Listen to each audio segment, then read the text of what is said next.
I just wanted to confess my feelings to the prettiest girl in our class. The message was ready, just one click away from being sent. But instead, I accidentally sent it to the youngest and most beautiful professor at our university. Panicked, I tried to fix it, tapping unsend, but I only deleted it on my end. My head was spinning, and my heart was pounding. I was already preparing an explanation when suddenly, her reply popped up on the screen. Let's start with friendship. I froze in shock. Then another message came through, laughing emojis. I wanted to disappear on the spot. Gathering my thoughts, I decided to put my phone away and try to sleep. But there was one person who definitely couldn't sleep that night, Nany, the young professor. She spent the entire night turning the situation over in her mind. She was just trying to stay composed, but the morning proved even more challenging. As for me, when I woke up the next morning, I had no idea this was just the beginning. The system activated unexpectedly, throwing tasks at me one after another. Before I could comprehend what was happening, I was swept into events beyond my control. Everything started when I saw her in person. "Excuse me, miss, what do you have there?" Nany flinched, almost dropping the package in her hands. "Who are you?" she asked, her voice trembling as she turned around. Standing before her was a young man whose appearance could only be described as perfect. His smile was equal parts charming and audacious. He glanced at her, then shifted his gaze to the package she was desperately trying to hide. "Miss, it's better not to show things like that in public.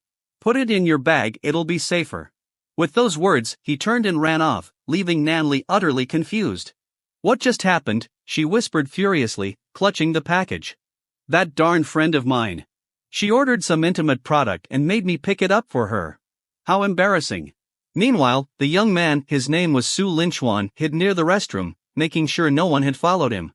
God, what a bizarre task. I hope I never see her again. Then a voice echoed in his head. "Congratulations! You've activated the billionaire mission system. Is this real?" He froze in surprise.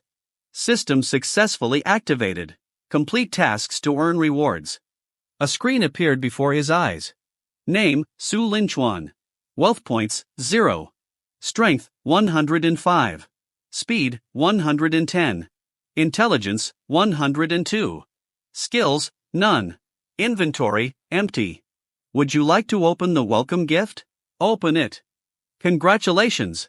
You've received starting capital of 100,000 yuan, body enhancement, and professional fighter skills. Warmth surged through his body, his muscles tensed, and vivid images of combat techniques flashed in his mind. This is amazing, he grinned, feeling his newfound strength. But the system immediately issued a new task. Task: within 300 meters, a group of thugs is threatening a woman. Help her. Alright, let's show these guys who's boss. Following the system's directions, Su Linchuan headed toward a nearby alley. Nany, hoping to avoid any awkward encounters with other students after the morning's incident, took a quiet path through the park. But trouble was waiting for her there. For strangers from another college spotted her. Their eyes glinted with malice. "Miss, why are you out on such a dangerous walk alone?" One of them stepped closer. "Stop.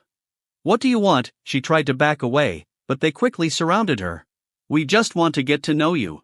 Don't be scared, we don't bite." I said, "Stay back." "Well, if you insist." Their laughter grew louder. "Hey," a voice called from behind them. They turned to see Su Linchuan. "Leave her alone. Who do you think you are? A hero? Get lost while you still can." "I don't know what you're planning, buddy, but it's a bad idea." Su Linchuan smirked and took a step closer. "I'm not joking. Walk away, or you'll regret it." They laughed, but within seconds, the laughter turned into screams. Su Linchuan took down the first thug with one blow, then the second. His movements were quick and precise. In moments, all four were on the ground, groaning in pain. "Let's go," he grabbed Nany's hand, who had been frozen in shock the entire time. They ran until they reached the university building. Thank you so much," she gasped, her voice trembling. "You're welcome," he smiled. "But how can you be so sure I'm not dangerous?" Su Linchuan's words made Nany pause in surprise. "Ha? Why can't I be a scoundrel? I saved you from those guys just so I could have you all to myself. But you brought me to a crowded teaching building. What kind of scoundrel would bring someone to such a public place for shady purposes? Isn't it even more thrilling with so many people around? He. But I'm not like an ordinary scoundrel. How about this, you close your eyes, let me kiss you, and I'll leave. Nany glanced at Su Lingquan's handsome face and his tall, heroic figure from earlier when he had rescued her. Slowly, she nodded. Then, all right. She closed her eyes. But after waiting for nearly half a minute, Su Lingquan still hadn't kissed her. Occasionally, she could faintly hear his voice, it seemed a bit distant. Nany opened her eyes in confusion, only to see Su Lingquan already more than 10 meters away, waving at her. Bye-bye. I was just joking earlier. Oh, and about the delivery thing I mentioned before, that was a joke too. Don't take it seriously. Watching Su Lingquan's figure gradually disappear into the distance, Nany felt a strange and inexplicable sense of disappointment in her heart. This guy, really? Didn't he say he'd kiss me? Humph, he doesn't keep his word. Su Lingquan sprinted all the way back toward his dormitory. On the way, he saw many other freshmen like himself. Since Su Lingquan had arrived at school a day earlier, he had already unpacked his belongings yesterday. As he walked, his biggest impression was, college life is amazing. To be specific, college girls are amazing. Compared to high school, it was a qualitative leap. Because the weather in September was still quite warm, the campus was filled with short skirts and fair, glowing thighs. Even someone as proper as Su Lingquan couldn't help but sneak a few extra glances. Looks like what our high school teachers said was true. College life really is the best. Although, cough, getting off track here. When Su Lingquan returned to his dormitory, his consciousness entered his mind. Ding! Congratulations, host, on completing a random mission. Mission reward, 1 pretentious moment experience card. Su Lingquan raised an eyebrow. A pretentious moment experience card? Sounds pretty good. Using it during military training should have quite the effect. Returning to reality, Su Lingquan found that he had been added to a group chat. Teacher Nany changed the group chat name to Computer Science Class of 2022. Teacher Nany, hello, everyone. I'll be your advisor from now on. My name is Nany. Since today is your first day of school, after you've finished tidying up your dorms, we'll have a meeting at 2 p.m. in room 302 of the Ifu building. This will also be an opportunity for everyone to get to know each other. All members. As Su Lingquan was checking his phone, a roommate named Lin Xiao burst into the dormitory. Big news. Have you guys seen our advisor yet? Su Lingquan and his 2 other roommates were immediately drawn in by Lin Xiao. Our advisor? Haven't seen her yet, but we'll see her this afternoon. Didn't she say in the group chat there's a class meeting? Su Mo said. Judging by the name, it sounds like a female teacher. But I wonder if she's young or older, their other roommate, Zhou Yuan, added. Lin Xiao's face lit up with a mysterious smile. I'm telling you, I just saw the advisor at the registration area. No exaggeration, she's the most beautiful girl I've ever seen in my life. The other 3, including Su Lingquan, immediately perked up. For a group of unfamiliar roommates, talking about beautiful women was often the easiest way to break the ice. Details. Did you take a photo? Can she really be that beautiful? Do you have some kind of teacher fetish? Are you just imagining things? If she were as pretty as you claim, why would she become a teacher? Lin Xiao patted his chest confidently. I swear, not a single word I said is exaggerated. She's absolutely stunning. Oh, and her profile picture in the group chat is her, but she's even prettier in person. Really? Let me check. Su Lingquan also opened the group chat and clicked on Nany's profile picture. One look, and he froze on the spot. Beautiful? Absolutely. In the profile picture, Nany was wearing a burgundy short dress paired with black high heels. Her chestnut-colored curls cascaded over her shoulders, and her large, sparkling eyes radiated charm. Her skin was as fair as snow, her delicate nose was perfectly sculpted, and her cherry-red lips complemented her slender waist, which looked like it could be held in a single hand. Her chest rose prominently, by a rough estimate, at least a D+ size.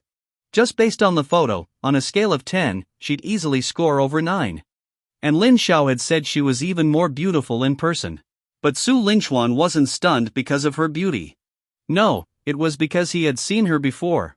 Not only had he seen her, but he had also teased her a little. Yes, Nany was the same woman he had just heroically rescued earlier. Not only had he saved her, but he had also joked about her delivery package. This was a disaster. Su Lingquan had thought their encounter was a one-time thing, that they'd never meet again. So before parting ways, he had even made a light-hearted joke. Who could have predicted she'd turn out to be his advisor? What kind of situation was this? Helplessly leaning on a wall.jpg. As Su Linchuan stood there in a daze, Su Imo and Zhou Yuan also checked Nanli's profile picture and were immediately shocked. Whoa! Seriously? That profile picture is really her?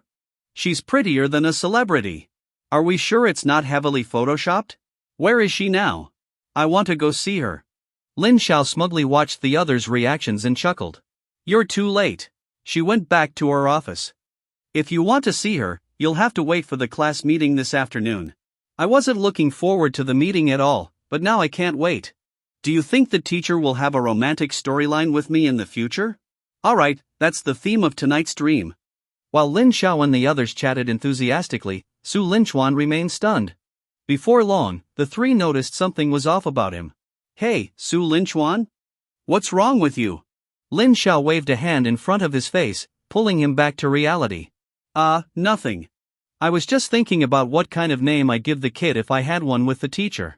Ugh, get lost. The three of them rolled their eyes at him in unison. After brushing off his roommates, Su Linchuan excused himself, saying he was going to eat, and left the dormitory. As he walked out, he began to think about how to face this advisor of his. When they met in the afternoon, wouldn't it be unbearably awkward for both of them? Su Linchuan sighed softly. It seemed like a tricky situation. After thinking for a long time, he finally came up with a barely passable solution.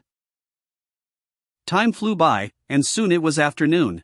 Nany left the advisor's office and made her way to the pre-arranged room 302 in the Yifu building. Much like these freshmen, this was her first year as an advisor as well. Nany had previously been a student at Jiangcheng University. After graduating with excellent grades and an outstanding overall performance, she had stayed on to work as an advisor. As she prepared to face freshmen for the first time as a teacher, Nany felt a hint of nervousness in her heart. Glancing at her watch, she saw it was time. Taking a deep breath, she stepped into the classroom. Nany entered the classroom, suppressing her nervousness as she walked up to the podium. Her gaze swept over the 100+ freshmen seated below. Most of the seats in the classroom were already filled. Today, Nany was dressed in a white blouse and a below-the-knee black skirt, paired with shiny black leather shoes. The combination of her white blouse, black skirt, black leather shoes, and sheer black stockings was enough to make people cry out internally, "I can't take it anymore." Unlike her profile picture, Nany had dyed her hair back to black. As a student, she could dye her hair freely, but now, as a teacher, she had to abide by the university's regulations, which required faculty and staff to maintain black hair. Although her blouse was buttoned up neatly, her generous curves were impossible to ignore. Perhaps this was the so-called cute but intimidating. Nany's stunning beauty and enviable figure instantly ignited the imaginations of the students, who hadn't yet left their teenage years behind. So, this is our advisor?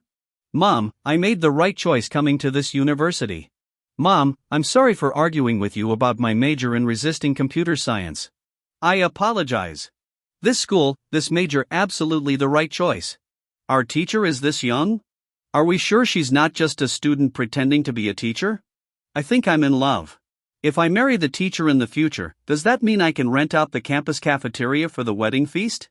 Nany reached the podium and clapped her hands to signal for quiet. Hello, everyone. I'm your advisor, Nany. Over the next 4 years, I'll be responsible for your academics and daily life. Today, I've called you here to explain some important things you need to know as you start university. But more importantly, I want you all to get to know each other. Let's do this. Everyone will come up and introduce themselves one by one, starting from. Nany's eyes scanned the 100+ freshmen in the class, and her gaze suddenly landed on a student sitting in the very back row. He was wearing a cap and a mask, wrapped up tightly despite the summer heat. You there, in the last row with the cap and mask, you can start the introductions. Sitting in the last row, Su Linchuan's expression soured as if he had just swallowed a fly. Damn it! He had deliberately wrapped himself up like this and chosen the back row specifically to avoid drawing Nany's attention and prevent her from recognizing him. Although he knew this wasn't a long-term solution, he couldn't think of a better idea at the moment. But to his dismay, she had still noticed him. After being called out by Nany, Su Linchuan awkwardly stood up and said in a low voice, "Hello, everyone. My name is Su Linchuan. I'm a local from Jiangcheng, and I enjoy reading and listening to music." After this hasty introduction, Su Linchuan sat back down. However, Nany smiled and shook her head. Su Linchuan, self-introduction should be done at the front of the room so that all your classmates can see you. And it's so hot in here, take off your cap and mask.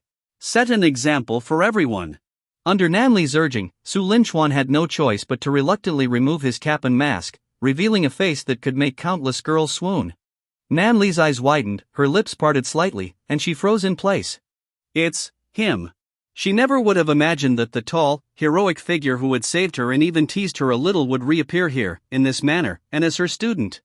Nany was utterly stunned. She had no idea how to face Su Linchuan from now on.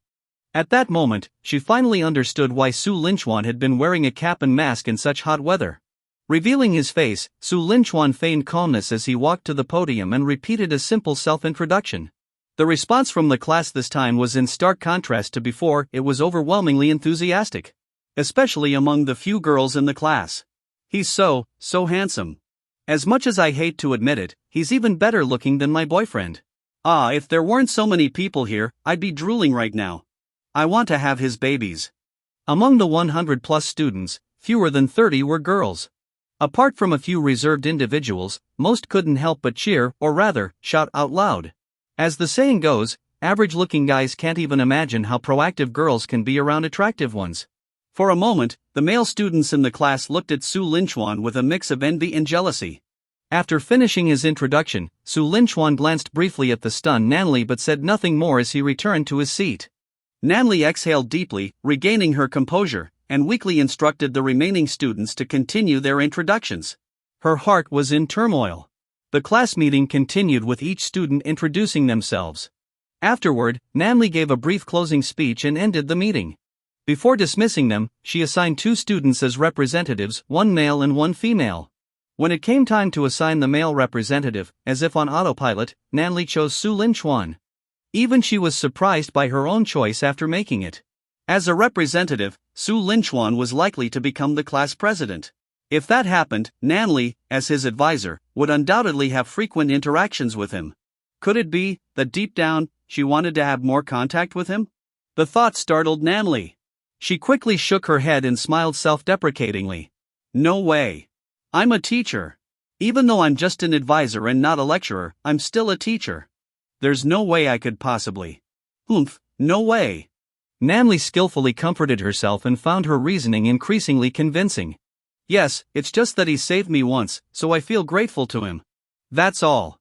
I'll treat him to a meal sometime to express my thanks, and that'll be the end of it. With this thought, Nany let out a sigh of relief, left the classroom, and returned to her office. After the class meeting, Su Linchuan also breathed a sigh of relief. Judging by how Nany acted as she left, it seemed like she didn't care about what happened the previous day. It looked like the matter was behind them now. That evening, Su Linchuan followed Nany's instructions from the class meeting and collected the sizes for the male students' military training uniforms, then sent the information to her. And just as he finished, the system issued a new mission. Ding! Love mission is being issued. Love mission, send Nany a message saying, "Teacher, you're so beautiful."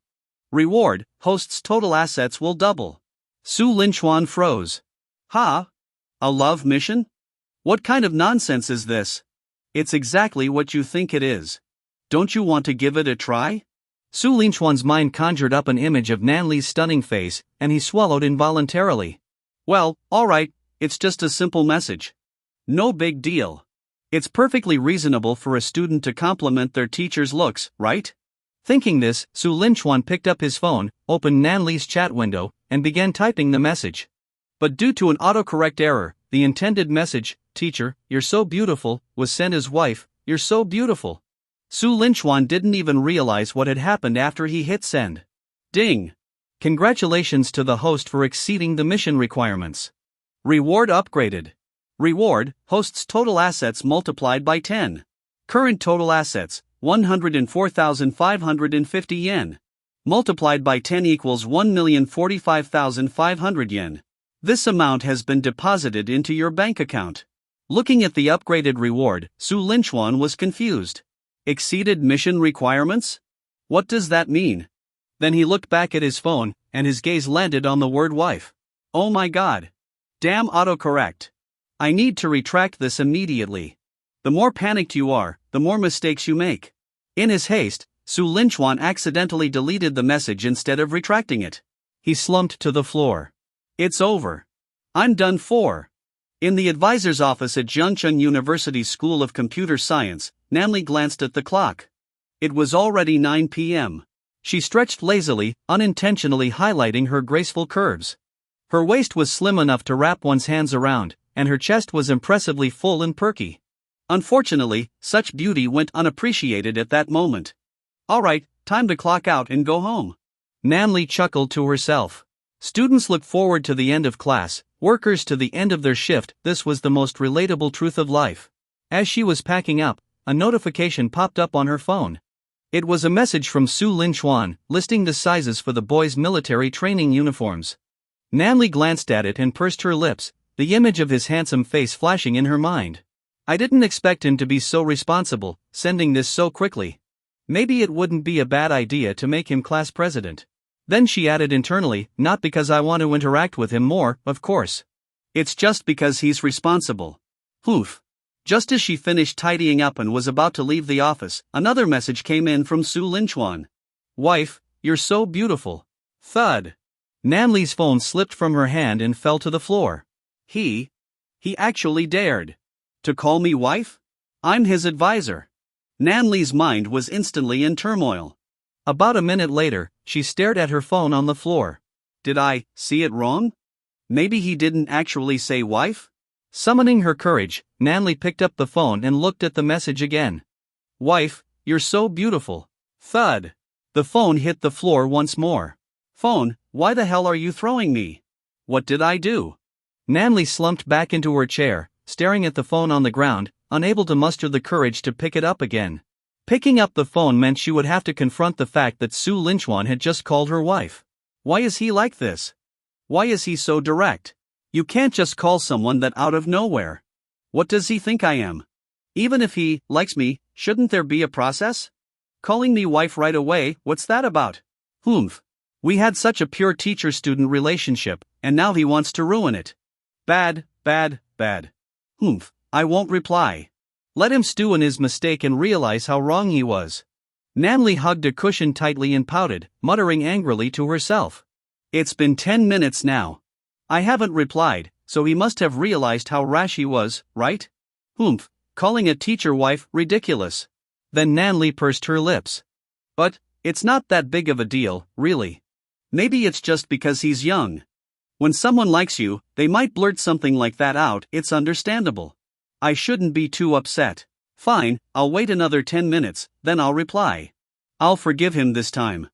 If he truly likes me, I suppose I could give him a chance. Thinking this, Nany couldn't help but smile a little, her expression softening. Another 10 minutes passed. Nany finally picked up her phone, pouted slightly, and typed out a long response to Su Linchuan. Su, it's normal at your age to develop feelings for the opposite sex. But I'm your teacher. While there's no rule forbidding advisors and students from being together, it's still not ideal. If you really have feelings for me, keep them to yourself for now. Calling me wife right off the bat isn't appropriate. Let's start as friends. Also, thank you for what you did this morning. And about that package, I was picking it up for a friend, so don't get the wrong idea. After sending the message, Nany sighed deeply, her face flushing as a faint smile spread across her lips. Soon, Su Linchuan replied. Sorry, teacher. That was a typo. I meant to write teacher, not wife. A typo? A typo? Nany, oh, greater than over equal to less than over equal to, oh. Damn you, Su Linchuan. Bad Su Linchuan. You think just saying it was a typo makes it okay? I'm so mad. Grabbing a stuffed toy from her desk, Nany launched her signature cat paw punches at it in frustration. Stupid Su Linchuan. I'll beat you to death. Humph. Ugh, ugh. Meanwhile. Achoo. Achoo. Achoo. After dinner, Su Linchuan sneezed several times in a row. What's going on? I'm not even sick. Rubbing his nose, he glanced at his phone, feeling a bit uneasy. Was my reply too stiff? Maybe I should add something else? Ugh, forget it. The more I explain, the worse it'll sound. I'll just leave it at that. Time to sleep. Putting his phone aside, Su Linchuan drifted off peacefully. For some, the night was restful. For others, it was sleepless. And tonight, the sleepless one was Nany. He likes me, he doesn't like me, he likes me, he doesn't like me. It was 1 a.m. Nany held a flower in her hand, plucking its petals one by one as she murmured softly to herself. When she plucked the final petal, the answer it corresponded to was, he doesn't like me. Nany pouted, angrily tossed the petals aside, and grabbed another flower. He likes me, he doesn't like me. And so, after going through 5 flowers, a trace of relief finally appeared on Nany's face. That's better. Stupid Su Linchuan. No, I still need to punish you. She reached for the stuffed toy she had brought home from her office and resumed hitting it. Though this time, her punches were much gentler. After a while, she even patted the stuffed toy on the head lightly before placing it beside her bed. I have work tomorrow. Sleep. Why am I even thinking about him? Someone who can't even type properly, I'm not thinking about him at all. But no matter how much Nany tossed and turned, by 4 a.m., she still hadn't fallen asleep. Her mind kept replaying several scenes over and over. The first scene was Su Linchuan beating up a few thugs. He was tall, handsome, and every bit the heroic savior. The second scene was when Su Linchuan had pulled her along as they ran. She remembered him holding her hand. At the time, she had been too tired to think much of it, but now the memory gave her a sense of security. The third scene hadn't even happened, but it was Nany's favorite, Su Linchuan holding her close, leaning into her ear, and softly calling her wife. Nany, don't listen to the author's nonsense. I don't like him at all, Nany threw off her blanket and sat up in frustration. I can understand the first 2 scenes, but what's with the third one? When did that ever happen? This is so infuriating. It's all Su Linchuan's fault. Her voice echoed through the room, catching the attention of Xiao Wanning, who was using the bathroom next door. Xiao Wanning was Nany's childhood best friend. Their parents had known each other for years and had even joked about arranging a marriage if one family had a boy and the other had a girl.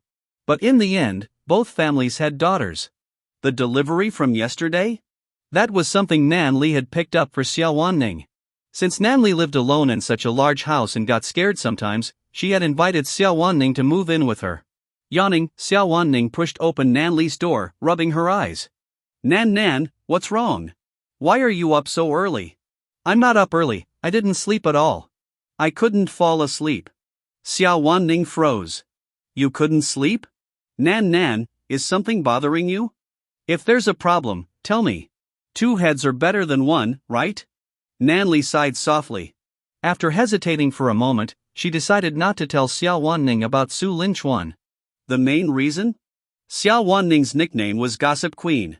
Even the faintest hint of a story told to her would likely spread to both families by the next day. It's nothing.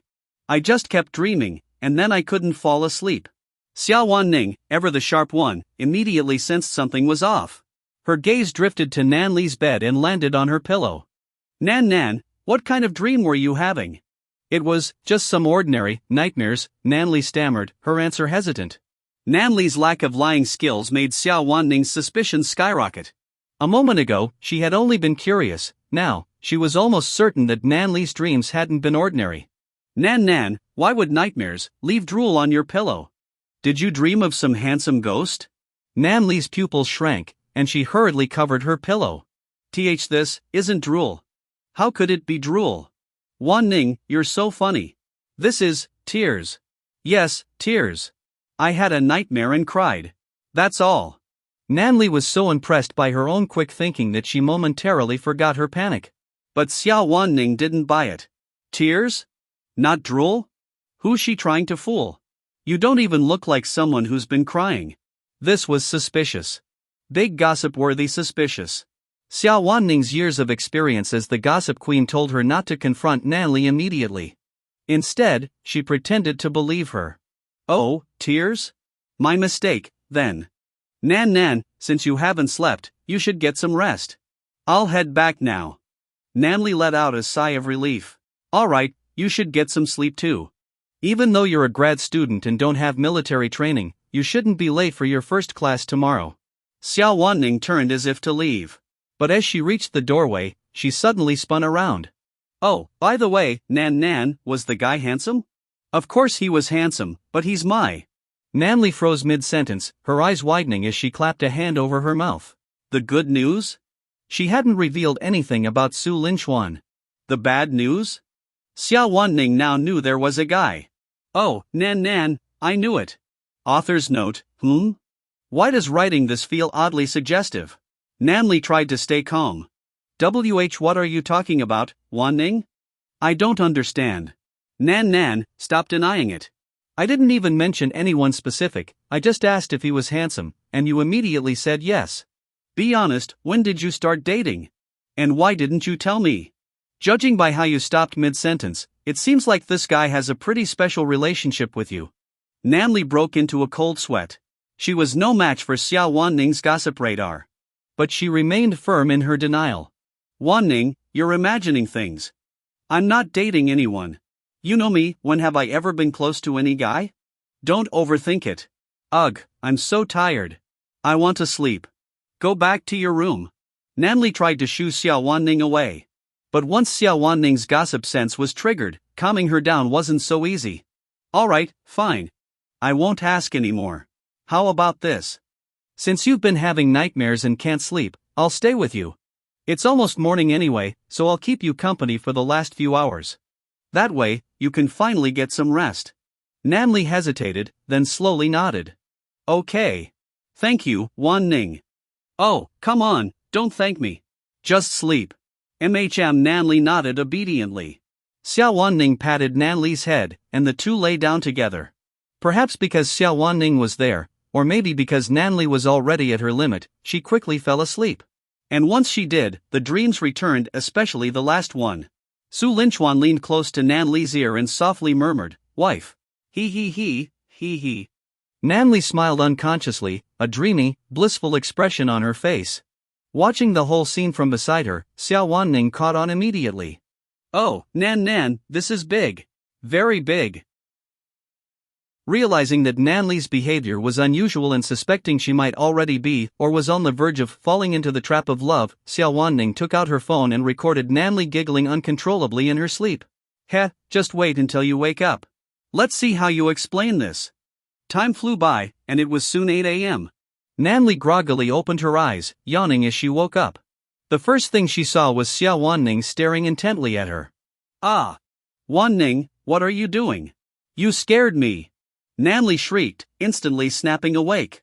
Xiao Wanning lazily turned over, casually exposing her entirely unremarkable figure. I woke up a little early.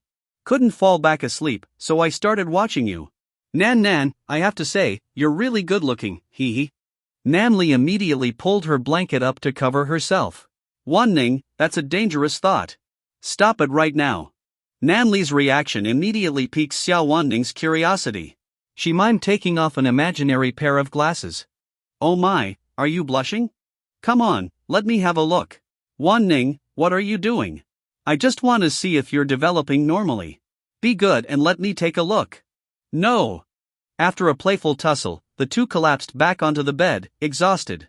As they rested, Xiao Wanning casually asked, by the way, Nan, did you have any more nightmares while you were sleeping? Thinking about the embarrassing dream, a blush crept across Nanli's cheeks. She turned away, muttering, I did. I had the same nightmare again after falling asleep. Oh, so you had the same nightmare, huh? Was it scary? Xiao Wanning asked deliberately. Oh, of course it was scary. Even though I didn't wake up, it really freaked me out. When I got up just now, I was covered in a cold sweat. A sly smile spread across Xiao Wanning's face. Nan, come here. Don't be scared. Let me show you something fun. What is it? A funny video? Xiao Wanning often shared funny videos with her, so Nany didn't think much of it and leaned over to look. Xiao Wanning hit play. The video was a little dark, but the person in it was unmistakably Nany. He. He called me wife. The room fell silent. Nany froze in place, paralyzed with embarrassment. Xiao Wanning rested her chin on her hands and dealt a critical blow. Nan, is this what you call being scared by a nightmare? Nany lowered her head, unable to believe that the person in the video was actually her. Why was she giggling like that? That shouldn't be right. She distinctly remembered being calm in the dream. There was no way she was that happy. Nany, when I lie, I even trick myself. Fake. It must be fake. Yes, the video had to be fake. It's fake. This is fake. You edited this, Wan Ning. You're trying to trick me, but I saw right through it. Xiao Wan Ning? This sneaky Nan is turning the tables on me. Who taught her this? Oh wait, was it me? That makes it even worse. Using my own tricks against me? How dare you? Nan, stop denying it. Look at the timestamp. I recorded this 4 hours ago, it's the original video, completely unedited. Now stop playing games and tell me, who's the guy? You're already calling him husband, so you've clearly been hiding this from me for a while. Nany frantically shook her head. Not listening. The video is fake. I have sharp eyes, and I say it's fake, so it's fake. Nany activated her denial mode. Afterwards, she bolted out of bed. Oh no, it's already 8 o'clock. I'm going to be late. Bye, Wan Ning. Wait, no, let's not see each other again. Nany quickly got dressed, then dashed out of the villa like a whirlwind. Watching her friend's retreating figure, Xiao Wan Ning stroked her chin thoughtfully. Something's definitely up. Either Nan has a boyfriend or she's got a crush. And since she's hiding it from me, that guy must be someone special. I love a good challenge. Nan, just wait, I'll figure this out, hee. Nany fled to the university as fast as she could. Only after reaching her office did she finally breathe a sigh of relief. That sneaky Wan Ning, always gossiping. There's nothing going on between Su Linchuan and me, it's as pure as can be. There's no way it could ever become anything else. Nany, ever the master of self-persuasion, quickly convinced herself. Yes, our relationship is perfectly pure. Nothing can change that, not even a typo in a message. She nodded firmly, silently applauding her own reasoning. Not long after, a message came in from the logistics department. Nany was informed that she needed to take the computer science students to pick up their military training uniforms. Training would officially start in the afternoon. She forwarded the message to Su Linchuan and the female class representative. After exchanging a few simple messages with Su Linchuan about the uniforms, Nany's attention was suddenly drawn to his profile picture. It looks like his own photo. Oops, I accidentally hit save. Oh well, deleting it would be too much trouble. I'll just leave it. Nany was a pro at deceiving herself. If the university ever offered a degree in self-delusion, she'd easily be a professor. Nany, hey! Don't talk nonsense. It really was an accident, humph. Believe it or not. Meanwhile, on the other side. After receiving Nany's message, Su Linchuan gathered his 4 roommates and a group of guys from the neighboring dorm, forming a crew of about 10 people as they marched to the distribution area for the military uniforms. The line wasn't very long, so Su Linchuan quickly received his uniform. Just as he was about to leave, a girl tapped him on the shoulder. Hi, Su Linchuan. I'm Chen Xiaowan, the female class representative for the computer science major. Nice to meet you. Chen Xiaowan extended her hand, and Su Linchuan politely shook it. Nice to meet you. But to his surprise, Chen Xiaowan didn't let go of his hand. And then, she started tracing circles on his palm. What does this mean? Why is she rubbing my palm? Before Su Linchuan could figure it out, he felt a small piece of paper being slipped into his hand. Chen Xiaowan finally released his hand and, as she walked away, made a call me gesture. Opening the paper, Su Linchuan saw a phone number written on it. Does she think I'm the flirty type? If this were the internet, Su Linchuan would definitely have said something like, average girl, such a turn-off. But this was real life, so Su Linchuan maintained his politeness. After tossing away the slip of paper Chen Xiaowan had given him, he rejected about 10 girls asking for his WeChat on his way back to the dorm, much to the envy of his companions. Brother Chuan, your luck with girls is off the charts. Why not add them? Girls who approach you are the easiest to win over. Who knows, you might even hit a home run in a few days. Su Linchuan rolled his eyes at Lin Xiao. Do you think your brother Chuan is that kind of person? My heart only has room for one person. Brother Chuan, you're a legend. If I looked like you, I'd probably die in bed before 30. By the way, Brother Chuan, wanna hit up the campus pool later? I heard it's full of long, white legs, and there's a senior with, E-cup proportions who's supposedly stunning. You wanna check it out? For some reason, Lin Xiao's words suddenly reminded Su Linchuan of Nany's, well, exceptionally generous proportions. What the? Am I actually falling for Nany? If that's the case, does that mean I'm about to become a teacher-crushing rebel student? Wait. That doesn't sound half bad. No. This isn't right. She's my teacher. Just then, the system chimed in. Ding! Congratulations, host, on triggering the love mission, the proximity advantage. The proximity advantage, living close to each other, is a key factor for relationship success. Nany lives in the St. Laurent Villas. Host, please proceed to the sales office of St. Laurent Villas and purchase a property. Mission funds, 300 million yen. Mission reward, love diary plus 10% cashback on purchase expenses. Su Linchuan stroked his chin. The system is really determined to make me a rebellious student, huh? Well, if you insist. I can't argue with funding for a villa, especially when I get cash back. This is just too good to pass up. Declining Lin Zhao's invitation to the pool, Su Linchuan left the school and headed for the sales office. St. Laurent Villas sales office. St. Laurent Villas was one of the largest real estate developments in Zhangcheng. Its prime location featured convenient access to malls, hospitals, schools, and subway stations. The surrounding environment was also serene and pleasant, especially compared to the bustling city center, which made it a favorite among the middle class and the wealthy. Property prices in St. Laurent Villas typically started at 50,000 yen per square meter, with villas priced at no less than 100,000 yen per square meter. A single villa could easily cost over 50 million yen. For Su Linchuan, these prices were perfect. The higher the spending, the higher the cashback. As he entered the sales office, he imagined a scenario where he'd be dismissed or underestimated, only to whip out his card and purchase a villa on the spot, shocking the saleswomen. Unfortunately, reality didn't match his imagination. For one, St. Laurent Villas was a luxury property, and the sales staff were highly trained. Their first rule was to treat all potential customers with the utmost respect, regardless of their appearance or demeanor. Secondly, with Su Linchuan's looks, being ridiculed by women was simply impossible. Handsome, here to check out the villas? Come over, let me show you around. Little cutie, if you're looking for a house, come to me. I know all the best ones. How about we go see some properties now? I'll give you a detailed tour. Hey, handsome, pick me. I know of a unit with a huge balcony. We could even do something fun there while discussing the house. Su Linchuan was immediately surrounded by nearly 10 saleswomen, completely blocking his way. Hey, it's fine to promote the houses, but don't touch me so much. Where are your hands going? Don't dig deeper. Too far. Trying to pull my pants down is way too far. I'm not even wearing a belt, stop pulling. Author's note, not even his bitterness was spared, huh? After a hard-fought struggle, Su Linchuan finally escaped the clutches of the overzealous saleswomen. But by the time he got away, his face was covered in lipstick marks, and his pants had almost been pulled down. Women can be terrifying. Exhausted, Su Linchuan directly called for the manager.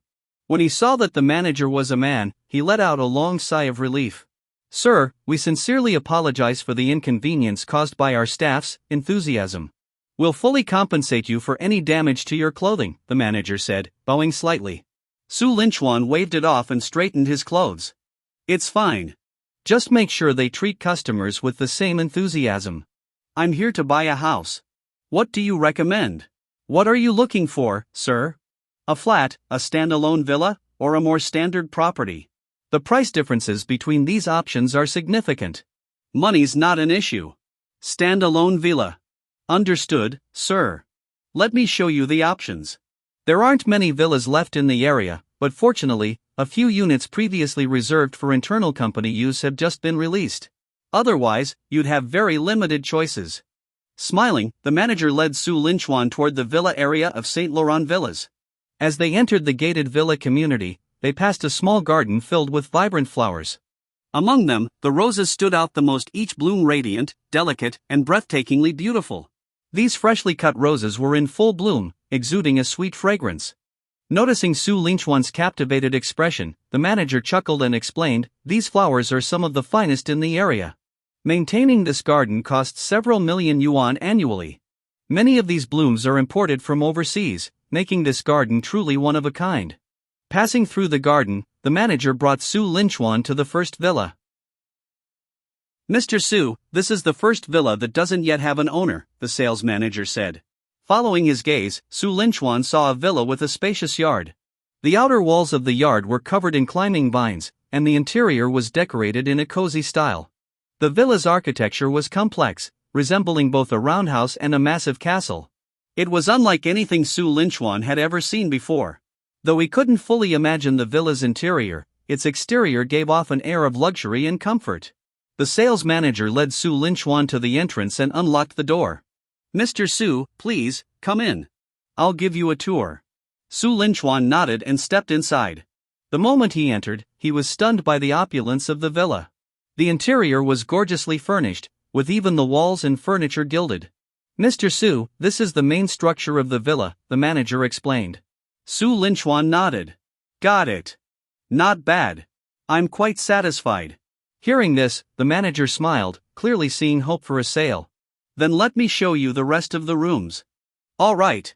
The manager led Su Linchuan upstairs to the master bedroom. This is the living and dining area.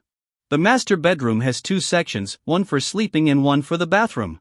The bathroom features a dry and wet separation design. Inside the master bedroom, there's a double bed and a love seat. Adjacent to the bedroom is a spacious bathroom and a walk-in closet. As the manager continued his introduction, his phone suddenly rang. He initially didn't want to answer it, but after seeing the caller ID, he apologized. "I'm terribly sorry, sir. I need to take this call." Su Linchuan gestured nonchalantly. "Go ahead. I'm not in a hurry. Thank you." The manager answered the call, but after hearing what the person on the other end said, his expression changed.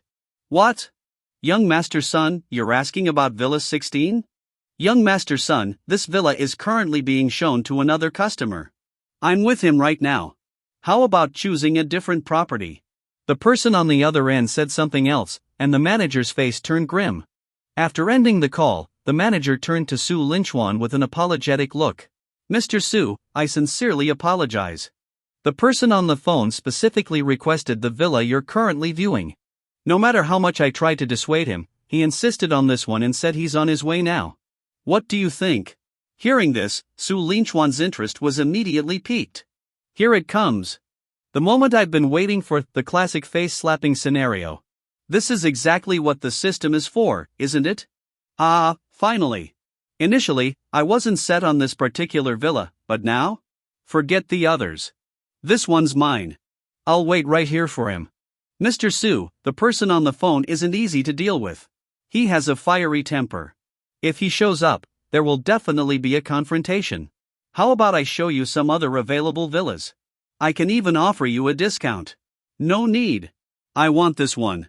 My decision is final. Stop trying to persuade me. I'll wait for him to arrive." With that, Su Linchuan plopped down on the sofa. The manager, helpless, sighed. "Let me get you some water." Resigned, the manager poured Su Linchuan a glass of water and sat with him to wait for the so-called troublesome young master. Less than 10 minutes later, 3 black Mercedes pulled up in front of the villa. A group of 10 people got out and strode into the villa. At the front of the group was a young man with dyed blue hair, who looked no older than his early 20s. "Who's trying to steal the villa I set my sights on?" The blue-haired youth had a cigarette dangling from his mouth as he spoke arrogantly. Su Linchuan's lips curled into a smile. This was exactly the kind of spoiled rich kid he was hoping for. Arrogant enough. With 10 people in tow, it was just enough for him to handle. As the protagonist, it was finally time to show off for the first time. "Why are you barking like a dog? You think this is your house? Have you bought it yet? I got here first and just decided to buy it. Get out of my villa." The blue-haired youth chuckled. "Oh? Interesting. Very interesting. Young Master Ke, should we teach him a lesson? Look at his scrawny arms and legs. Any one of us could knock him down in seconds." Ha ha ha. The group behind the blue-haired youth burst into laughter. Meanwhile, Su Linchuan readied himself for a fight. Ever since the system enhanced his body, the only time he'd used it was against a few thugs, and that had been more of a sneak attack. He was eager for a proper brawl. But what happened next left him completely baffled. The blue-haired youth waved to someone behind him. One of his lackeys handed over a large bag. The youth unzipped it, revealing neat stacks of cash inside, bright red bills, totaling at least several million yuan. "Look at this. Now, repeat what you just said," Sun Ke demanded smugly. With a cold expression, Su Linchuan replied, "I'll say it 3 times if I need to, this villa is mine." "You can't have it." "Young Master Ke, should we handle him?" one of the lackeys asked again. Sun Ke shook his head. "All of you, get out. I'll handle this myself. Give me 10 minutes, and I'll have him leave willingly." Are you sure you'll be alright alone, young Master Ko? Don't worry. Don't you know my skills by now? Everyone out, including the manager. This villa will be mine soon enough. The lackeys and the sales manager obediently exited the villa, leaving only Su Linchuan and Sun Ku inside. Su Linchuan smirked. Ridiculous. If I back out of buying this villa, I'll call all the readers dad. Who am I? Su Linchuan. The protagonist. The chosen one. The system's owner. The king of face-slapping moments. There's no way I'd slap my own face by backing down. Don't even think about it.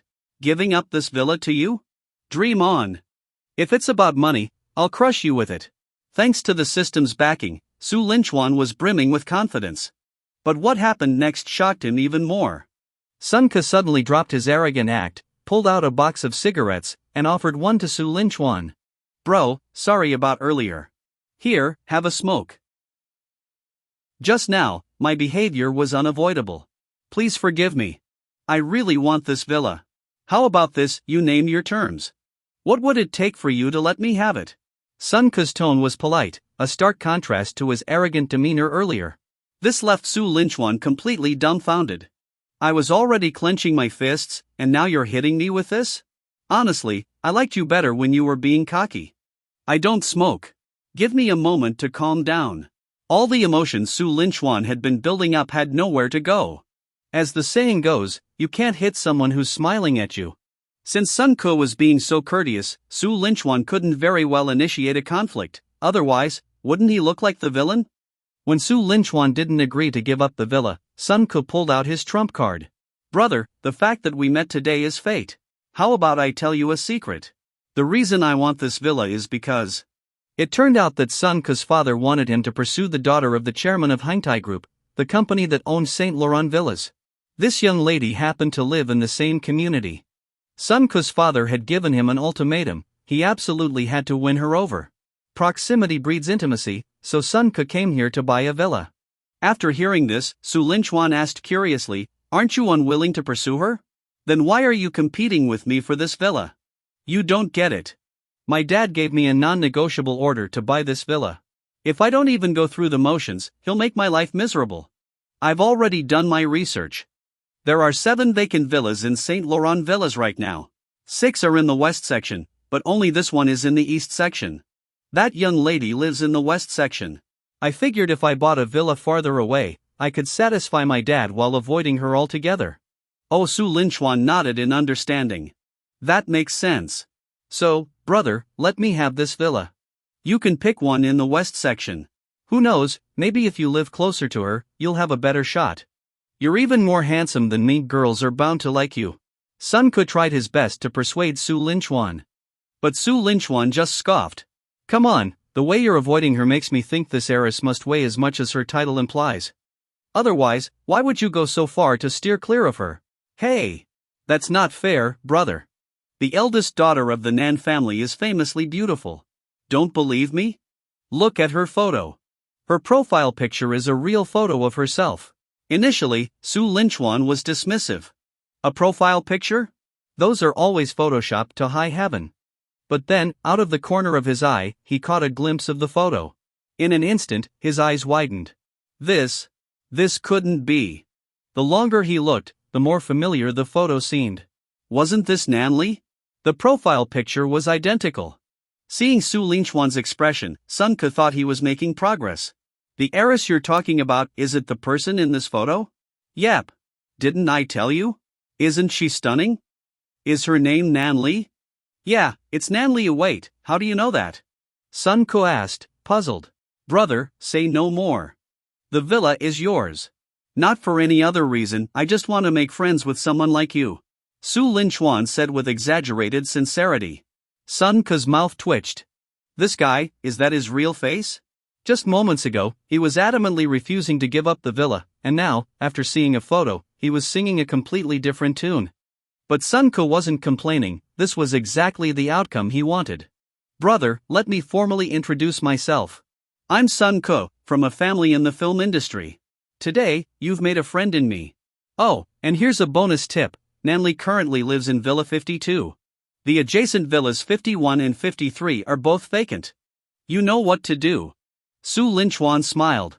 I'm Su Linchuan. Happy to make your acquaintance. The villa is yours. Ha, a win-win situation. If you manage to win Nany over, don't forget to invite me to the wedding. Absolutely, absolutely. The two shared a knowing smile. It was amusing how one of them had a charming smile, while the other had a funny one. Not naming names, of course, no need to hurt Sunka's feelings. Su Linchuan then rushed out of the villa, dragging the sales manager with him. Forget this villa. Take me to see villas 51 and 53 in the west section. Su Linchuan, I've been humbled. As promised, dear readers, I acknowledge your brilliance. The sales manager, along with Sunka's group of henchmen, stared at Su Linchuan in stunned silence. What the? Sunka wasn't bluffing. He actually settled the matter this quickly. Judging by Su Linchuan's demeanor, he was giving up the villa with zero hesitation. Boss Ku is amazing. Sunka's lackeys looked at him with newfound admiration. However, one of them maintained a neutral expression. Seizing a moment when no one was paying attention, he discreetly pulled out his phone and sent a message to an unknown number. After sending it, he immediately deleted the message and acted as though nothing had happened. After leaving Villa 16, the sales manager led Su Linchuan to Villa 51. Thank you for your understanding, sir. Your taste is exceptional.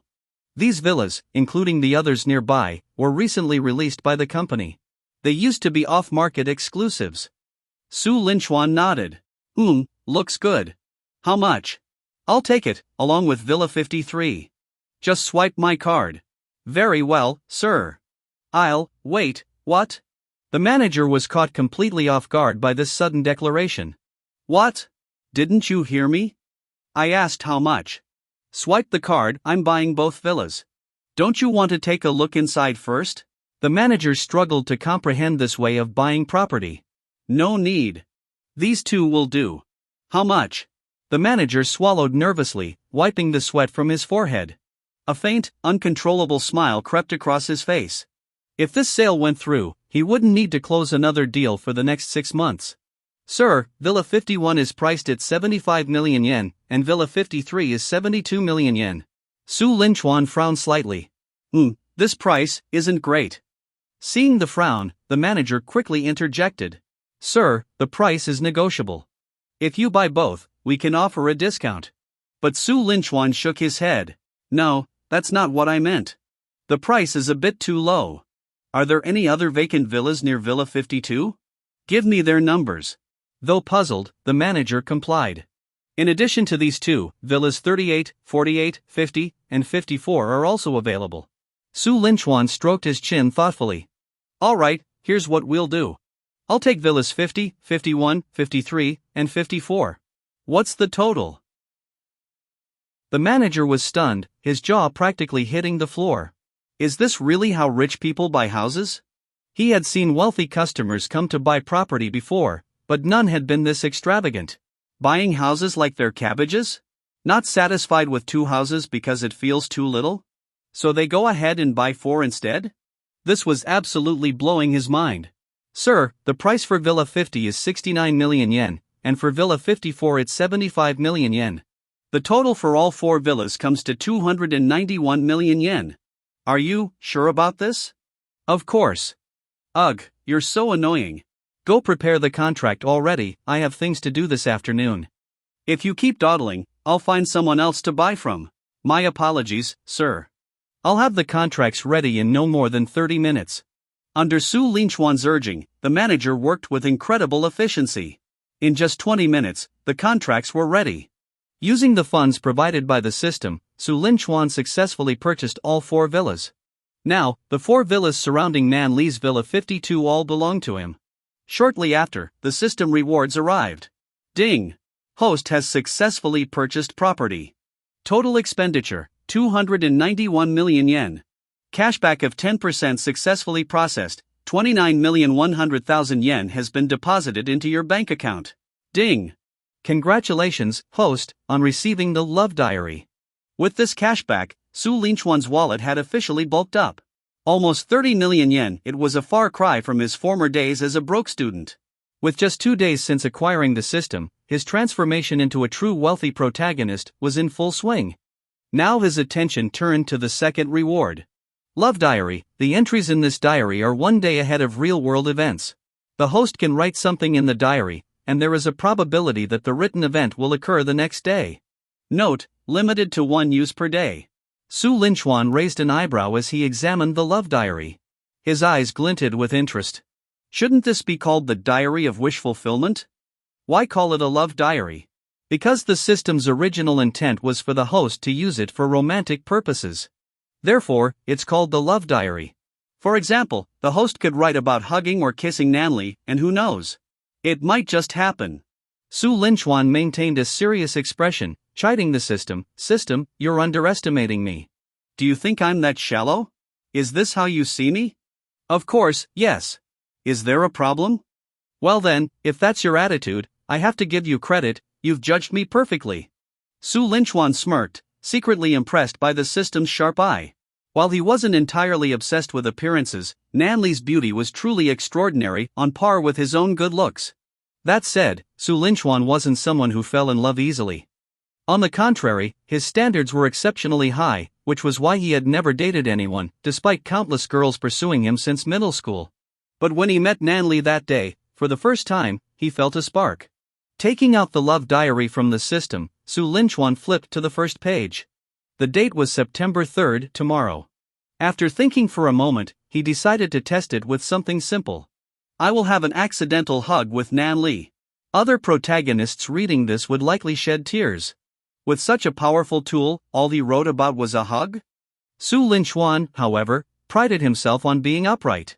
Without a proper relationship established, even a hug was pushing it for him. While he might occasionally have impure thoughts, he still had principles. After finishing the entry, a number appeared on the diary, 70%. A 70% chance? Rounded up, that's basically 100%. So it's almost guaranteed to happen, huh? Not bad. Exiting the system, Su Linchuan left the Saint Laurent villas without lingering.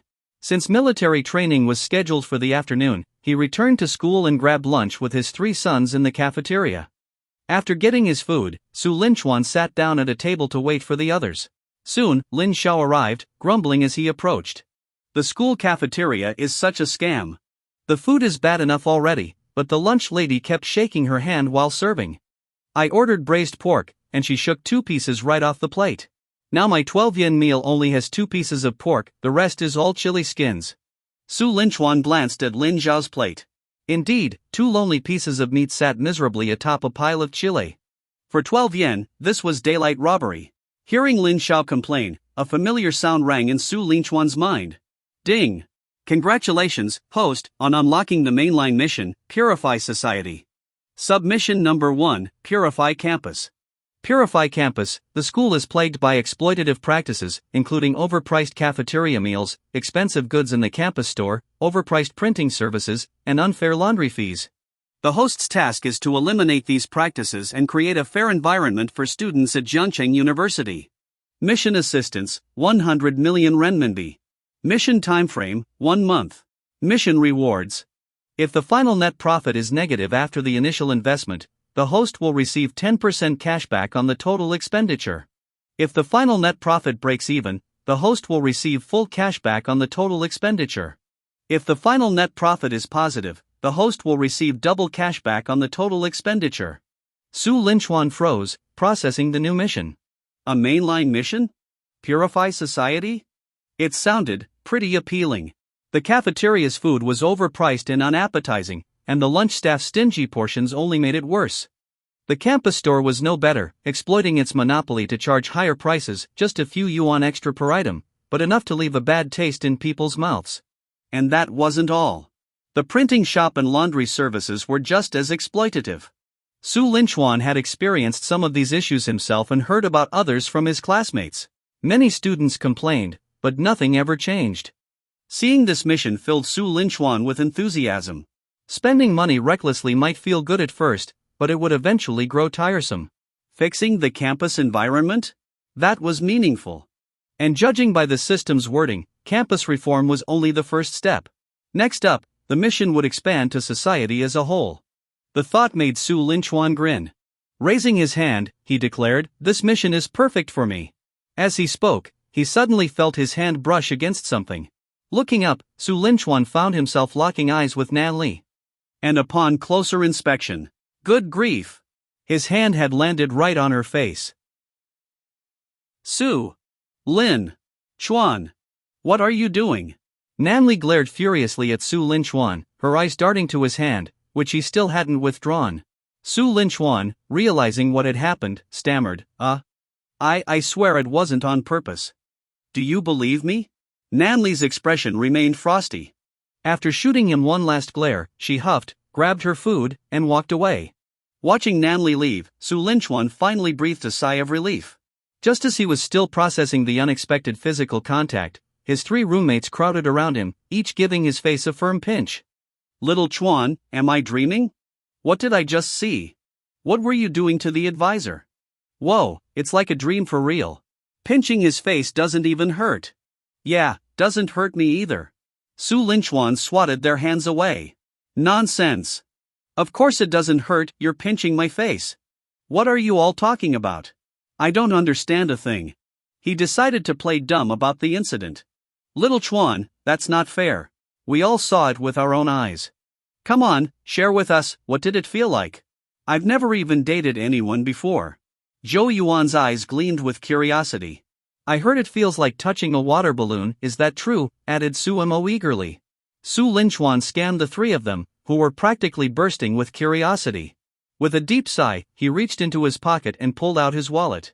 I really have no idea what you're talking about. Hey, what's that on the ground? Did one of you drop it? The 3 looked down and spotted a 100 yuan bill. Bribery? Seriously? The trio scoffed in unison. Brother Chuan, do you think we're the kind of people who'd fall for that? If you do, we have just one thing to say to you. You've got us figured out perfectly. With that, they nonchalantly picked up the 100 yuan bill. The entire scene played out so smoothly that Su Linchuan was left stunned. He clicked his tongue, impressed. You guys? Truly my roommates. Same kind of people, sharing the same roof. True to their word, the 3 didn't mention the incident again. After lunch, a small episode unfolded back at the dorm.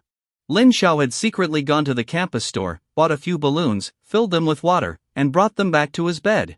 Apparently, Sumo's earlier comment about water balloons had really stuck with him. However, it was possible, just possible, that Lin Xiao had been a bit too rough with the balloons. During the nap, something unexpected happened under his blanket. Pop! A muffled sound echoed, followed by Lin Xiao's scream, "Oh crap! Oh crap! Oh crap!" The water balloon he'd filled earlier, perhaps under the strain of his excessive squirming, had burst spectacularly. My sheets! My blanket! Everything's soaked! Somebody help!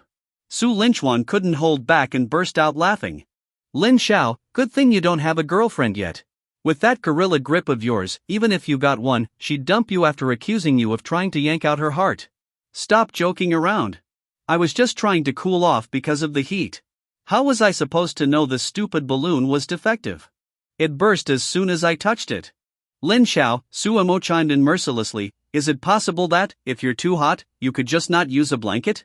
Why would you wrap yourself up so tightly in this weather? Lin Xiao turned red but stubbornly insisted, I don't care. The balloon was faulty, okay?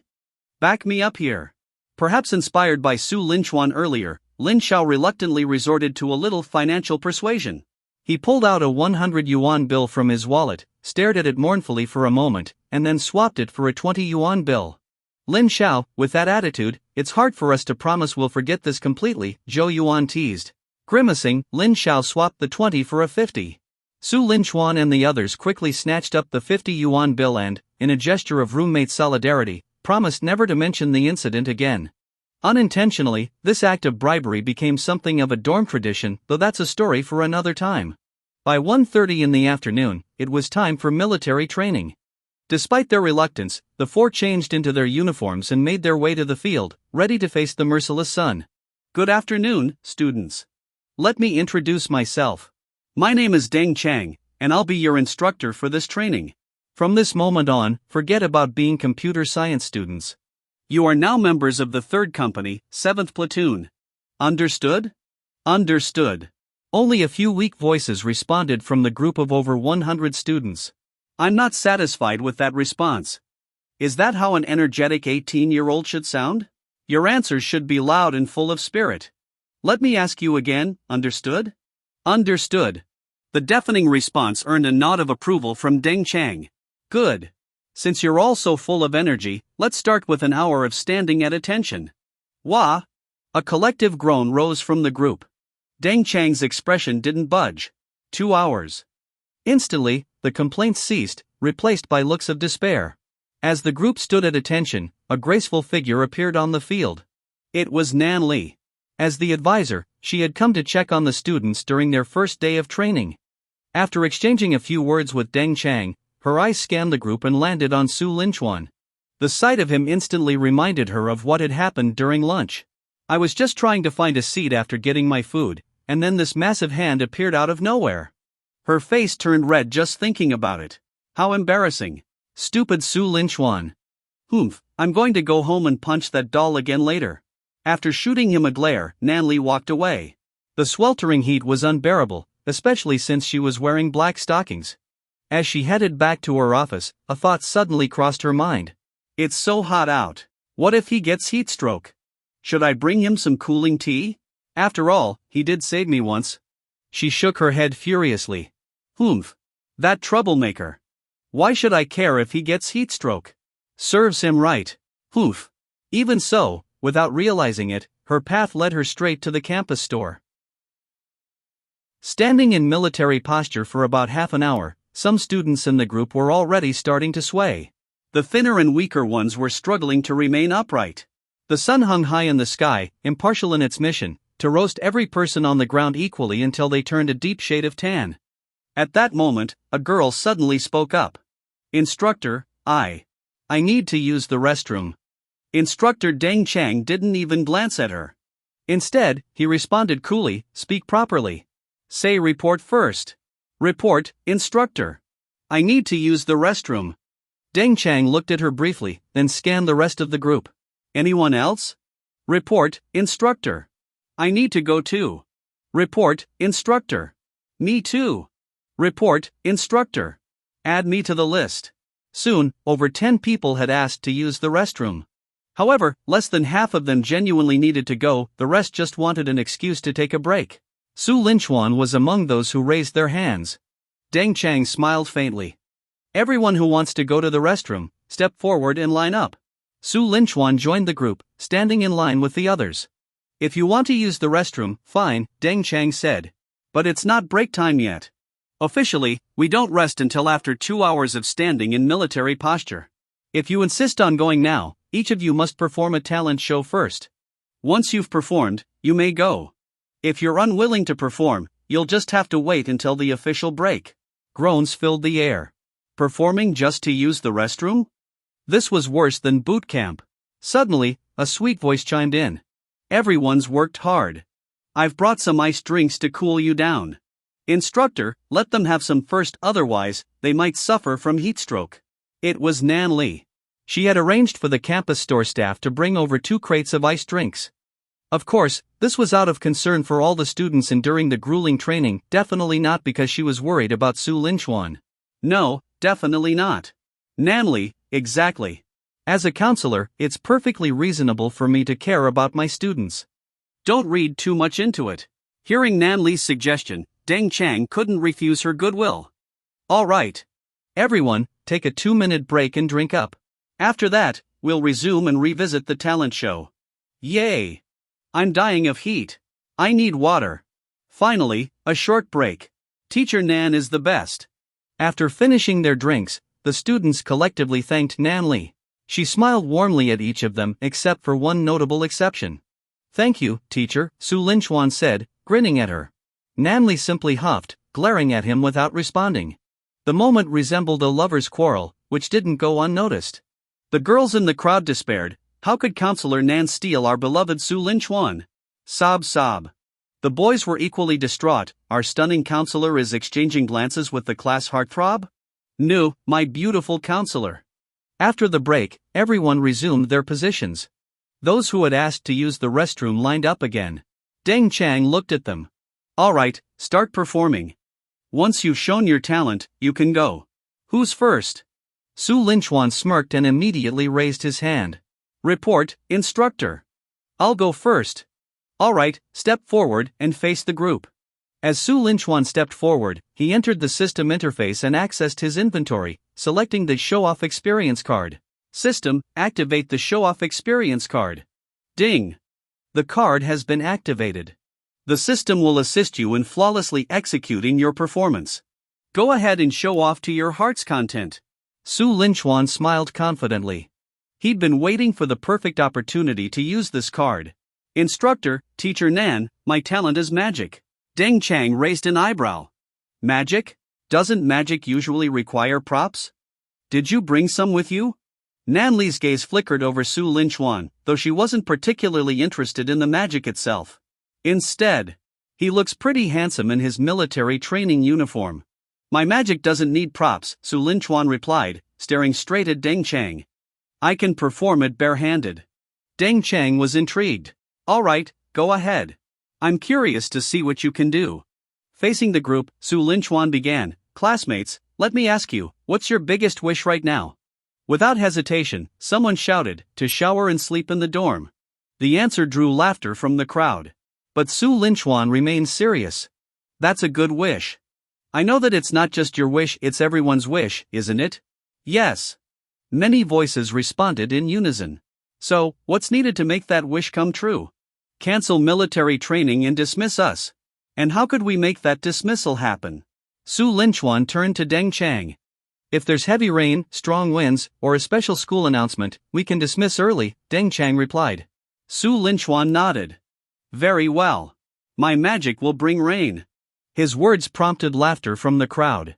Still, some looked at him with a glimmer of hope. They were already exhausted. If it really rained, it'd feel like salvation. Superstition doesn't work, student, Deng Chang warned. Su Linchuan smiled faintly. Instructor, this isn't superstition, because superstition is fake. What I do is real. He sat cross-legged on the ground, forming hand seals he'd recently learned online. Heaven is dead, earth shall rise. The year is Jiazi, the world prospers. Pointing a single finger to the sky, he bellowed, Thunder God, assist me. As soon as the words left his mouth, the previously clear sky was overtaken by dark clouds. A bolt of lightning streaked across the heavens. Boom! Raindrops the size of beans began pelting the ground, soaking everyone in an instant. The rain had come. Raindrops as large as beans splashed onto Deng Chang's hand, and he froze. The rain summoning actually worked. It was raining, really raining. The students erupted into cheers that echoed across the field. It's raining! It's raining! No more standing at attention, woohoo! Su Linchuan, you're my god. I'll have your babies. Dismiss! Dismiss! Dismiss! The rain quickly intensified, turning into a torrential downpour. Deng Chang didn't wait for official instructions from the school. With a loud shout, he announced, dismissed. That's it for today's training. Yay! The students scattered at lightning speed, running through the rain to get back to their dormitories. Deng Chang glanced at Su Linchuan and patted him on the shoulder. You should head back too. I've seen it all now. So rain summoning is real? Su Linchuan chuckled. I was just joking. Who knew the heavens would cooperate with me? Pure luck. Deng Chang was half convinced, but with the rain intensifying, he didn't press further. Hurry back. You'll catch a cold if you stay out too long. Su Linchuan didn't head straight to the dorm. Instead, he took off his jacket and held it over Nany to shield her from the rain. It's pouring. Let me walk you back. Nany snapped out of her daze and waved her hands hastily. No, it's fine. I can get back on my own. You should hurry back before you get soaked. It's fine. I'm healthy. Besides, you don't have an umbrella. You gave me a drink earlier, this is the least I can do. Before she could refuse, Su Linchuan draped his jacket over her head, shielding her from the rain. Then, with a protective hand on her shoulder, he guided her toward a sheltered spot nearby. The sound of heavy rain filled the air. Nany's heart pounded in her chest like a drum. It felt just like the day before when Su Linchuan had grabbed her hand and led her to safety. With the dual protection of his jacket and his steady grip, she barely got wet at all.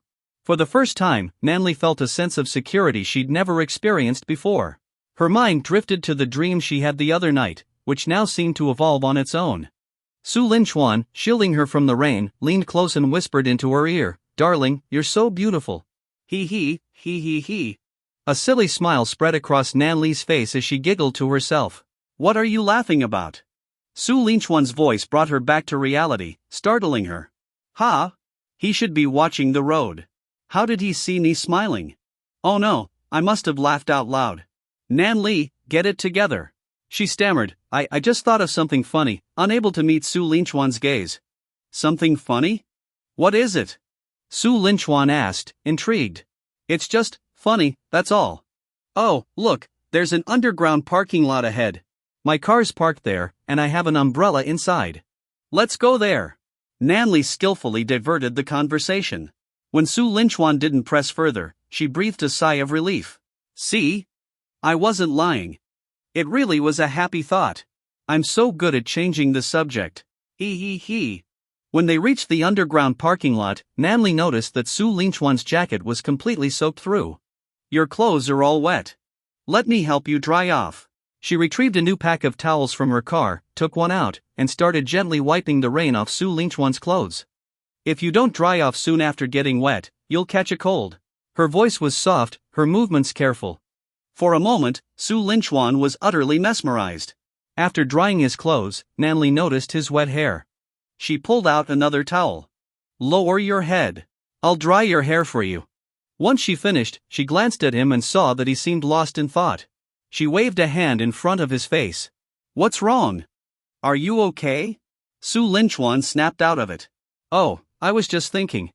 I'm fine. Why? Did something happen? Nanli felt a little strange but couldn't put it into words. No, nothing. By the way, here, take this umbrella. You won't get drenched on your way back to the dorm.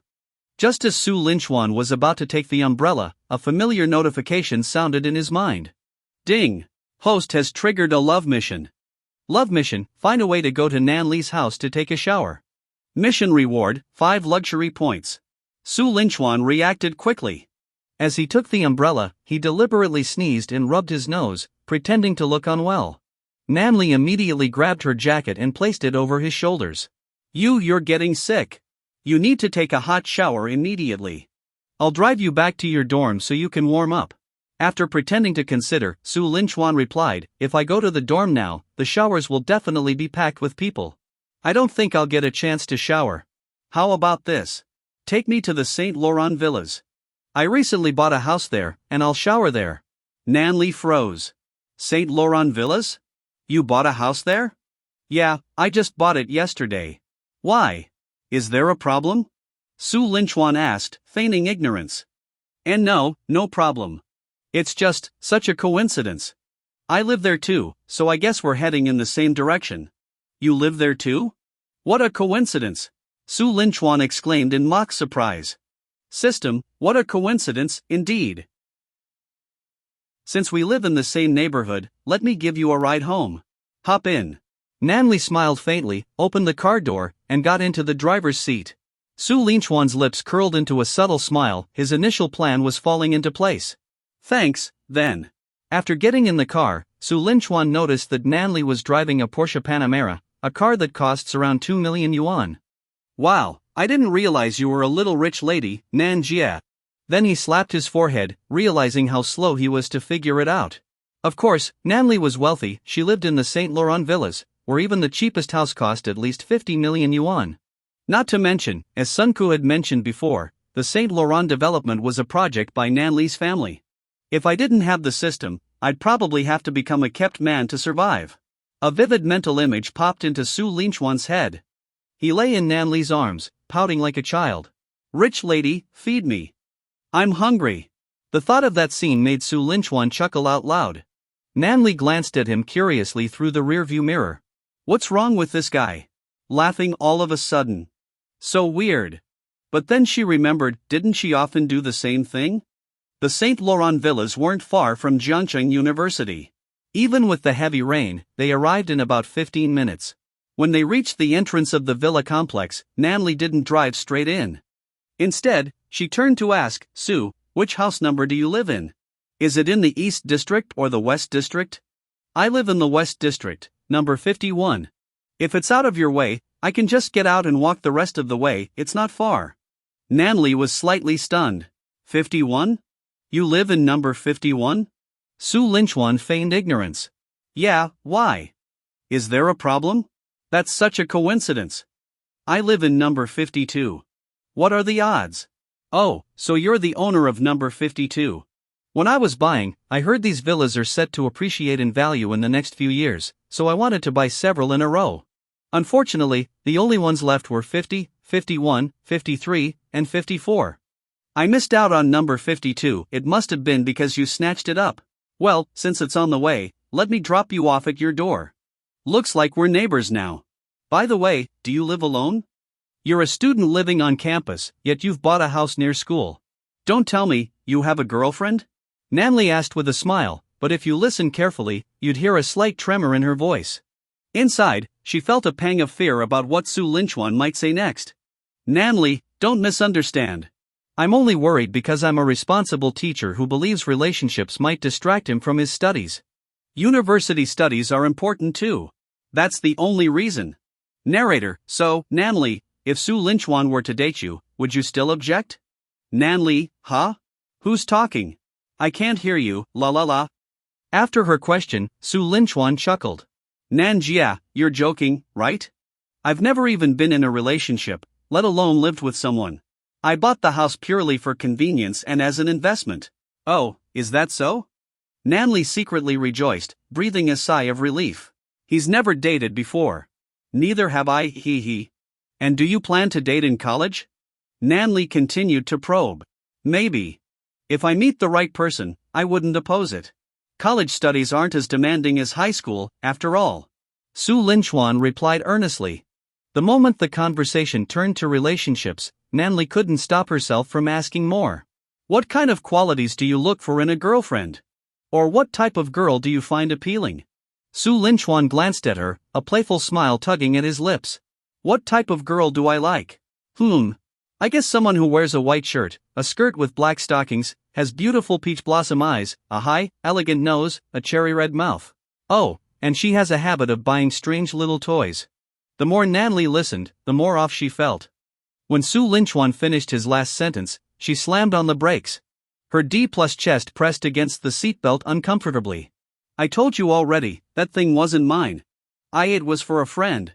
Blushing furiously, Nany glared at Su Linchuan and angrily restarted the car. Su Linchuan chuckled. Hee hee, I was just joking. Nany huffed and didn't respond. Although she appeared calm, her mind was racing. Humph, joking? Which part was the joke?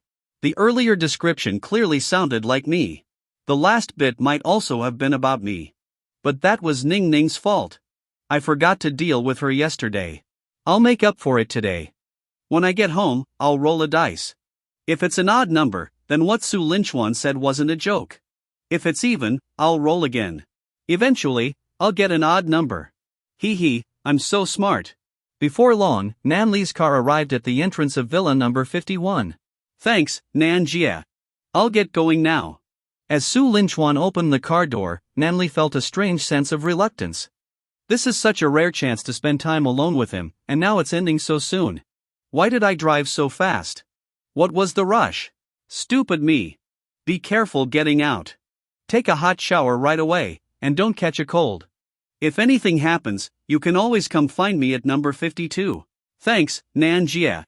See you later. Su Linchuan waved goodbye politely, then strode into villa number 51. Nany rested her chin in her hand and watched his retreating figure for several minutes before reluctantly driving home. At home, she called out but got no response. Ning Ning isn't here. She must have gone to class. Wow, she actually didn't skip today. Alright, time to roll the dice and then take a shower. Nany pulled up a dice rolling app on her phone and rolled a 5. First try, an odd number. It's fate, he really was talking about me. Nany, in high spirits, started singing as she took off her clothes to prepare for a shower. But just as she was about to step into the bathroom, the doorbell rang. Ding dong, ding dong. Nany had just taken off her outer clothes when she heard the doorbell ringing. She walked toward the inner door and checked the surveillance monitor, only to see Su Linchuan standing at the gate, pressing the doorbell. What's he doing here? Although puzzled, Nany didn't hesitate. She immediately connected the video call from the gate to the villa. At this point, Nany almost completely trusted Su Lin Chuan. Don't ask why. If you asked Nany, she wouldn't answer anyway. Outside the villa, Su Lin Chuan was seeing such a sophisticated door access system for the first time. A doorbell with a built-in video call function? Definitely worth every penny. The screen gradually lit up. The moment Su Lin Chuan's gaze landed on the screen, his eyes widened, and his face turned slightly red as if he had a nosebleed coming. Nany looked at the video feed and noticed Su Lin Chuan's strange expression. What's wrong with you? You're acting weird. But then Nany realized why. She had just taken off her clothes and connected the video call without thinking. Although the video only showed her upper body, that was still not something he should be seeing. In a panic, Nany quickly hung up the call and scrambled to find her clothes. But her discarded clothes were damp, and putting them back on would feel uncomfortable. In her flustered state, Nany grabbed a thin blanket from the sofa, wrapped it around herself, and opened the door, sitting down on the sofa like a shy kitten. Su Lin Chuan walked in, rubbing his nose, both of them silently agreeing not to bring up the awkward incident just now. Teacher, after I got home, I realized that the bathroom in my villa isn't working, there's no water. I was wondering if I could borrow your bathroom? Nany sat motionless on the sofa, still wrapped in the blanket. Sure, you can use it. The room to your left is the guest room, and it has a bathroom. Everything in there is clean and unused. I can't move around much right now, so just help yourself. Thanks, teacher. By the way, did you say you can't move around much? Nany blinked. What about it? Does that mean you can't move at all right now? Teacher, I've heard that these villas have excellent soundproofing. Even if you scream at the top of your lungs, no one outside will hear you. Is that true? Just kidding. Don't take it seriously. I was just trying to lighten the awkward mood. With that, Su Lin Chuan quickly headed to the guest room's bathroom. Nany angrily stood up and tossed the blanket aside, intending to head upstairs. Just as she was about to leave, Su Lin Chuan suddenly poked his head out of the guest room. Teacher, do you have an extra set of sleepwear? My clothes are all wet. He didn't even finish his sentence before freezing. The two stared at each other for about 5 seconds. Su Lin Chuan was the first to retreat, rushing back into the bathroom. Nany, now thoroughly embarrassed, ran upstairs and locked herself in her room. Within just a few minutes, both of them had endured 2 mortifyingly awkward moments. Nany wished the water from her bath could just drown her. That way, she wouldn't have to face him ever again. Inside the guest bathroom, Su Lin Chuan took a deep breath, trying to compose himself. Good grief, that was way too awkward. Looks like what I wrote in the love diary was still too reserved. After calming down a bit, Su Lin Chuan entered the system. Ding! Congratulations, host, on completing the mission. Love mission, find a way to take a shower at Nany's house. Mission rating, overachieved, rewards doubled. Doubled reward, 10 luxury points. Su Lin Chuan's lips twitched. This overachievement must have been because of those 2 moments of absolute mortification, right? Shaking off his thoughts, Su Lin Chuan opened his stats panel. Host, Su Lin Chuan. Luxury points, 10. Physical attributes. Strength, 120. Speed, 120. Stamina, 120. Mental power, 120. Main quest, eliminate social ills. Side quest, rectify campus issues, in progress. Inventory, love diary. Skills, master level combat. System, I can allocate luxury points to my attributes, right? Correct. Once you unlock the system store, you can also use luxury points for purchases. Great. Put all 10 points into strength. While balancing everything sounds good, spreading the points too thin won't help me improve. Focusing on one area is better. Ding. Host's allocation was successful. Su Lin Chuan stretched, feeling a noticeable increase in his strength. He was confident he could now smash a sandbag with a single punch. After withdrawing from the system, he removed his soaked military training uniform and began showering. The excuse about his villa's bathroom not working had been a total lie. A high-end estate like St. Laurent Villas would never have such an issue. Meanwhile, upstairs, Nany was soaking in her bathtub, utterly conflicted. What do I do? He saw me twice. This is so embarrassing. She raised her hand, intending to smack her plush toy in frustration, but then remembered it wasn't within reach. This is infuriating. I've never even held hands with a guy before. Oh, wait. Su Linchuan held my hand yesterday. Ah, that jerk. Such a troublemaker. Determined, Nany resolved to assert her authority once she finished bathing. I need to make him forget about what happened. I'm the teacher here, I have to maintain my dignity. After all, I have an image to uphold. She nodded firmly, quite satisfied with her plan. I'm so smart. I'll give him a good talking to. Otherwise, he might think I like him or something. Humph. As if. That's ridiculous, I definitely don't like him. With that, Nany's mood lightened considerably. Standing up, she turned on the shower to rinse herself off. About 20 minutes later, Su Linchuan finished his shower but didn't leave the bathroom. His clothes were still soaking wet, and he hadn't brought anything to change into. Testing his luck, he called out, "Teacher Nan, are you done with your bath? Could you help me find some sleepwear? If not, even a blanket would do." No response. Nany, still upstairs, couldn't hear him over the sound of her shower. After calling out a few more times and getting no reply, Su Linchuan mustered his courage, opened the bathroom door slightly, and grabbed a random bedsheet to wrap around himself. The result? He looked like he was wearing a skirt. "Teacher Nan, are you still in the bath?" He walked into the living room but didn't see her. A moment later, Nany appeared on the stairs wearing a white bathrobe. She carried a neatly folded bathrobe for him. All my sleepwear is for women, and the sizes might not fit you. This bathrobe is unisex, though. Here." As she handed him the robe, her face turned red. Even with the bedsheet draped over him, she could tell Su Linchuan had a great physique, lean but muscular. "Thank you, Teacher Nan." Su Linchuan took the bathrobe and, without thinking, pulled off the bedsheet right in front of her. Nany's pupils shrank. "What are you doing?" Su Linchuan had just pulled the bedsheet down to cover his upper body when he suddenly realized Nany was still there. "I'll go change in the other room." Clutching a bathrobe in one hand and holding the bedsheet tightly with the other to keep it from slipping, Su Linchuan stumbled back to the guest room and quickly changed into the robe. Nany watched his retreating figure and couldn't help but chuckle. When Su Linchuan instinctively tugged the bedsheet down earlier, she had just so happened to sneak a glance. Didn't expect him to have abs. Looks pretty solid. I wonder how it feels to the touch. Nany quickly pinched herself, squashing the dangerous thought. When Su Linchuan emerged from the guest room, Nany stood with her hands on her hips, ready to put on her teacher's stern demeanor and scold him. But before she could say a word, Su Linchuan's next move caught her off guard. He walked over, didn't sit down, and instead reached out to pat her head. "Teacher, let me dry your hair. If you keep it wet and sit in the air conditioning, you might catch a cold."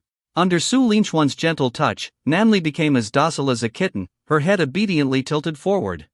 Even she couldn't explain why she was being so compliant. Maybe, because it felt nice? Su Linchuan grabbed a hairdryer, took her damp hair in his hands, and carefully began drying it.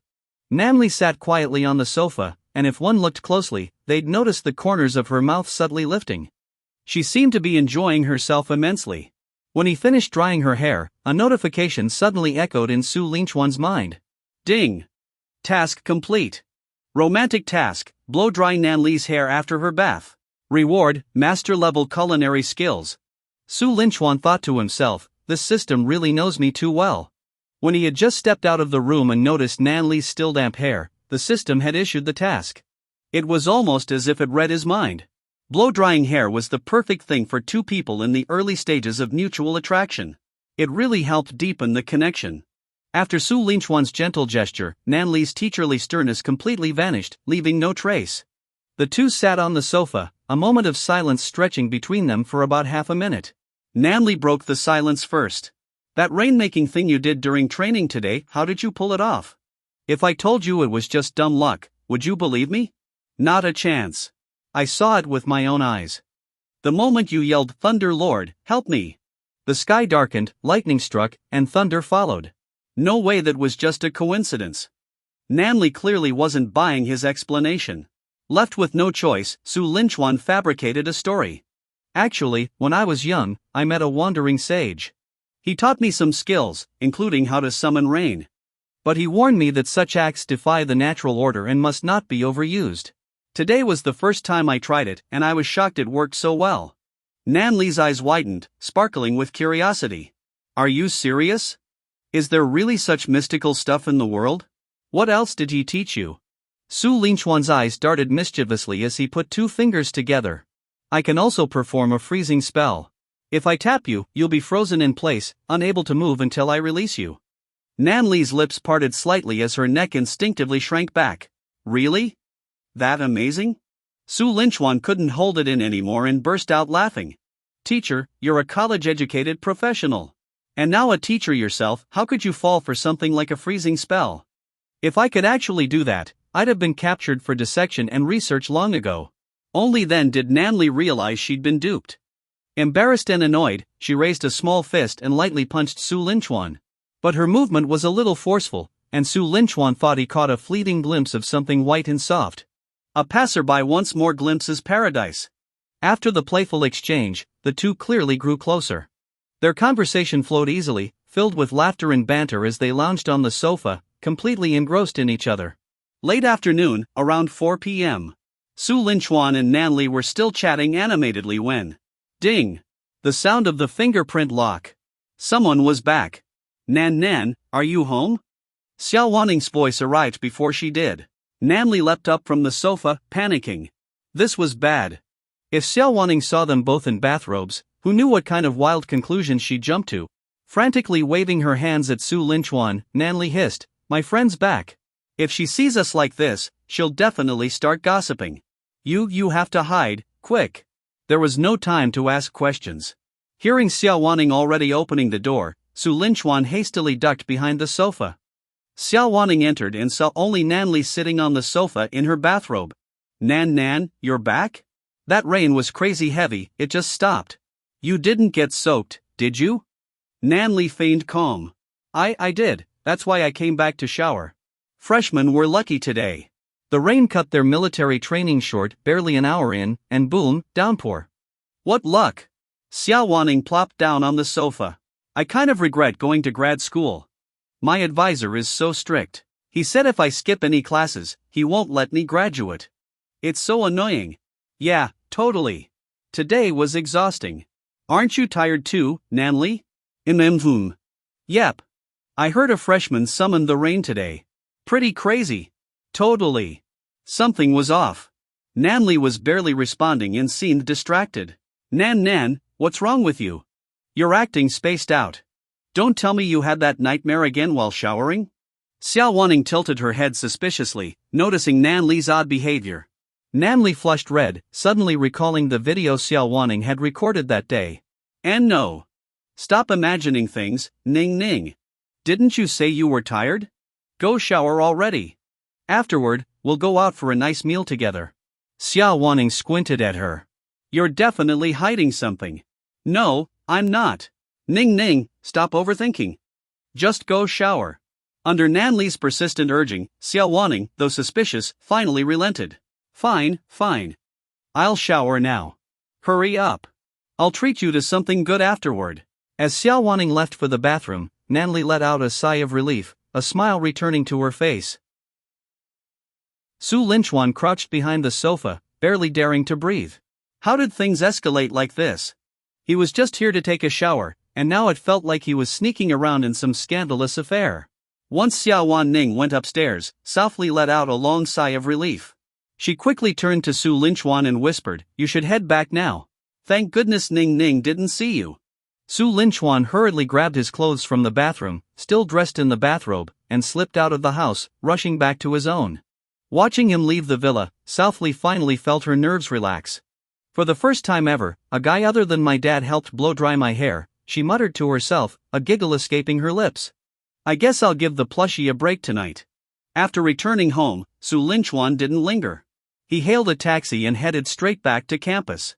Since he was still in a bathrobe, he had no choice, there were no spare clothes in his new home yet. When he arrived at the dorm, his 3 roommates immediately swarmed him. Su-ge. Spill the truth. Where were you? Why are you in a bathrobe? Did you go to a hotel or something? We saw you earlier with the teacher. You even draped your jacket over her shoulders. Su-ge, you're a legend. Day 2 of school, and you've already bagged the advisor. Su Linchuan rolled his eyes at their nonsense. What's with your wild imaginations? Do I look like someone who'd defy the rules to mess with a teacher? The 3 exchanged glances, then nodded solemnly.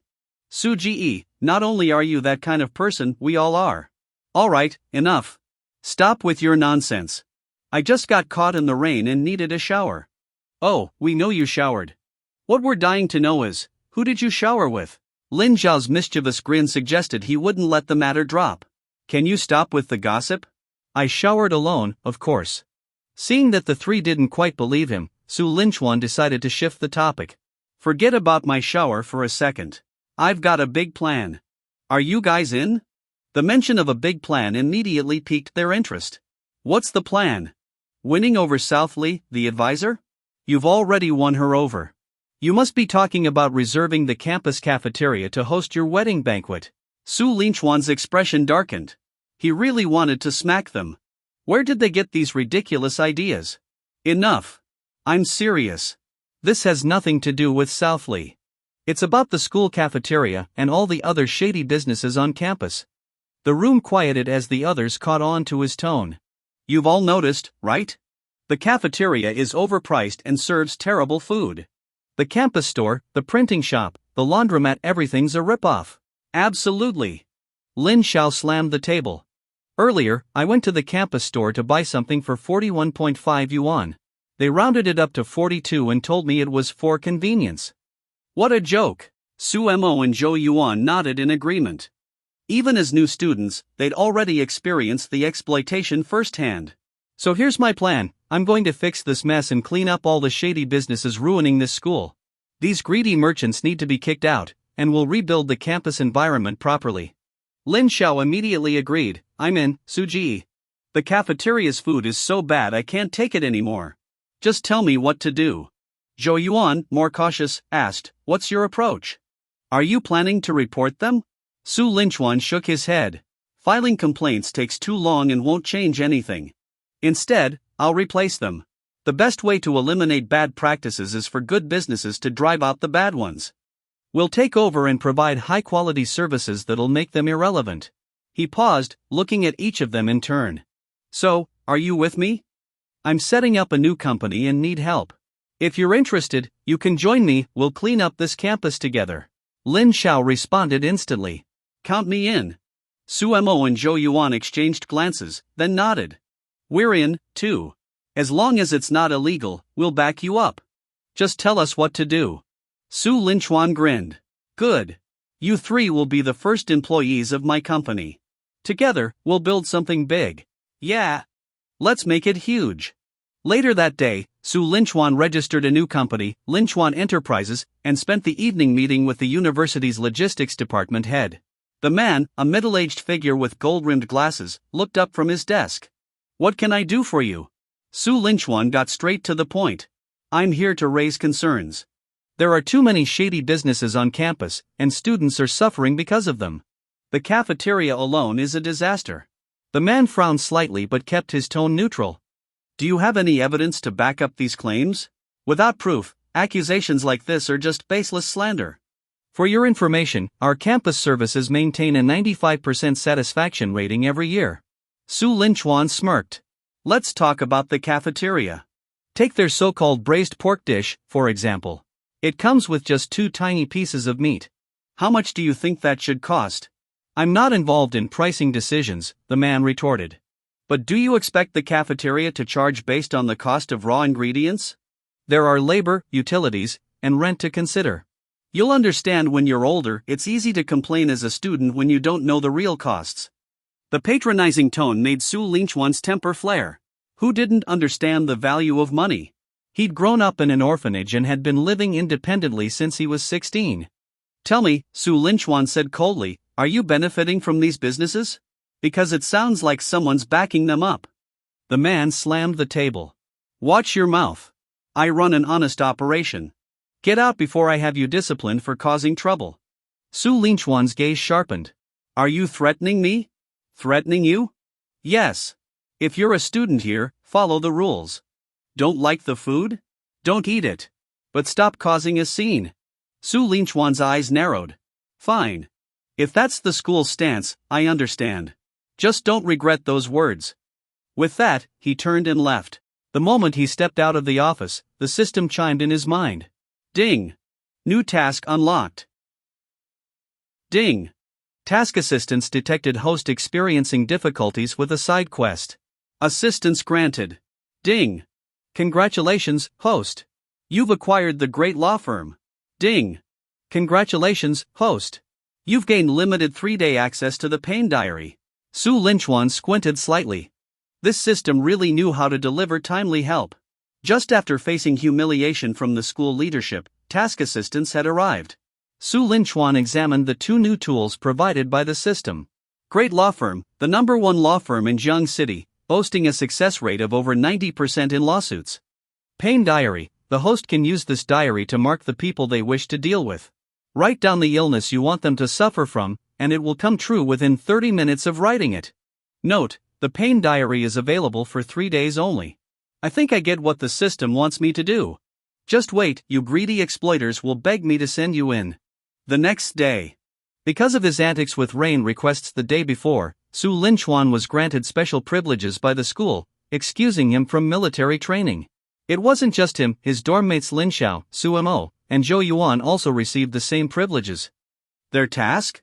Simply delivering water and drinks to those participating in the military training. The reason for these privileges wasn't complicated. Su Linchuan had subtly suggested that if he were forced to participate in training, he'd continue praying for rain every day. Thus, the school voluntarily offered these benefits to Su Linchuan and his friends. With free time on his hands, Su Linchuan visited several key locations on campus: the cafeteria, the print shop, the laundry room, the convenience store, and the facilities office, where he encountered the same middle-aged man from the day before. Today, his conversations revolved around acquiring these businesses, offering to take over their operations at a fair market price. But, as expected, he was rejected at every turn.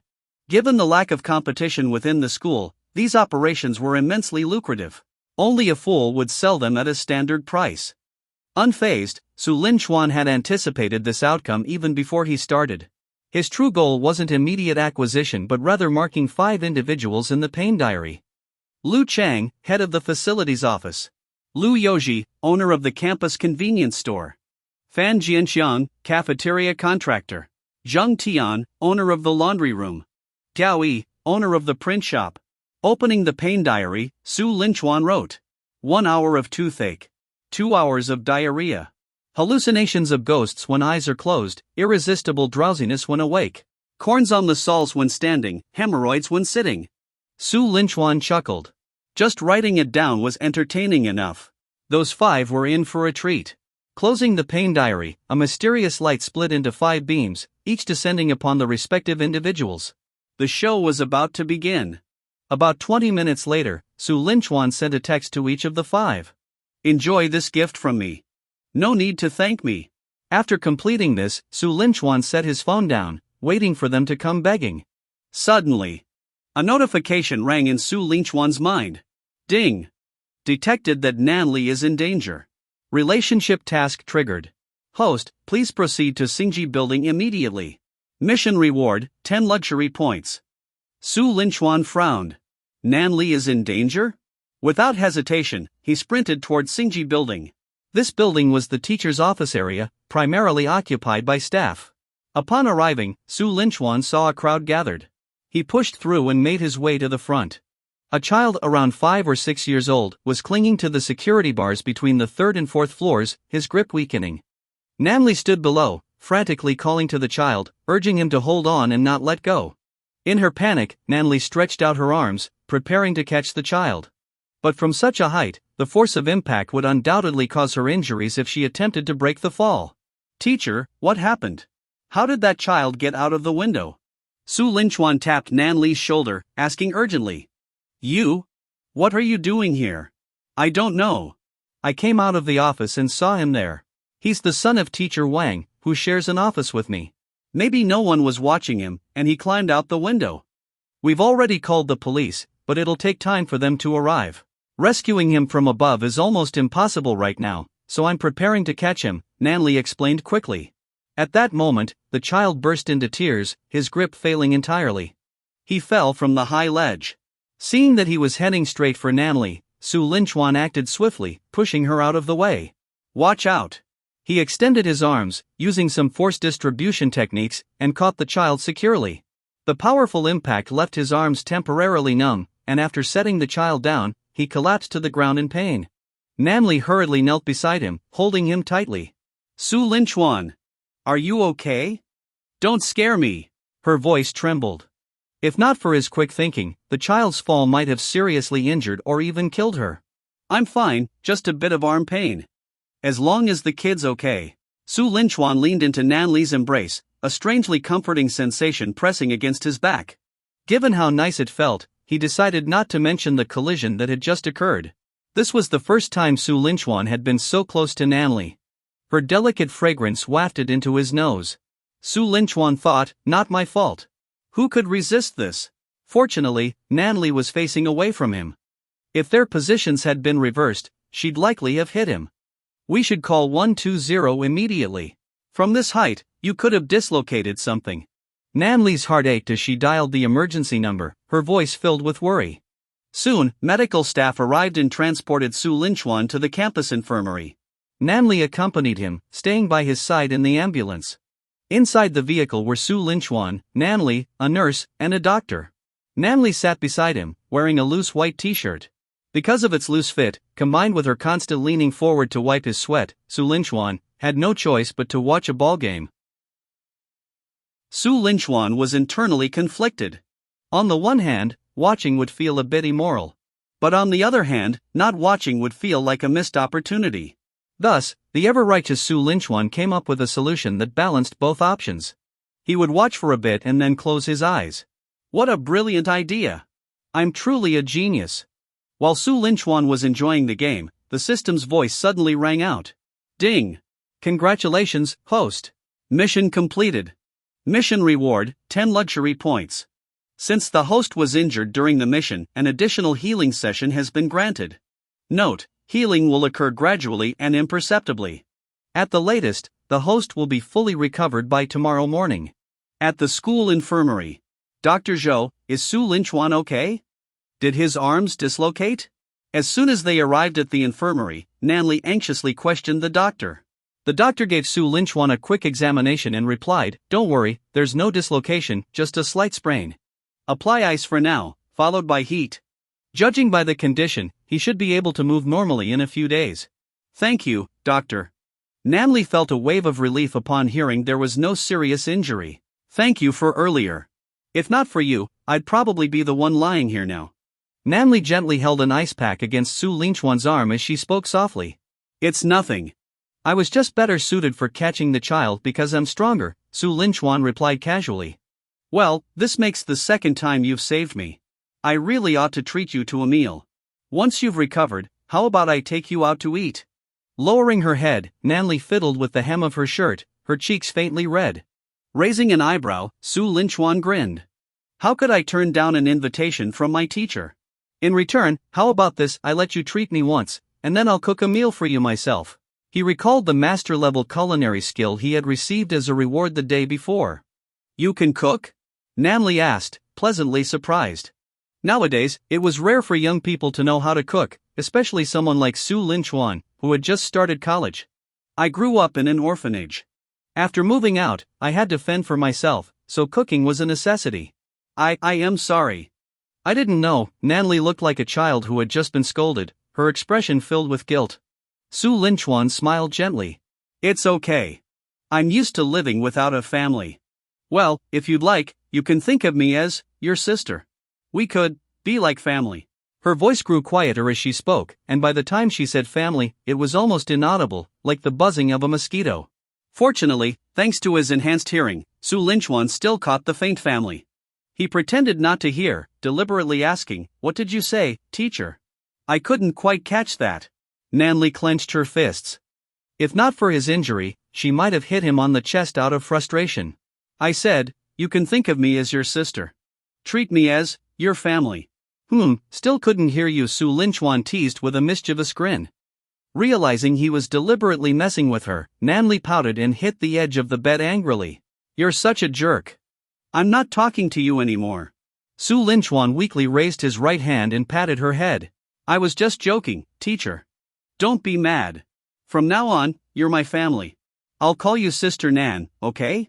Nany smiled smugly. Then, I'll call you Xiao Chuan from now on. Sister Nan. Xiao Chuan. They both smiled at each other, but their actions and the titles they used seemed a little mismatched. Su Linchuan was patting Nan Li's head, like an older brother comforting a little sister. Meanwhile, Nan Li, with her innocent demeanor, looked like a little rabbit as she called him Xiao Chuan. Su Linchuan also noticed the oddity of the situation. With a chuckle, he said, Sister Nan, doesn't this feel more like a big brother and little sister dynamic, rather than an older sister and younger brother? Nan Li puffed up her cheeks, stood up straight, and placed her hands on her hips. How does this look like a big brother and little sister? I'm older than you, okay? Su Linchuan's gaze inadvertently fell on her chest. He swallowed hard. She wasn't wrong, she was indeed bigger. She's older, she's got a point. You win this argument, teacher. Teacher and student, big brother and little sister, older sister and younger brother. 3 dynamics in the span of a few moments, how was anyone supposed to keep up? After chatting for a while, Su Linchuan's phone suddenly rang. Seeing the caller ID, a sly smile spread across his face. As expected, they're calling now. Who's calling? Nan Li asked curiously, craning her neck to look. It's someone you might know, the head of the school's facilities department. Let me put it on speaker. Placing the phone on the bed, Su Linchuan activated the speakerphone. As soon as the call connected, Lu Chang's hysterical voice came through. It's you. What have you done to us? Ah. Nan Li was startled. The voice was unmistakably that of Lu Chang, the facilities director. What happened to him? She whispered, poking Su Linchuan's chest. Su Linchuan smirked. I'll explain it all later. Speaking into the phone, he replied, Director Lu, what are you talking about? I don't understand. You know exactly what I'm talking about. That text message you sent us, what did it mean? I simply arranged a big cake as a gift for you all, so I sent you the message. What else could it mean? Do you think it was about toothaches, diarrhea, corns, or hemorrhoids? It was you. It's all you're doing. On the other end, Lu Chang was sitting on a toilet, legs propped up on a stool, holding the phone with one hand while clutching his face with the other. He looked utterly ridiculous. Director Lu, perhaps it's time to reconsider transferring the management rights. I have other matters to attend to, so I'll hang up now. Before Lu Chang could respond, Su Linchuan ended the call. Furious, Lu Chang leaned back in frustration only to fall into the toilet, landing face-first into something he had just deposited. I made a mistake. Why did I mess with such a demon? The 40-something-year-old man began crying like a child, trembling as he recalled the terrifying visions every time he closed his eyes. After hanging up, Su Linchuan received calls from the other shop owners in succession. Each call followed the same pattern. After a brief conversation, he hung up on them too. If there was one thing Su Linchuan despised, it was exploitative businessmen. He'd at least let them suffer until tomorrow before dealing with them further. Nan Li blinked her large eyes, her expression filled with curiosity. The people who called you just now were just a few business owners on campus. I'll explain everything to you. Su Linchuan explained his plan to clean up the campus to Nan Li in full detail. After hearing it, Nan Li was stunned by Su Linchuan's audacity. She had attended Jiang City University herself and was well aware of the exploitative practices that plagued the school. She despised them deeply but knew they had formed a well-established chain of interests, leaving her powerless to change things. But Su Linchuan actually dared to take action. She couldn't help but feel both shocked and impressed. So, those phone calls earlier, what were they about? Su Linchuan shrugged innocently. It seems like they're facing some retribution. They seem to think it's my doing, but I've been with you the entire time, Nan Jie. How could I have been involved? Nan Li glanced at Su Linchuan. First, he successfully summoned rain during the military training. Now, the mysterious health issues plaguing Lu Chang and the others. Although Su Linchuan denied it, it was hard not to feel suspicious. Her little brother was becoming more and more mysterious. Since Su Linchuan wasn't willing to elaborate, Nan Li chose not to press further. So, what's your next step? Are you planning to make them surrender the business rights? Judging from their phone calls, they seem to be in considerable pain. I think they'll give in soon, right? Su Linchuan shook his head slightly. At first, I wasn't planning to dwell on their past wrongdoings. I gave them a chance, but they refused to take it. Now, I've changed my mind. I want them to pay for everything they've done, one by one.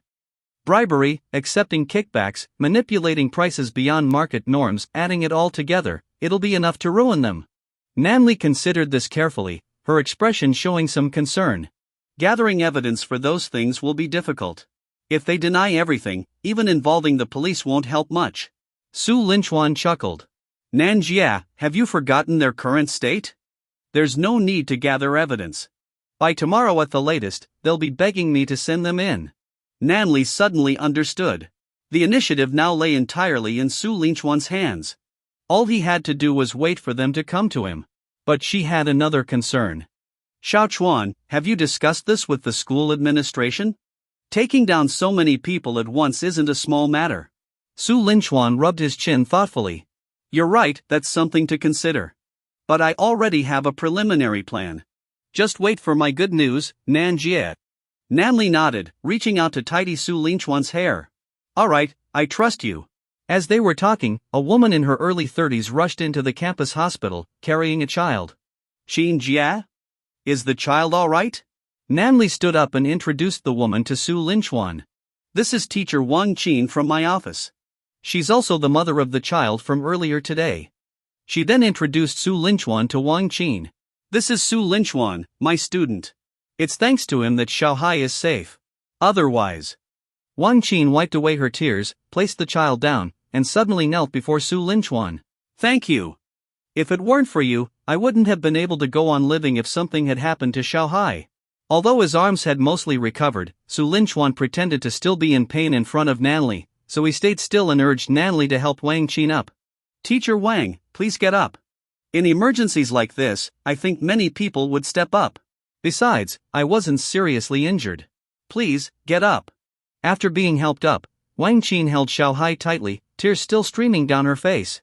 It wasn't until Nany comforted her that she finally calmed down. Su Linchuan, I'll cover all your medical expenses. Here's a card with 100,000 yuan in it. Raising a child has been expensive these past few years, so this is all I can spare. Please don't turn it down. Su Linchuan had no intention of accepting the money. For one, he had acted to complete a system task. For another, he wasn't short on money. But after Wang Qin insisted repeatedly, Su Linchuan had no choice but to accept it reluctantly. After thanking him profusely once again, Wang Qin took a phone call and left in a hurry with Xiaohai, apologizing before she left. Watching Wang Qin and her child leave, both Su Linchuan and Nany had the same thought. The child's pretty cute. Su Linchuan broke the silence first. Nanjie, do you prefer boys or girls? Nany was momentarily stunned, her cheeks reddening slightly. I think I like boys more. And you? She asked after a moment. Su Linchuan thought for a moment. I think I like girls more. I'm a boy myself, so I know just how mischievous boys can be. After a brief pause, he suddenly said, how about we have twins, one boy and one girl? Nany instinctively replied, sure, that sounds great. Her eyes widened as she processed what she had just said. She abruptly stood up and turned away, her face flushing deep red. I am your teacher, or your elder sister. What are you even talking about? Her face turned redder, the color spreading down to her neck. Su Linchuan smirked slightly. The buffs are stacking up a bit too much. Is this setting up for some serious role-playing later on? A little too far ahead. Nanjia, what are you saying? I was talking about us having children after we both get married someday. What were you thinking about? How could we get married? Nany stammered, her voice growing softer. Despite her growing fondness for Su Linchuan, she couldn't quite overcome the barriers in her heart. Nanjia, you're so strange. I was talking about when we each get married someday. What were you thinking about? Su Linchuan teased. Nany froze in place for about 3 seconds before stammering, I thought you meant. I need to go to the restroom. She fled in a hurry, leaving behind a grinning Su Linchuan. She's clearly thinking about it but won't admit it. This could be a movie. My tsundere teacher. Sounds like a hit. Inside the restroom, Nany splashed her flushed face with water and stomped her foot. Stupid Su Linchuan. Big jerk. He's doing this on purpose. She regretted not bringing her stuffed doll, otherwise, she would have punched it to vent her frustration. As if. There's no way I'd have his kids. Big jerk. I'm his teacher. His elder sister. How could he even think about such nonsense? Ugh, he's infuriating. I'll find that doll and punch it when I get back. This is just me caring for a student. And gratitude because he saved me twice. Yes, that's all it is. Nany stubbornly convinced herself. After taking a moment to compose herself, she clenched her fists and vowed to assert her authority as both a teacher and an elder sister when she returned. But things rarely went as Nany wished. After coming out of the restroom, Nany puffed out her cheeks, placed her hands on her hips, and prepared to assert her authority over Su Linchuan. In her mind, she resolved not to let this troublemaker touch her head again. Su Linchuan's hands seemed to have some kind of magical power. The moment they touched her head, she felt like she was transformed into a docile little bunny. It was just too strange. Nany's inner thoughts, yes, that's exactly it, it's not because it feels comfortable. It's Su Linchuan who's the problem. He knows magic, that must be it. But before Nany could say a word, Su Linchuan raised a hand. I need to use the restroom. Nanjia, could you help me get up? Nany's composure broke instantly, and she hurried over to the side of his bed. I'll help you. Don't move too much. Does your arm still hurt? Her concern seemed to be written all over her face. It doesn't hurt that much anymore, but I can't muster much strength. Just help me up, and I can manage on my own. No need for you to assist me in the restroom. Nany's face turned bright red. Stupid Su Linchuan. What kind of nonsense is he saying?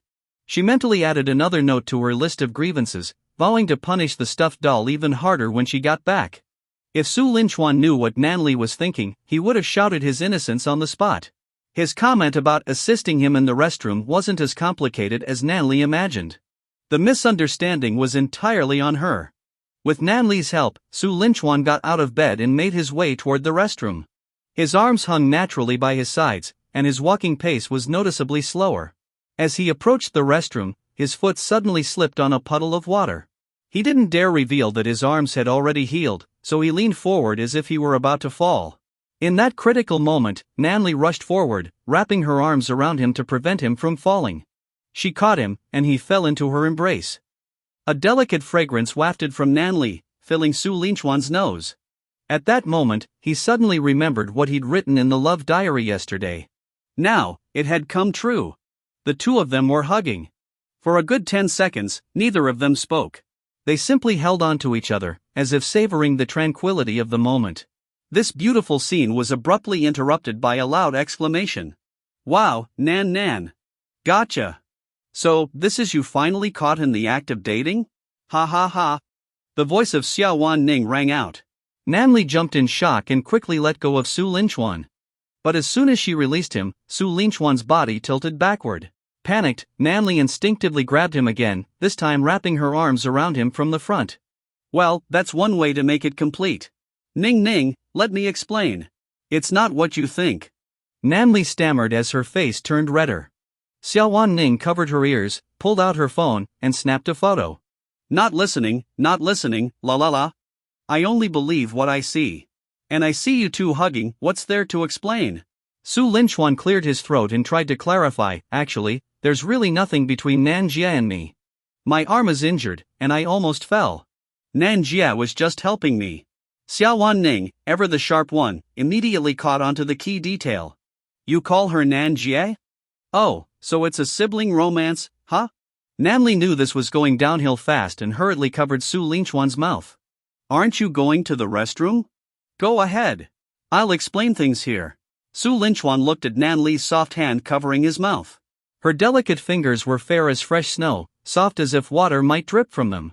He had a sudden impulse to bite her hand, but his reason held him back. Patience, good things come in time. With that, Su Linchuan turned and went to the restroom.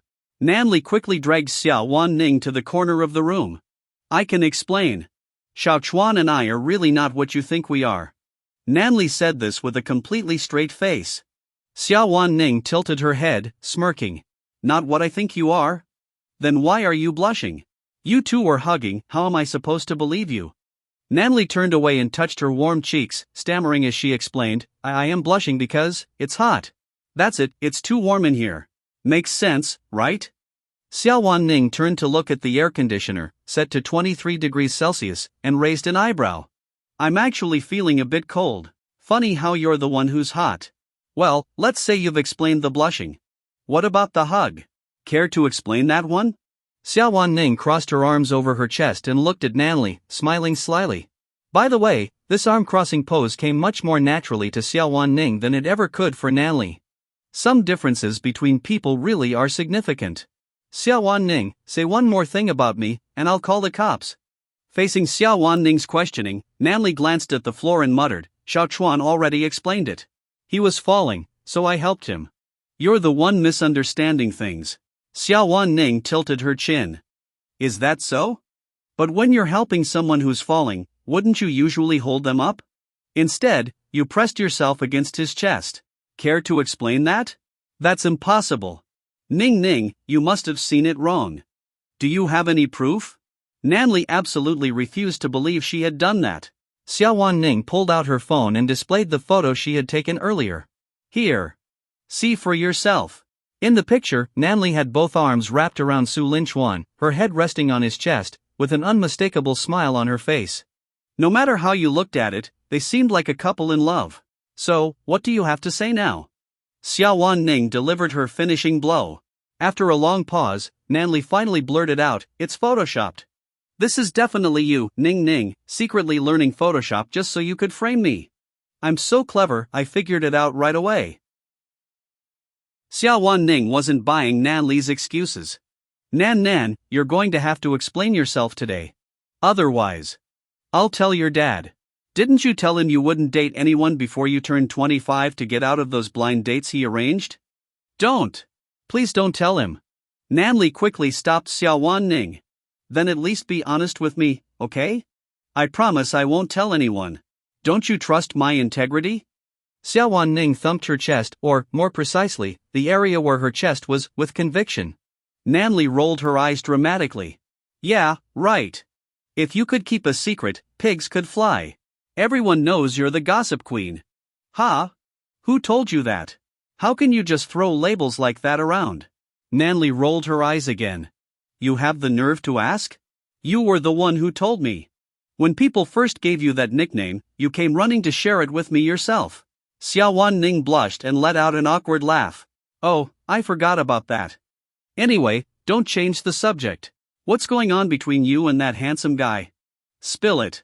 Nany stuck out her tongue, realizing her attempt to dodge the question had failed. She had no choice but to confess. Fine, I'll tell you. It's really not what you think. Xiao Chuan and I are innocent. Today, there was a kid climbing out of a window in the teaching building. He almost fell, but Xiao Chuan pushed me out of the way and caught the kid, injuring his arm in the process. He basically saved my life. And then, a couple of days ago, at the start of the semester, remember when I helped you carry that stuff? On the way through the grove, I ran into some thugs. He saved me then too.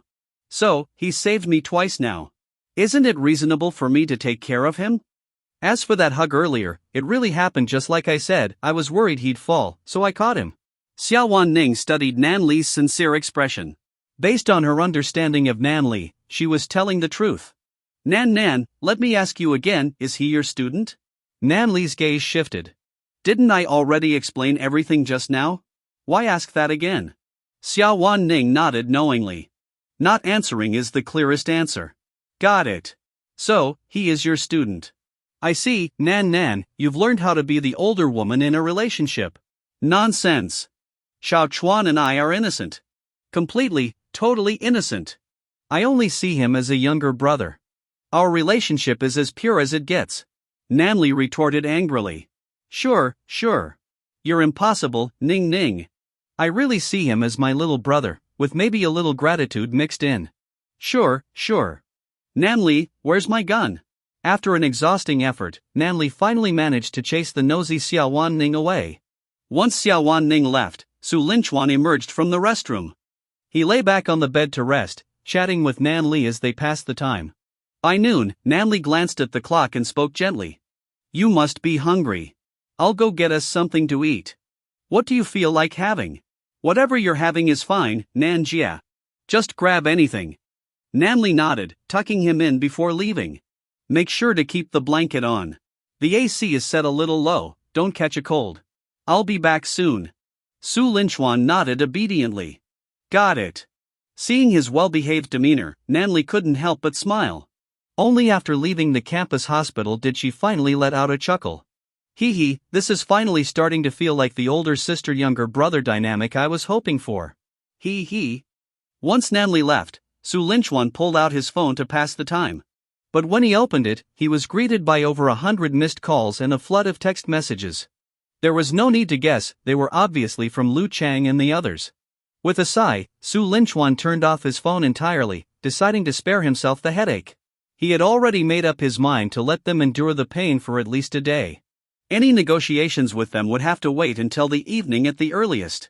Having shut off his phone, Su Linchuan found himself bored as he lay in bed. His eyes wandered around the campus hospital room, and a scenario suddenly popped into his head. Su Linchuan, lying injured and unable to move, when suddenly Nany appears dressed as a nurse. "Sir, you can't move due to your injuries, right?" And then... Wait, who put the mosaic here? Meanwhile, in the restroom on the third floor of the office building, Lu Chang and the 4 other business owners had gathered. The restroom was chosen as their meeting spot, naturally because of the surprises Su Linchuan had arranged for them. Their toothaches had subsided, but the diarrhea hadn't. Life's unexpected twists are much like diarrhea, you never know when it'll strike, and it always catches you unprepared. The 5 of them sat on the floor, their faces growing darker by the minute. One of them had even taped his upper and lower eyelids together, forcing his eyes open. He couldn't afford to blink every time he did, he was terrified by hallucinations. The subsequent fright triggered a chain reaction, and the floodgates in the back would burst open. He'd already gone through 8 pairs of pants and had no clean ones left. "So, what's the plan here?" one of them asked. "We keep calling that kid, but he won't answer. We can't find him. What should we do?" "Oh crap, hold that thought, I've gotta go." Before he could finish, Lu Chang bolted for the restroom in a panic. 5 minutes later, he crawled back out, groaning, "Alright, continue." The convenience store owner sighed. "Isn't it obvious? He wants our business rights. Let's just give them to him. It's only been a couple of hours of this, and I already feel like jumping off a building. What's the point of making money if we can't live to spend it?" The others exchanged glances before reluctantly nodding in agreement. "If he wants them, he can have them. I can't take this anymore. Besides, even if we call the police, we don't have any evidence. That kid is truly something else. I even heard the rain yesterday was his doing. Let's just hope we never cross someone like him again. Lesson learned. Crap, gotta go again." Restroom. After a brief discussion, the 5 of them unanimously decided to surrender. Since they couldn't reach Su Linchuan directly, they turned to the school. They contacted his dorm mates, his advisor, and anyone else connected to him, just to get the message across. They were giving up. They'd concede. Just make it stop. Back at the campus hospital, Nany returned with 2 servings of egg fried rice. It was her favorite dish, so she figured Su Linchuan might enjoy it too. Thanks to his earlier pretense of arm weakness, Su Linchuan's plan bore fruit. For lunch, Nany fed him herself. Nany sat by Su Linchuan's bedside, holding a bowl of egg-fried rice.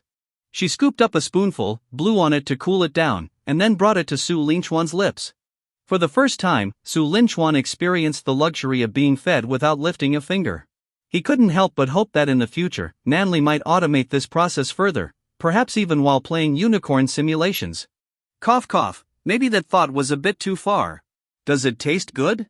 I really like this dish myself, Nany asked expectantly after feeding him a few bites. Su Linchuan raised an eyebrow and grinned. It's delicious, absolutely amazing. Especially since it's being fed to me by Nany. I'd say it's the best food in the world. He spoke with a playful smile. Nany rolled her eyes at him, but even that small gesture was brimming with charm. You're such a sweet talker. Have you said things like this to a lot of girls? Su Linchuan slowly raised his hand. I swear, Nany, you're the only one I've ever said this to. Actually, I didn't used to talk to girls much at all. Most of the time, if I said a couple of words, they'd start getting handsy, either touching my face or trying to lift my shirt. It got so bad I just avoided talking to them altogether. This wasn't an exaggeration. As someone blessed with an exceptionally handsome face from a young age, he'd often found himself on the receiving end of unwelcome advances. Nany was stunned, never having imagined such an experience for him. Getting handsy, like this? She teased, a mischievous smile spreading across her lips. She reached out and lightly poked his cheek. Nany, if you keep this up, I'm going to call the police. His words only made Nany more interested. She put down the bowl of egg fried rice and began pinching his cheeks. Hee, this is pretty fun. Your skin's so soft, softer than mine, even. What do you do when faced with a female rascal? Asking for immediate advice, this is urgent. After playing with his cheeks for a while, Nany's gaze drifted downward to his chest. She suddenly remembered the fleeting glimpse of Su Lingquan's abs when he'd been taking a shower at her place. She swallowed hard. She was so tempted to touch them. Noticing her gaze, Su Lingquan smirked. Nanjia, what are you thinking about? Don't tell me you're planning to lift my shirt and touch my abs? Caught red-handed, Nany's face turned bright red. She quickly averted her gaze.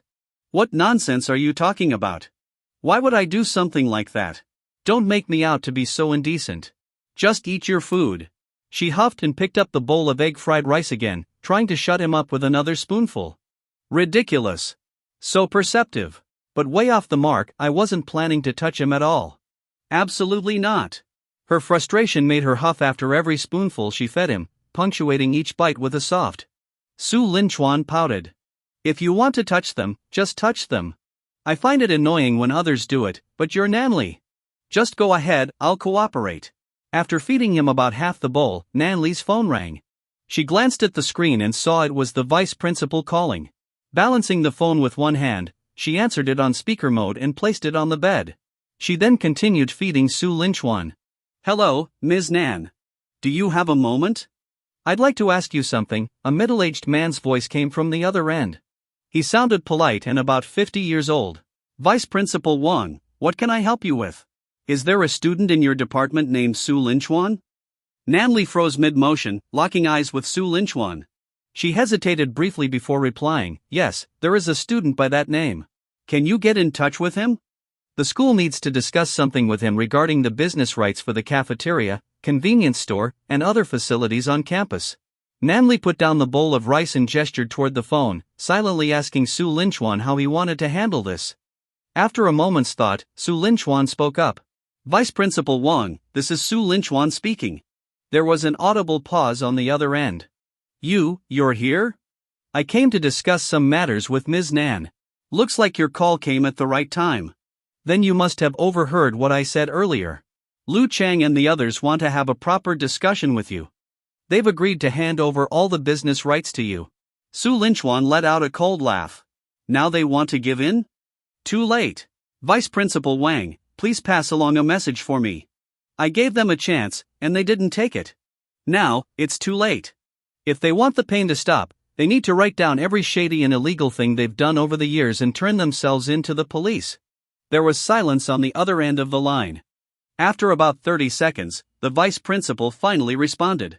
I'll relay your message. Also, let them know they have until 6 p.m. today to turn themselves in. If I don't hear that they've done so by then, I'll make sure they receive an even bigger surprise. I understand. I'll pass along your exact words. The vice principal hung up. Nany looked at Su Lingquan. Doing this will definitely upset some of the school leaders. If this gets out, they'll feel it tarnishes the school's reputation. I've already thought of a plan for that. Don't worry about it, Nanjia. I trust you. Now, let's finish your meal. Nany continued feeding him, confident that Su Lingquan could handle the situation. If he could even control the weather, making it rain at will, how could a problem like this faze him? Without realizing it, Nany found herself developing an unshakable confidence in him. While Su Lingquan was enjoying being fed, Lu Chang and the other four were fuming. Damn it! He wants us to turn ourselves in? For what? All we did was charge a little more than usual. Isn't that what every school does? Screw him. Let him call the police if he wants. I'd like to see what the cops can do. We didn't raise prices past the legal limit. Exactly. Asking us to turn ourselves in? What a joke. Lu Chang glared at the others and shouted, Enough! Stop talking nonsense. Not illegal? Have you all forgotten how you got your business rights in the first place? Bribing me, bribing other school leaders, do you think that wasn't illegal? His words made the other four collapse back onto the floor. They had become so accustomed to these shady dealings over the years that they had forgotten it was criminal behavior. Bribery is illegal. Accepting bribes is illegal. And it's not just the bribery. How much have you pocketed in kickbacks over the years? With everything we've done, we'd all be looking at serious prison time. Lu Chang added. The convenience store owner trembled with fear. What do we do now? Should we really turn ourselves in? What should we do?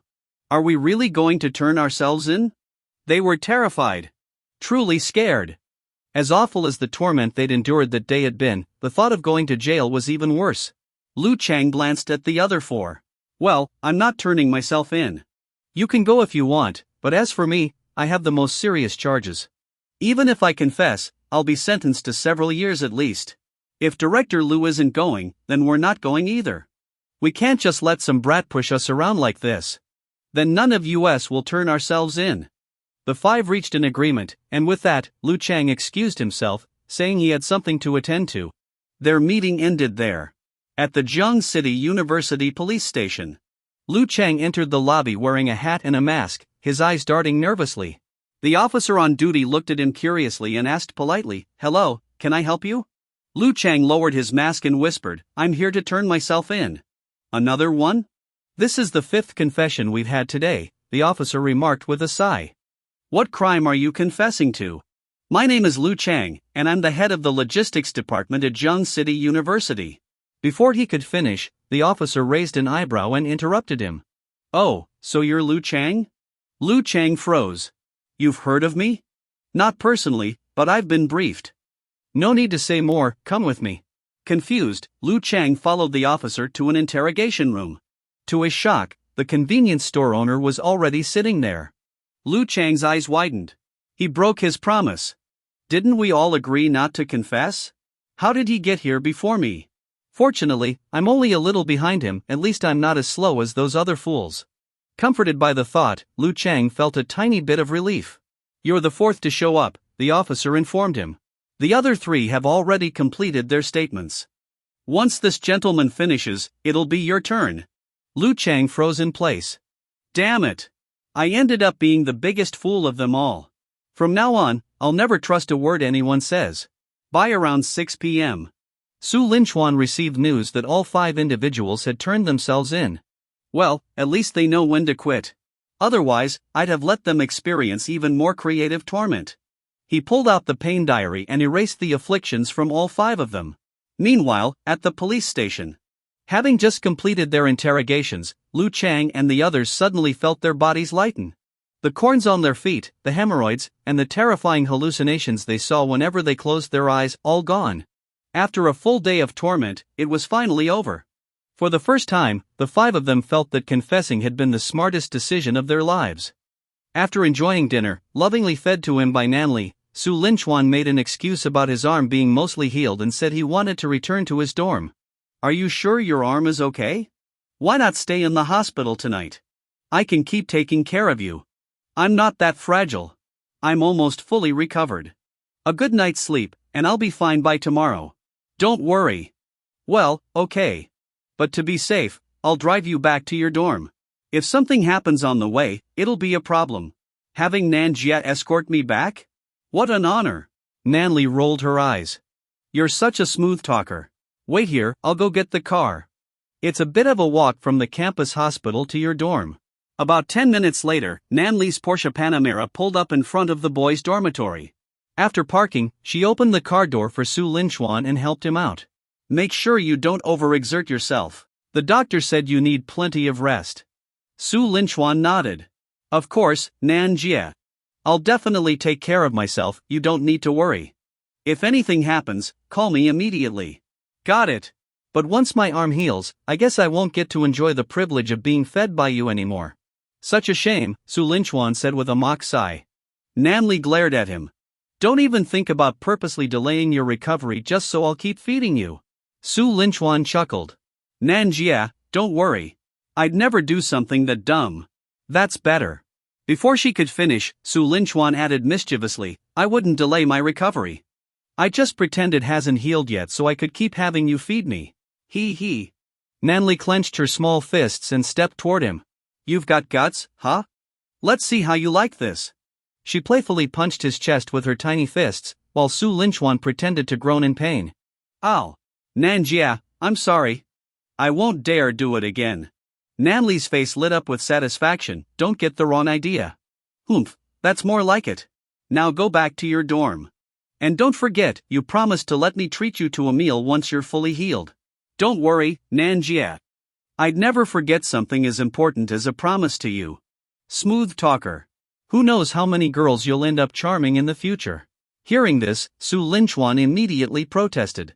Nanjia, I told you, I've never been in a relationship. Even when girls ask for my WeChat on the street, I always say no. Nanli felt a secret sense of joy but said aloud, well, you don't have to be that strict. You're at the age where it's normal to date. If you meet a nice classmate, there's nothing wrong with adding her as a friend. Su Linchuan raised an eyebrow.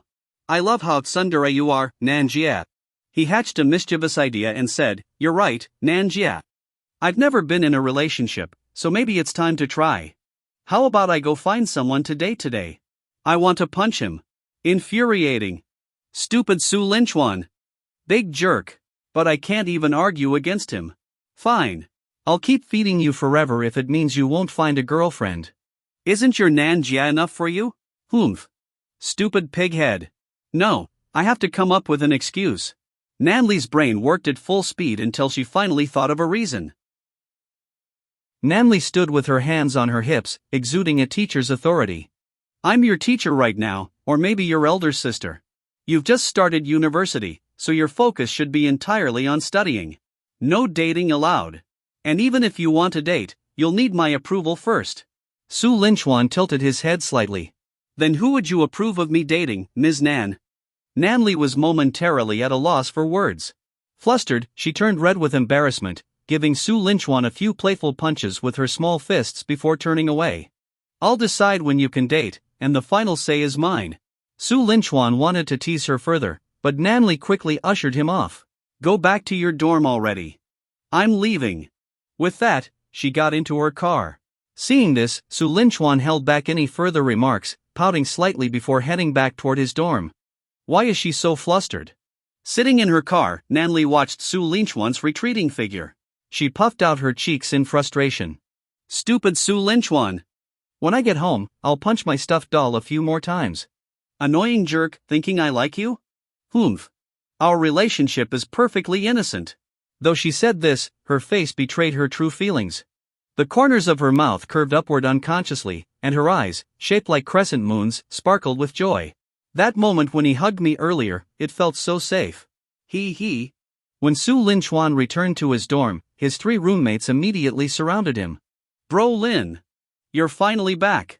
We've been looking for you all day. Where've you been? A teacher from the school called, asking about you. They also said the business rights for the school facilities have been handed over. Bro Lin, what kind of big operation were you running without telling us? Spill it. Su Linchuan rolled his eyes at them. What was I doing? I was in the campus hospital, what else would I be doing? He then recounted the incident in the office building to his 3 roommates. You spent the whole day in the campus hospital? Are you okay? How's your arm? We tried calling you, but your phone was off all day. We were worried sick. Why didn't you let us know? We could have come to help you out. With your arm injured, it must have been hard to do things like eat or go to the restroom. Su Linchuan pursed his lips. He'd been more than fine. Nanli had been taking care of him all day. Apart from the restroom, where she didn't help me directly, she looked after me for everything else.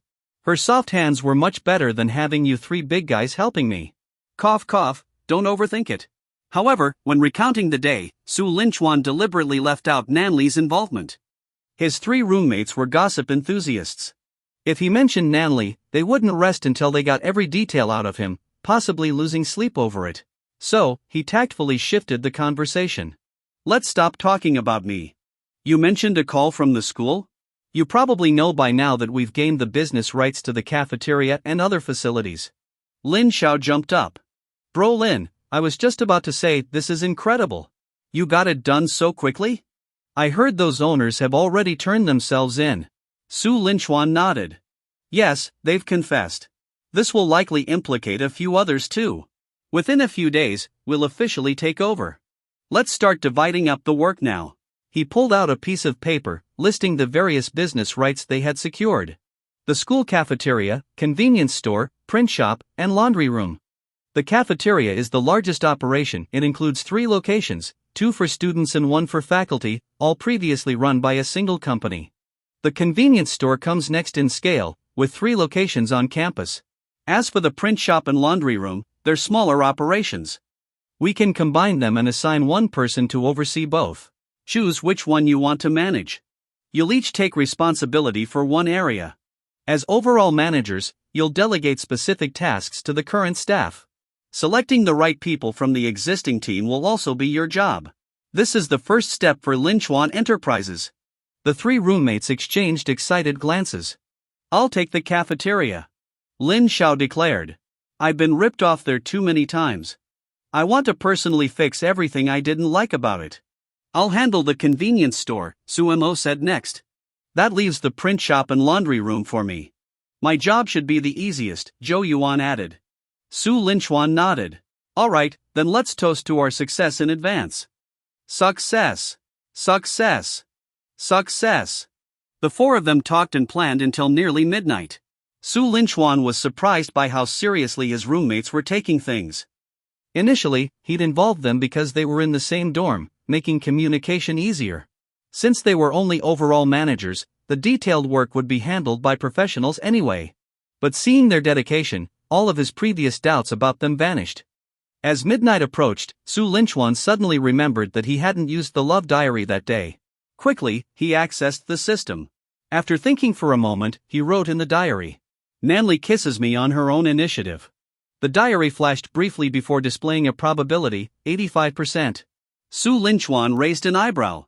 If he remembered correctly, yesterday's entry about a hug had only been at 70%. Now, something even bolder, her taking the initiative to kiss him, had a higher probability? 85%. What did this mean? It meant his relationship with Nany had deepened significantly.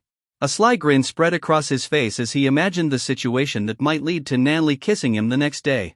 Hee, I can't wait. As her image filled his mind, her flawless figure, slender waist, and stunning face, a bold idea began to take shape. It's widely known that nighttime is when the wildest thoughts occur. According to statistics, over 80% of human screen time for watching colorful videos happens between 10 p.m. and 1 a.m. And so, Su Linchuan watched the clock, counting down to the next day. 23 hours 58 minutes and 2 seconds. 23 hours 58 minutes and 3 seconds. 23 hours 58 minutes and 4 seconds. 23 hours 59 minutes and 58 seconds. 23 hours 59 minutes and 59 seconds. Midnight. The love diary refreshed. Taking a deep breath, Su Linchuan opened the diary again and began writing down tomorrow's plan. Through a series of unexpected events, Nany and I. As soon as Su Linchuan wrote this line in the love diary, a thunderous noise seemed to ripple across its surface. Then, a number appeared on the diary, 0. Immediately after, the love diary spoke. Wishful thinking. The host's thoughts are dangerous. The love diary will be locked for 3 days. Please try again after 3 days. This attempt has failed. What's going on? Failing is one thing, but why is the diary being locked for 3 days? Frustrated, Su Linchuan questioned the system. System, come out and explain. When I got the love diary, no one mentioned this kind of restriction. Host, please remain calm. Your thoughts were dangerous. How can you expect to move from a hug one day to that the next? Feeling a bit guilty, Su Linchuan knew he was at fault, but he refused to back down. Well, I've seen it happen plenty of times. In fact, I've seen people who were total strangers a few minutes ago doing that in public. Where have you seen such things? In certain movies, of course. Lots of them. There's the nurse and the patient, the doctor and the patient, passengers and flight attendants, strangers on a train, teachers and students, neighbors, plumbers. After that, no matter what Su Linchuan said, the system refused to respond. What's wrong? Did I say something inaccurate? When it became clear the system wasn't going to answer, Su Linchuan sighed and pulled up his status panel instead. Host, Su Linchuan. Luxury points, 10. Constitution, 120. Speed, 120. Strength, 130. Spirit, 120. Main quest, cleanse harmful societal phenomena. Side quest, cleanse harmful campus phenomena, in progress. Inventory. Love diary, locked. Pain Diary, limited, 3 days. Skills, Master Level Combat, Master Level Culinary Arts. After pondering for a moment, Su Linchuan decided to allocate all 10 luxury points to Spirit. Though he wasn't entirely sure what the Spirit stat did, it seemed important. Once the points were added, he immediately felt a change in his mind. It was as though his thoughts became clearer and his whole being more energized. He couldn't pinpoint the specifics, but everything felt fresher. Exiting the system, Su Linchuan stretched lazily. It was already past midnight, so he lay down and quickly fell asleep. Perhaps due to the Spirit stat boost, he had a rather unusual dream that night. The dream. The scene was set in a storyline from a classic movie Su Linchuan had once watched. Except, in his dream, the protagonist was replaced by himself. Close your eyes and imagine it. Here's the general plot. Xiao Chuan was a failing student, always ranking near the bottom of his class. Frustrated, his parents hired a young female university student as his private tutor. At first, Xiao Chuan resisted the tutor, Ms. Nan, and refused to study. But one rainy day, things changed. On that day, Ms. Nan arrived for their tutoring session drenched from the rain. Her clothes clung to her, and despite trying to focus, Xiao Chuan couldn't help but sneak glances at her. Noticing his distracted behavior, Ms. Nan devised a clever plan. At the end of the session, she leaned close to Xiao Chuan's ear and whispered something. Xiao Chuan's eyes lit up, and he stammered, "Oh really? I can?" Ms. Nan smiled and said, "If you score above 70 on your next test, then yes." From that day on, Xiao Chuan was full of motivation. He studied late into the night every day, driven by her promise. Every time he felt like slacking off, he would recall her words and push himself harder. 2 weeks later, during the next test, Xiao Chuan achieved a score of 76. He surpassed 70 and earned his reward. From then on, this reward system continued. If you score above 80, then yes. If you score above 90, then yes. Ms. Nan, here's my score. Now, about my reward. At some point during the night, Su Linchuan let out a mischievous chuckle in his sleep. Back at Xingluan Mansion, Villa number 52. When Nany returned home and parked her car, she saw Xiao Wanning leaning casually against the door, waiting for her. After stepping out of the car and spotting her friend, Nany froze for a moment. "Ning Ning, who are you waiting for?" "Who else?" "Of course, I'm waiting for my dear Nan Nan. You ran off before I could finish asking my questions at the campus hospital. Now that you're home, you can't escape." Nany sighed helplessly. "Didn't I already explain everything at the hospital? What else do you want to know?" "Hee, I still have lots of questions." Xiao Wanning dragged Nany inside, plopping down on the sofa with excitement. "What's your boyfriend's name? Come on, Nan, be honest. Isn't this a classic case of an older woman falling for a younger man? Actually, in this case, it's the older grass eating the tender cow. Tell me, what's it like?" Xiao Wanning fired off her questions eagerly. "Stop it, Ning. I've already told you, there's nothing between us. Our relationship is pure, innocent, and completely aboveboard," Nany declared, her tone resolute. Seeing that Nany wouldn't admit to anything, Xiao Wanning's eyes twinkled with mischief, and she tried a different tactic.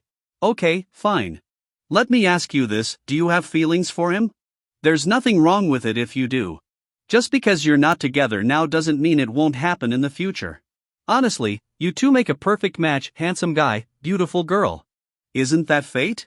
Nany opened her mouth, but whatever instinctive answer she had was quickly swallowed back down.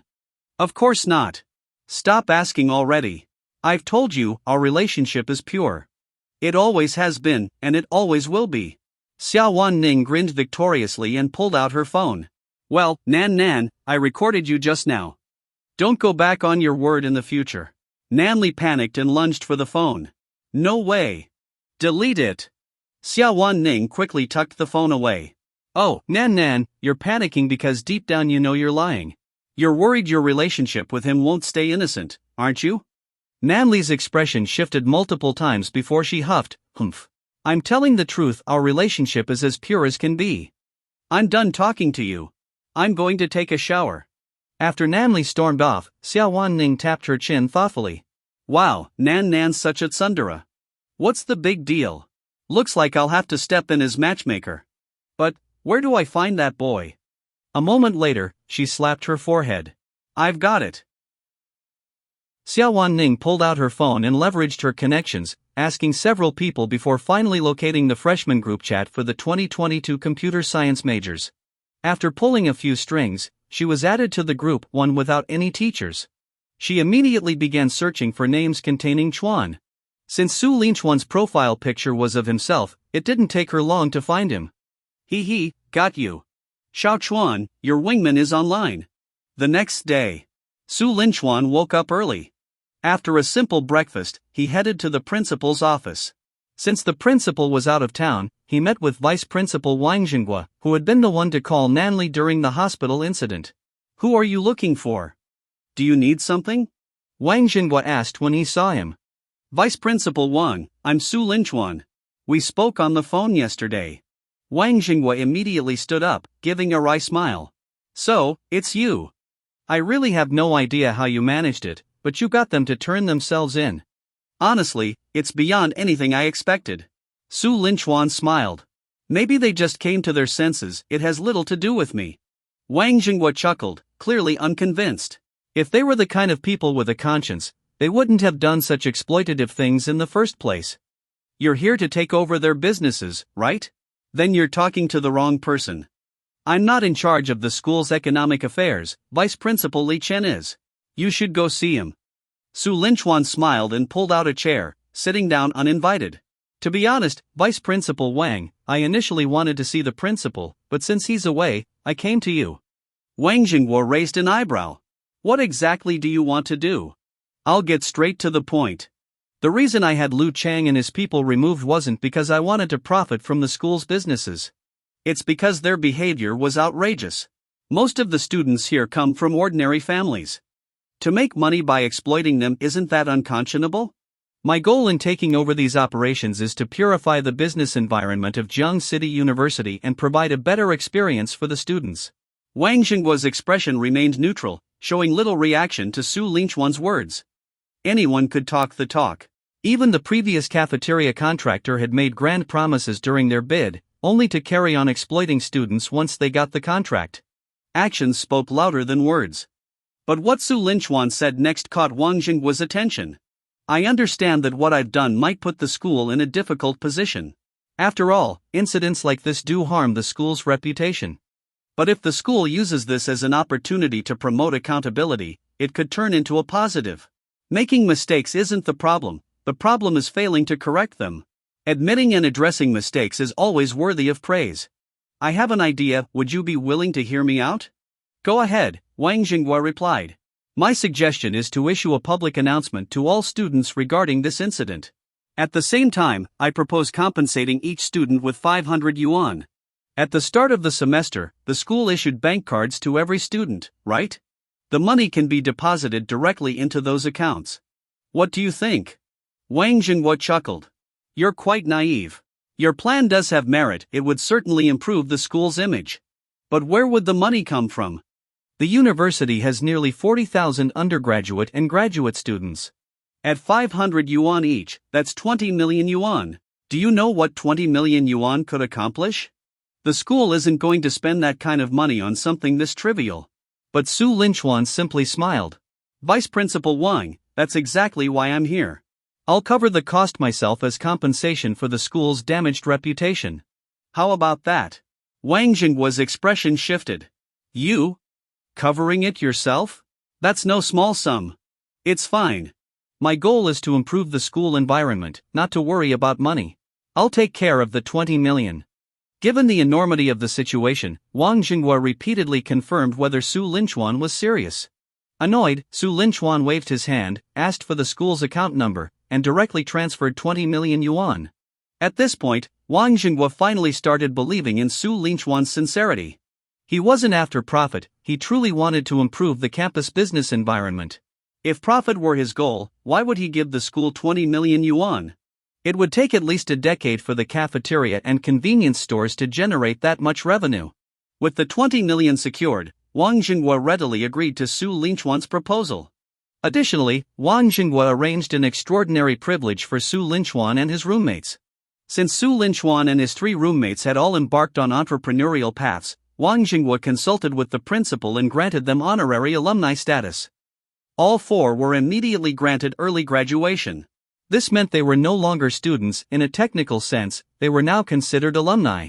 For the sake of the story, let's just accept that Su Linchuan has graduated and view everything moving forward in that context. After leaving Wang Jingguo's office, Su Linchuan intended to inform Lin Xiao and the others about their early graduation and check on their progress. But just as he picked up his phone, a new friend request popped up. Initially, he wanted to ignore it. He'd been receiving random requests lately, and he had no idea who kept leaking his WeChat. But after a closer look, his curiosity was piqued. Hello, I'm Nanli's best friend. We met at the campus hospital. I'm here to play matchmaker. Su Linchuan immediately remembered the girl who had taken a photo of him hugging Nany. His most vivid impression of her? Utterly average. If someone hadn't told him otherwise, he might have thought she was a crossdresser. Playing matchmaker? This could be interesting. He accepted Xiao Wanning's friend request, and almost instantly, she sent a message. Hello, I'm Nanli's best friend. Here's some information for you. Don't ask my name, just call me Red Scarf if you must. Attached was a document. When Su Linchuan opened it, he was stunned. Wow. Just, wow. Was this a best friend or a secret agent? The document contained everything about Nany, her preferences, important life events, daily habits, and even casual photos. Before he could finish reading, Xiao Wanning sent another message. By the way, I also have photos of Nany in a swimsuit. Want them? I also have swimsuit photos of Nany. Do you want them? Seeing this message, Su Linchuan shivered slightly. Now this is what you call the best friend of the century. This is what you call a textbook definition of a wingman. Tactical leanback. However, Su Linchuan felt he needed to act reserved. Boys should know how to be reserved, after all. If he agreed too quickly, it might make him look overly eager or perverted. So he replied, swimsuit photos aren't necessary. That wouldn't be appropriate, especially since Nan Jie and I haven't defined our relationship yet. After sending that, he already had another message prepared, but since you're offering, I wouldn't want to be rude, so I'll accept. Just as Su Linchuan was about to send the follow-up, Xiao Wanning replied in an unexpected twist. Ha, I was just kidding. I didn't think you'd really be such a gentleman. Nanli chose the right person. Su Linchuan froze, his hand hovering midair. Thank goodness I didn't send that last message. My gentlemanly image would have been ruined. Afterward, Xiao Wanning shared more details about Nanli's likes and dislikes before ending the chat with, I'm Red Scarf. Over and out. After finishing his conversation with Xiao Wanning, Su Linchuan sent Nanli a message. Nan Jia, you mentioned yesterday that you'd treat me to dinner. Does that still stand? My arm's pretty much recovered now. How about tonight? You picked the place, what do you think? Nanli quickly replied. Your arm's healed? Really? That's great. Sure, let's do tonight. I'll call you and pick you up later. Su Linchuan replied with an okay emoji, a smile spreading across his face. Good thing yesterday's love diary entry wasn't wasted. Nanli's going to kiss me, it'll probably happen during or after dinner. He. Around noon.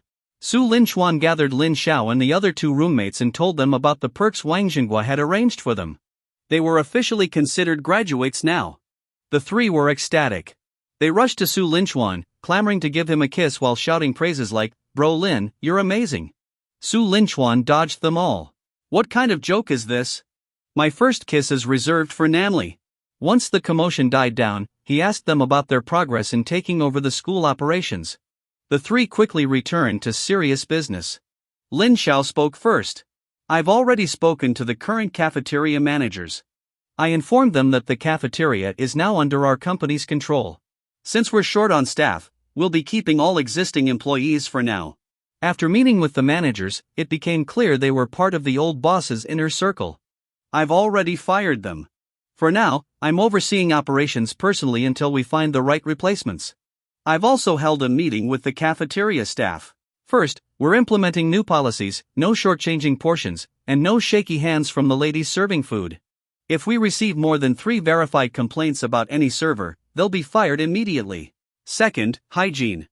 I've heard too many stories from upperclassmen about finding gross stuff in their food. This is unacceptable. I've issued a mandate, every unsanitary item, practice, or environment in the cafeteria must be dealt with thoroughly. Third, I've spoken with the chefs. For the next 3 days, I'll conduct a student survey about the taste of the food. If the students remain dissatisfied, the chefs will be replaced. But if the food improves and students are happy, the chefs will not only stay but also receive a raise. Lin Zhao's report was detailed and well organized, laying out both the current progress and future plans. Even Su Linchuan was a bit surprised.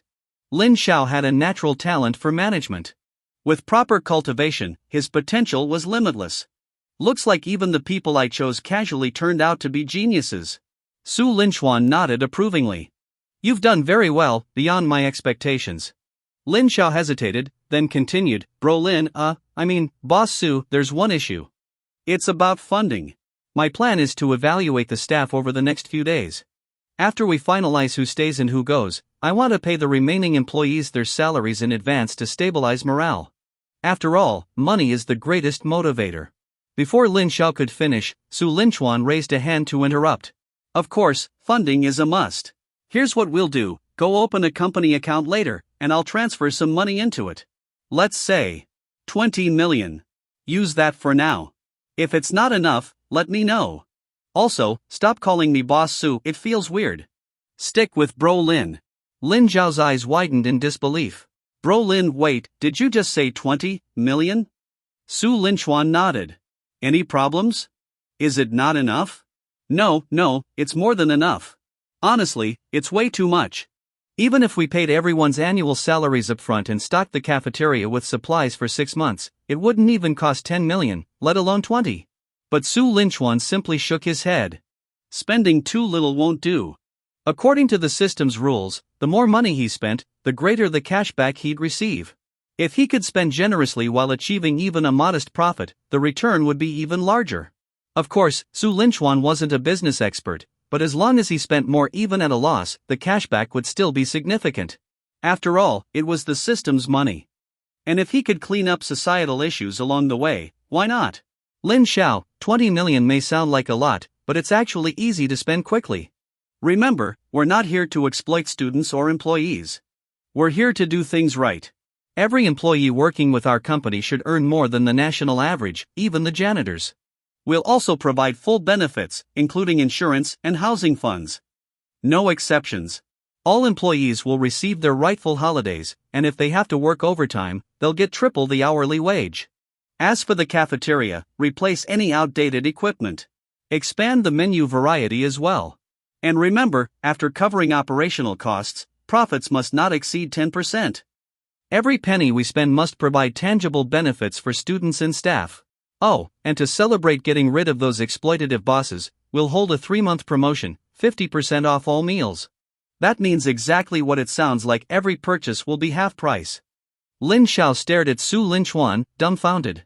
He reached out and touched Su Linchuan's forehead. Bro Lin, are you running a fever? How do you expect to make money like this? Su Linchuan brushed Lin Zhao's hand away. How many times do I have to say it? Making money isn't our goal. Of course, you'll still get your salaries, don't worry about that.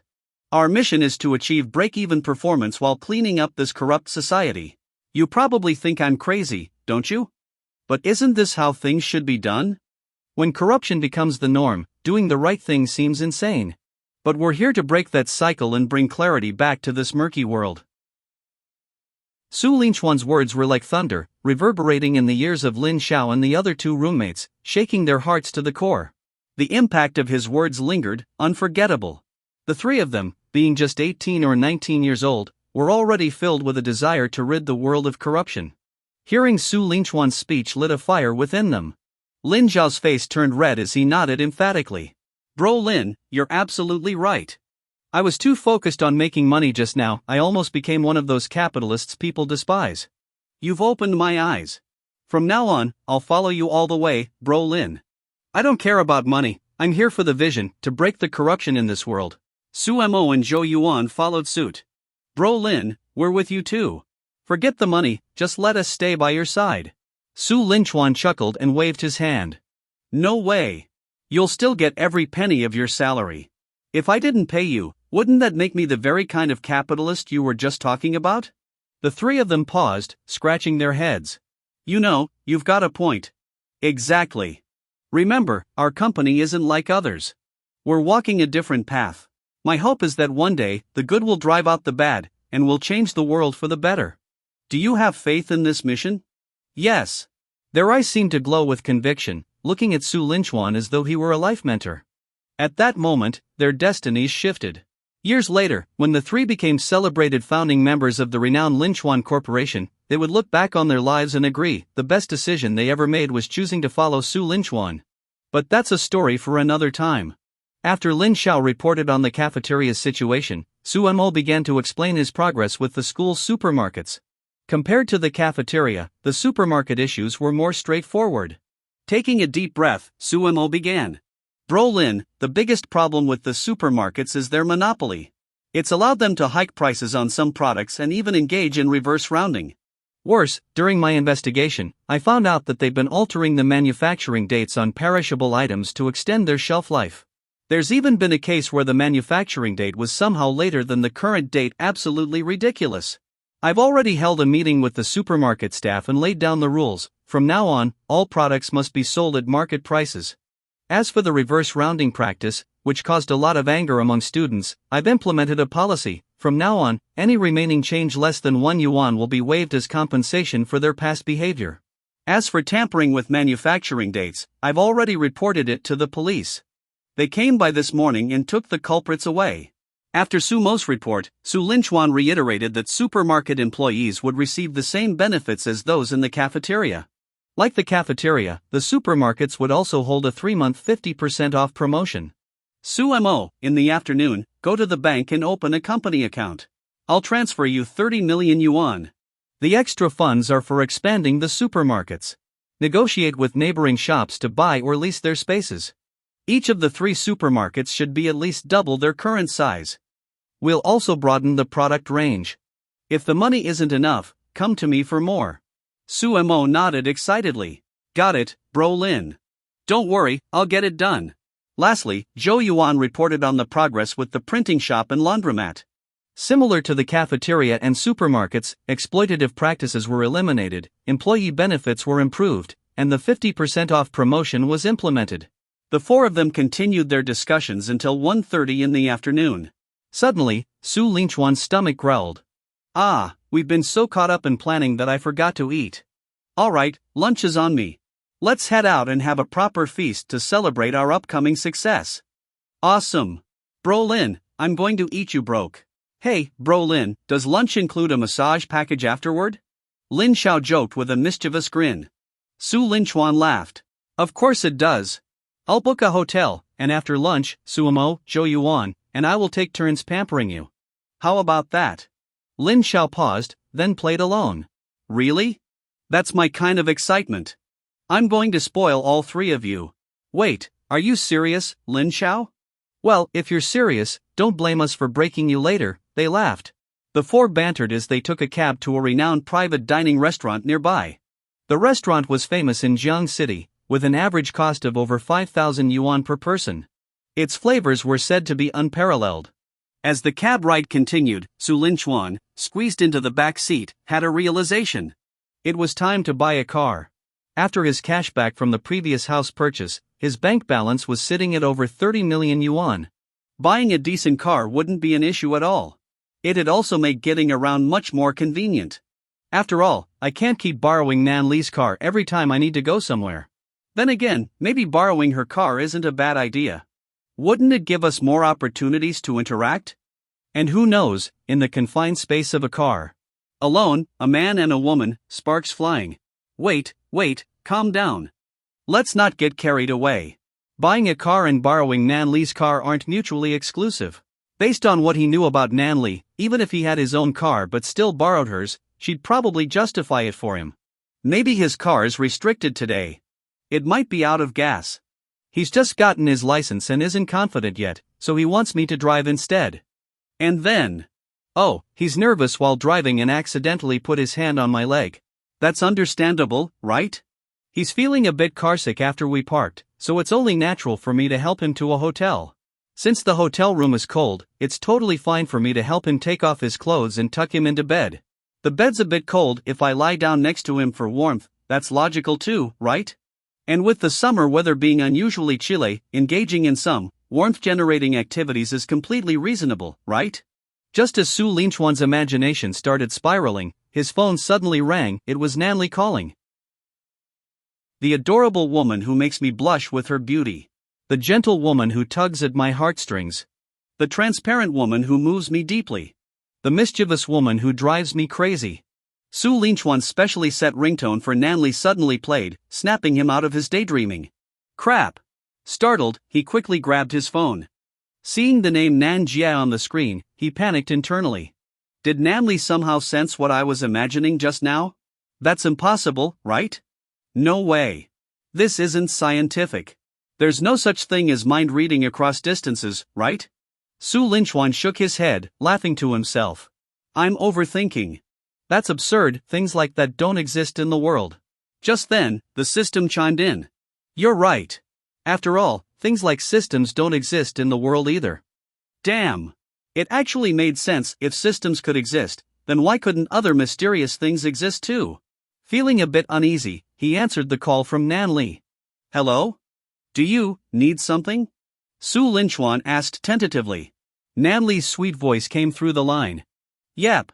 I found a restaurant, a Michelin 2-star place. It's a bit far from campus, about a 40-minute drive. Are you free this afternoon? I can come pick you up. Her gentle tone revealed that she was in a good mood. Su Linchuan relaxed. It seemed his earlier worries were unfounded. The only mysterious thing in this world was the system he owned. Outside of his influence, everything else followed the rules of science. He replied quickly, I'm free all afternoon, Nan Jia. Just tell me the time, and I'll be ready. How about 6 o'clock? I'll pick you up at your dorm, and we'll head out. We should arrive at the restaurant before 7, just in time for dinner. Does that work? Perfect. I'll leave everything to you, Nan Jia. After hanging up, Su Linchuan noticed 3 pairs of eyes staring at him like hungry wolves. Su Mo and Zhou Yuan were seated on either side of him, gripping his arms tightly. Lin Xiao stood before him, acting as the interrogator. Bro Lin, be honest. When did you start wooing Nany? Was it during that rainstorm? You lied to us back then, didn't you? Su Linchuan sighed helplessly. I just took a phone call. Can you all stop jumping to conclusions? Lies. Lin Xiao shot back. From the conversation we just overheard, it's obviously a date. Nany even said she'd pick you up at 6. I heard it all. Does Lin Xiao have dog-like hearing? How did he catch all that when I didn't even have the speaker on? Fine, Su Linchuan admitted. I'll tell you the truth. I hurt my arm saving Nany yesterday. She's just treating me to dinner as thanks. Could I really refuse my teacher's invitation? But the 3 clearly didn't buy it. That doesn't add up. Bro Lin, your ringtone just now wasn't your default one. Can your phone assign custom ringtones to different people? And Nany's ringtone is adorable woman. You call that normal? Zhou Yuan pointed out. Right. I clearly remember your ringtone being one of the default ones. Something's fishy here. Lin Xiao added. Su Mo pulled out his phone. Let me test it. If I call you and your ringtone is also adorable woman, then we'll believe you're clean. But if it's not, that proves everything. Su Mo dialed Su Linchuan's number, and soon, the ringtone echoed through the car. Son, I'm your dad. Come over here, sit down, let's have a father and son chat. The clear and loud ringtone filled the space. The atmosphere grew awkward. The driver, one hand on the wheel, covered his mouth with the other, trying desperately not to laugh. As the classic line goes, we've been trained to remain composed no matter how funny something is. Unless we can't help it. And the driver couldn't help it. The driver's laughter set Su Linchuan off, and he couldn't hold back anymore. He burst out laughing. Bro Lin, forget about Nany for now. Don't you think you owe us an explanation for this? Su Mo said, holding up Su Linchuan's phone. The contact name on the screen read. Su Mo, second son. Su Linchuan wiped his tears of laughter and tried to compose himself. Well, clearly this is the result of a virus. Foreign-made phones are unreliable. Time to switch to a domestic brand next time. I'm serious. It's definitely a virus. It must have changed your contact name and ringtone. Viruses are scary things. But the skeptical looks on the others' faces told him his excuse wasn't flying. Not only that, Lin Xiao and Zhou Yuan quickly tested their own contact names and ringtones. Sure enough. Lin Xiao, first son. Son, I'm your dad. Come over here, sit down, let's have a father and son chat. Zhou Yuan, third son. Son, I'm your dad. Come over here, sit down, let's have a father and son chat. Su Linchuan, still trying to salvage the situation, laughed awkwardly. Well, isn't that ringtone great? Ha ha, ha. Zhou Yuan glared at him. Bro Lin, I think you owe us an explanation. Exactly. I demand an explanation too. Su Imo chimed in. Su Linchuan muttered under his breath, what kind of explanation do you want? Just tell me, and I'll try my best. Why am I ranked third in your contacts? Can't I be the eldest? Zhou Yuan demanded, shocking everyone. Lin Xiao, what? Su Imo, what? Su Linchuan, what? Driver, what? The four turned to the driver in unison. Who let the outsider join the conversation? Driver, sorry, I got a bit too into it.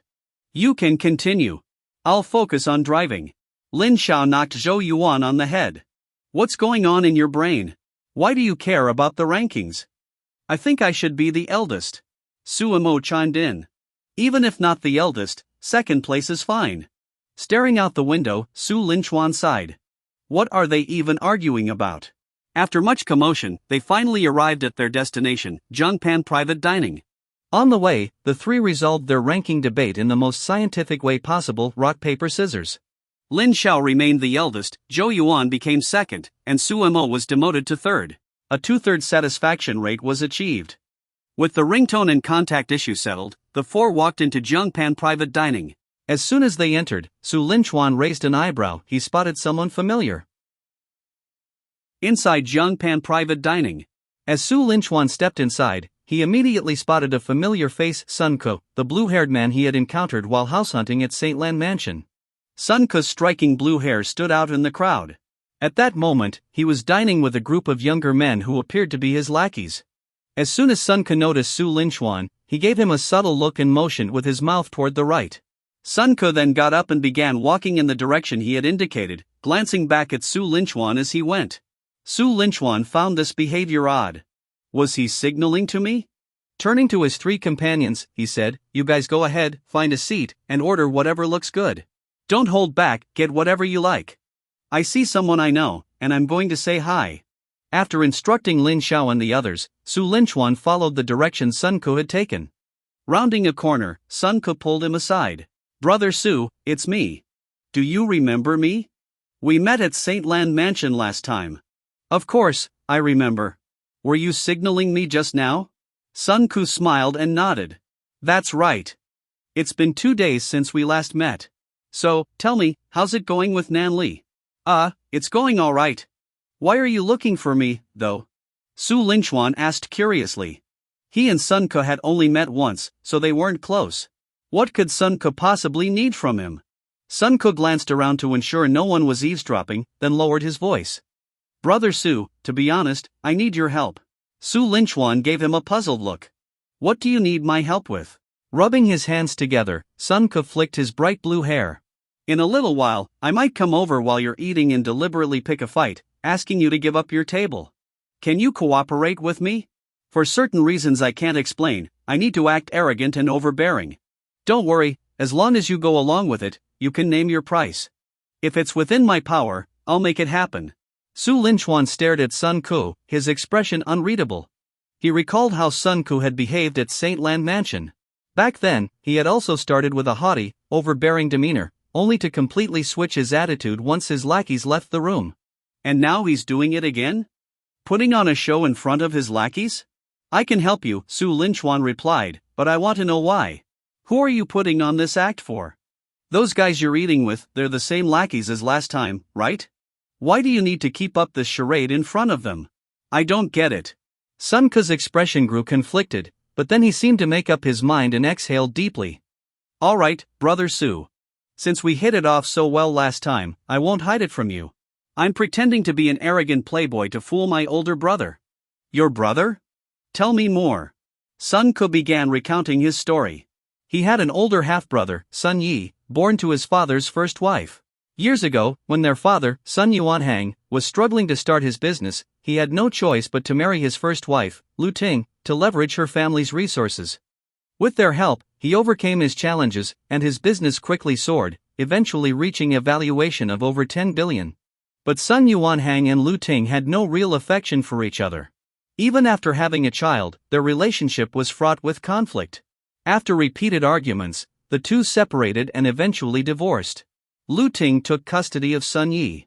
Sun Ke continued, after their divorce, my father remarried, and my mother gave birth to me. But let me skip the middle details and get to the point. Su Linchuan nodded.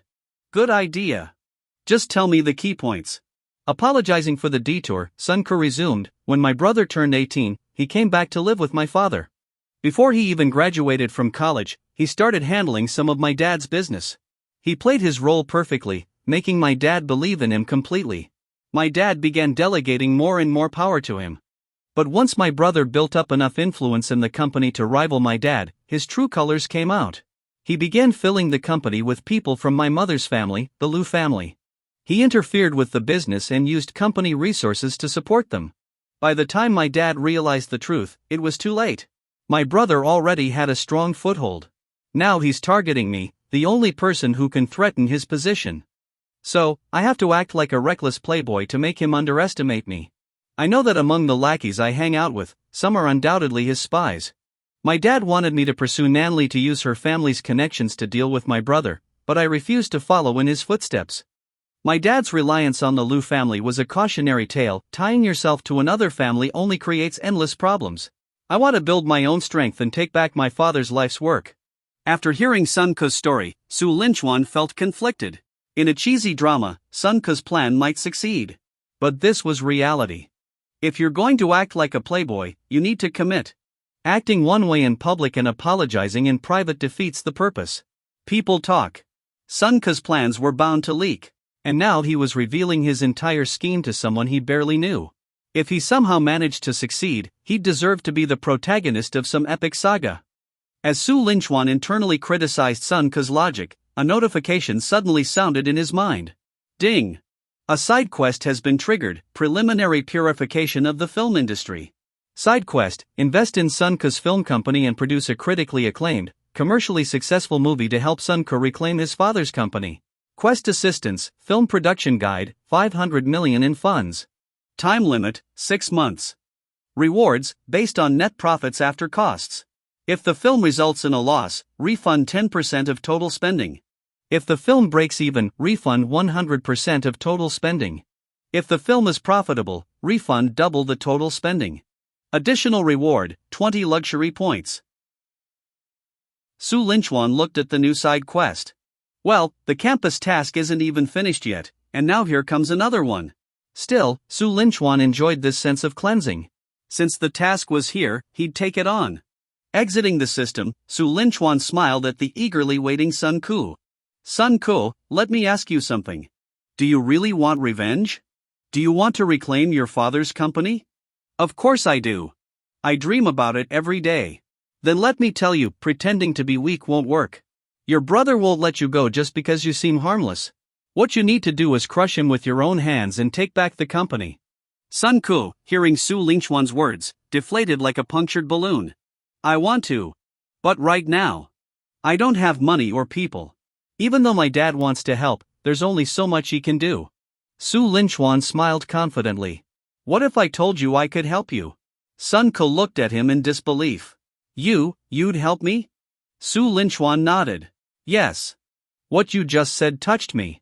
Coincidentally, I happen to have a fantastic movie script in hand. Since your family runs a film company, I'd like to collaborate with you to make a movie. You're not joking, are you? Of course not. You have a company under your name, don't you? I'll invest, acquire some of your shares, and we'll create a movie worthy of the history books. Are you in? Sun Ke felt his head buzzing. What Su Linchuan said sounded like a fantasy, but Sun Ke couldn't resist the urge to believe him. It felt as though an unseen force was guiding him. I'm in. Sun Ke blurted out, as if possessed. Su Linchuan nodded. I'll invest 100 million yuan to acquire 50% of your company's shares. Give me your company's account details, and I'll transfer the money now. 100 million? For 50%? Brother Su, are you sure you're not joking? My company's registered capital is only 5 million. We have no film experience and barely any staff. That's exactly why we need money to hire people. Let's finalize this for now, and we can discuss the details another time. Oh, and you don't need to play the spoiled rich kid anymore. Well, okay. I won't pretend anymore. I'll dismiss those lackeys now. From now on, I'm following you, Brother Su. Before leaving, Su Linchuan patted Sun Ku on the shoulder. Remember, what we're doing isn't just about making movies. We're going to cleanse the toxic practices of the entire film industry. Sun Ku felt a strange sense of responsibility well up inside him. Straightening his back, he nodded firmly. Back at the restaurant, Su Linchuan returned to find Lin Xiao and the others still waiting for him. Didn't I tell you to order whatever you want? Why are you still waiting? He sat down next to Lin Xiao. We've already ordered, but we can't start eating without you, Brother Su. Here's the menu. The prices here are outrageous. Su Linchuan waved dismissively. Outrageous or not, today's on me. Eat to your heart's content. Brother Su, you're the best. Saint Land Mansion, Villa number 52. Nany and Xiao Wanyan had gone grocery shopping and decided to cook lunch themselves. Nan, why the sudden urge to cook? You've never liked being in the kitchen before. Xiao Wanyan tilted her head, watching Nany tie her apron. The apron stretched tightly over Nany's ample chest, almost comically so, bringing to mind certain chef or maid tropes from certain kinds of movies. Nany tied the apron, picked up a potato, and smiled faintly, as if remembering something pleasant. Eating out all the time isn't a long-term solution. It's time I learned to cook. Xiao Wanyan smirked mischievously. Nan, tell me the truth, are you learning to cook for Su Linchuan? Nany froze, as if her thoughts had been exposed. Nonsense. I'm cooking for myself. Really? Are you absolutely sure you're not secretly planning to cook for Su Linchuan? Xiao Wanyan leaned closer, studying Nany's face intently. No. I said no. Stop imagining things. If you keep talking nonsense, you can cook for yourself and skip my food. For the sake of her stomach, Xiao Wanyan quickly relented. All right, I won't say another word. Clearly, you're cooking for me and not for some guy named Su. Nany picked up a knife and began chopping the potato with exaggerated force. If someone keeps running their mouth, the next dish will be stir-fried Xiao Wanyan. But Xiao Wanyan just grinned slyly. Nan, is this stir-fry you're talking about proper? Nany? What's wrong with this person? Finally, after a few stern warnings, Xiao Wanyan left the kitchen. After she left, Nany glanced at the ingredients she'd bought, her lips curling into a smile. You can cook? So can I. One day, we'll see who's better. Tonight, we're eating out, but next time, I'll surprise everyone with my cooking. Since Su Linchuan had invited her to dinner earlier that morning, her mood had been excellent. She hadn't even eaten the first meal yet and was already planning the next one, and the one after that. About an hour later, Nany brought a plate of stir-fried chicken and potatoes, along with braised tofu, to the table. Xiao Wanyan leaned over the dishes, sniffing cautiously before staring at the plates like a bomb squad officer defusing an explosive. What are you doing, Xiao Wanyan? Sitting upright, Xiao Wanyan asked seriously, Nan, are you sure your cooking has improved since 3 years ago? I just want to make sure. Nany rolled her eyes. Stop judging me based on the past. People grow, okay? 3 years ago was my first time cooking. It's normal for it to turn out a little less than perfect. Xiao Wanyan snorted. A little less than perfect? You almost turned stir-fried potatoes into mashed potatoes. Not to mention the half a bag of salt you added.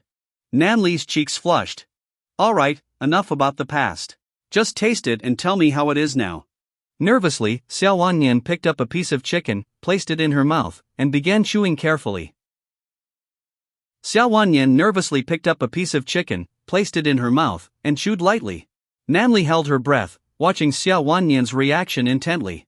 She had spent her entire morning researching how to make stir-fried chicken on her phone, paying close attention to every detail. While cooking, she had been extra cautious, ensuring every step was perfect.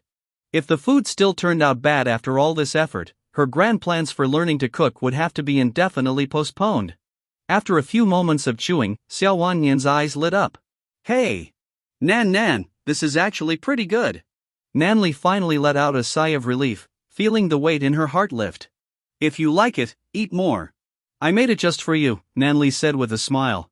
Xiao Wanyan cradled her small bowl and replied playfully, of course, Nan made this especially for me. Who else would it be for? Surely not a certain Su classmate, right? Nany clenched her fists, just about ready to pummel this troublesome Ning. But then she suddenly realized something important. Wait a second, Ning. How do you even know Xiao Chuan's full name is Su Linchuan? I don't recall telling you that. I only mentioned he was a student named Xiao Chuan. Xiao Wanyan's hand holding the bowl froze for a moment, but she quickly tried to act nonchalant. What? I never called him Su Linchuan. You told me his surname is Su and that his name has the character Chuan in it. That's all I know. Nany frowned, thinking back to their earlier conversation in the kitchen. Did I accidentally give away his name without realizing it? Seeing Nany hesitate, Xiao Wanyan quickly tried to change the subject. Oh, come on. You must have just forgotten. Don't overthink it, hurry up and eat. You've been working so hard this morning, you must be hungry. Nany shrugged off her suspicions and joined Xiao Wanyan in devouring the food. By around 3 p.m. that afternoon, Nany was sitting in her office. Every 10 minutes or so, she would glance at her phone. Why is time moving so slowly today? It's the first time I've found being at work so excruciating, even though I've barely worked for a few days. She stuck out her tongue and, out of boredom, picked up her phone to browse some novels. After scrolling through a few, however, she felt disappointed. Ugh, these aren't fun at all. The male leads are all scumbags, running around collecting wives. She tossed her phone aside. Oof, not reading anymore. None of them are sweet enough. Suddenly, an idea popped into her head. What if I wrote my own novel? Once the thought surfaced, Nany immediately took action. She opened Word on her computer and got to work. What should the main characters' names be? Ugh, thinking of names is such a hassle. Forget it, I'll just use my own name for the female lead. And for the male lead, well, I don't have many close male friends, so I guess Su Linchuan will do. Lucky you, you troublemaker. And just like that, a novel with Su Linchuan as the male lead and Nany as the female lead began to take shape on her computer. Writing a novel inside a novel? At 6 p.m., Nany's alarm went off, pulling her out of her fictional world. She silenced the alarm and stretched, muttering, Su Linchuan, you troublemaker. I was talking about the Su Linchuan in my story. Total scumbag. After saving her work, she grabbed her car keys and called Su Linchuan. Xiao Chuan, I'm coming to pick you up. Are you at your dorm? I am, Nanjie. I'll wait outside for you. Oh, no need. Wait for me to call you when I get there. It's pretty hot outside.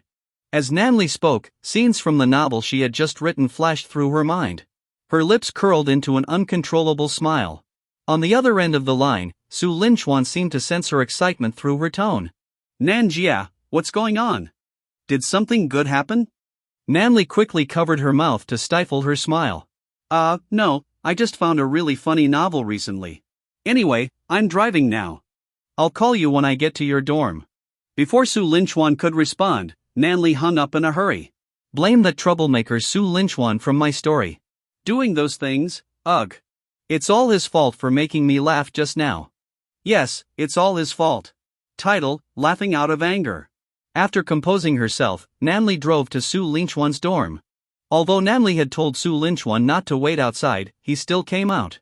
In his hands, he carried a gift box. When Nany parked and saw him standing there with the box, her heart skipped a beat. Su Linchuan, we're just having dinner. What's the point of bringing a gift? So unnecessary. Despite her words, her expression betrayed her. She was thrilled. Su Linchuan opened the car door and slid inside. Nanjie, thanks for treating me to dinner. I happened to pass by a shop earlier and picked up a little Winnie the Pooh for you. Nany beamed as she accepted the gift box. When she opened it and saw the Winnie the Pooh plush inside, her eyes lit up. How did you know I like this? Su Linchuan froze for a moment before responding. You like this too, Nanjie? I just thought it looked nice, so I bought it. I didn't know you liked it too. Of course, this was a lie. Xiao Wanyan had included in her dossier that Nany's favorite plush was Winnie the Pooh. Nany gently stroked the plush's head. Thank you, Xiao Chuan. I really like it. As long as you're happy, Nanjie. As Su Linchuan spoke, he stole a glance at Nany. She was wearing a white off-the-shoulder dress that hugged her figure perfectly, highlighting her curves. Since he was driving, sneaking a glance in the rearview mirror seemed reasonable, right? Nany noticed his gaze and crossed her arms over her chest, her expression sharp. What are you looking at? Su Linchuan coughed awkwardly, quickly averting his eyes. Cough.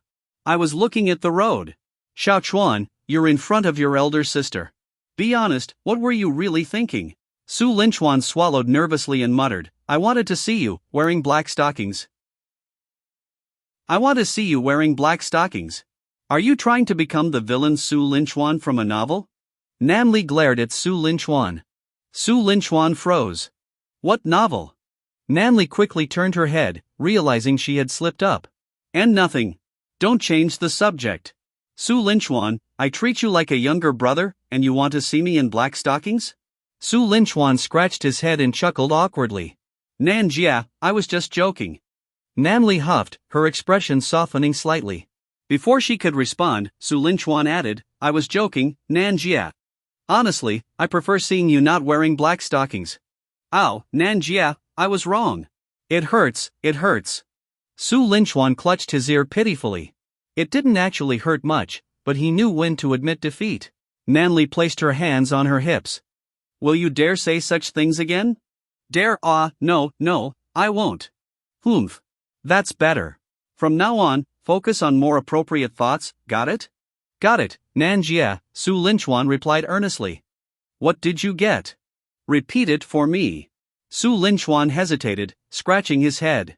Nanjia, I'm suddenly really hungry. Let's go eat, okay?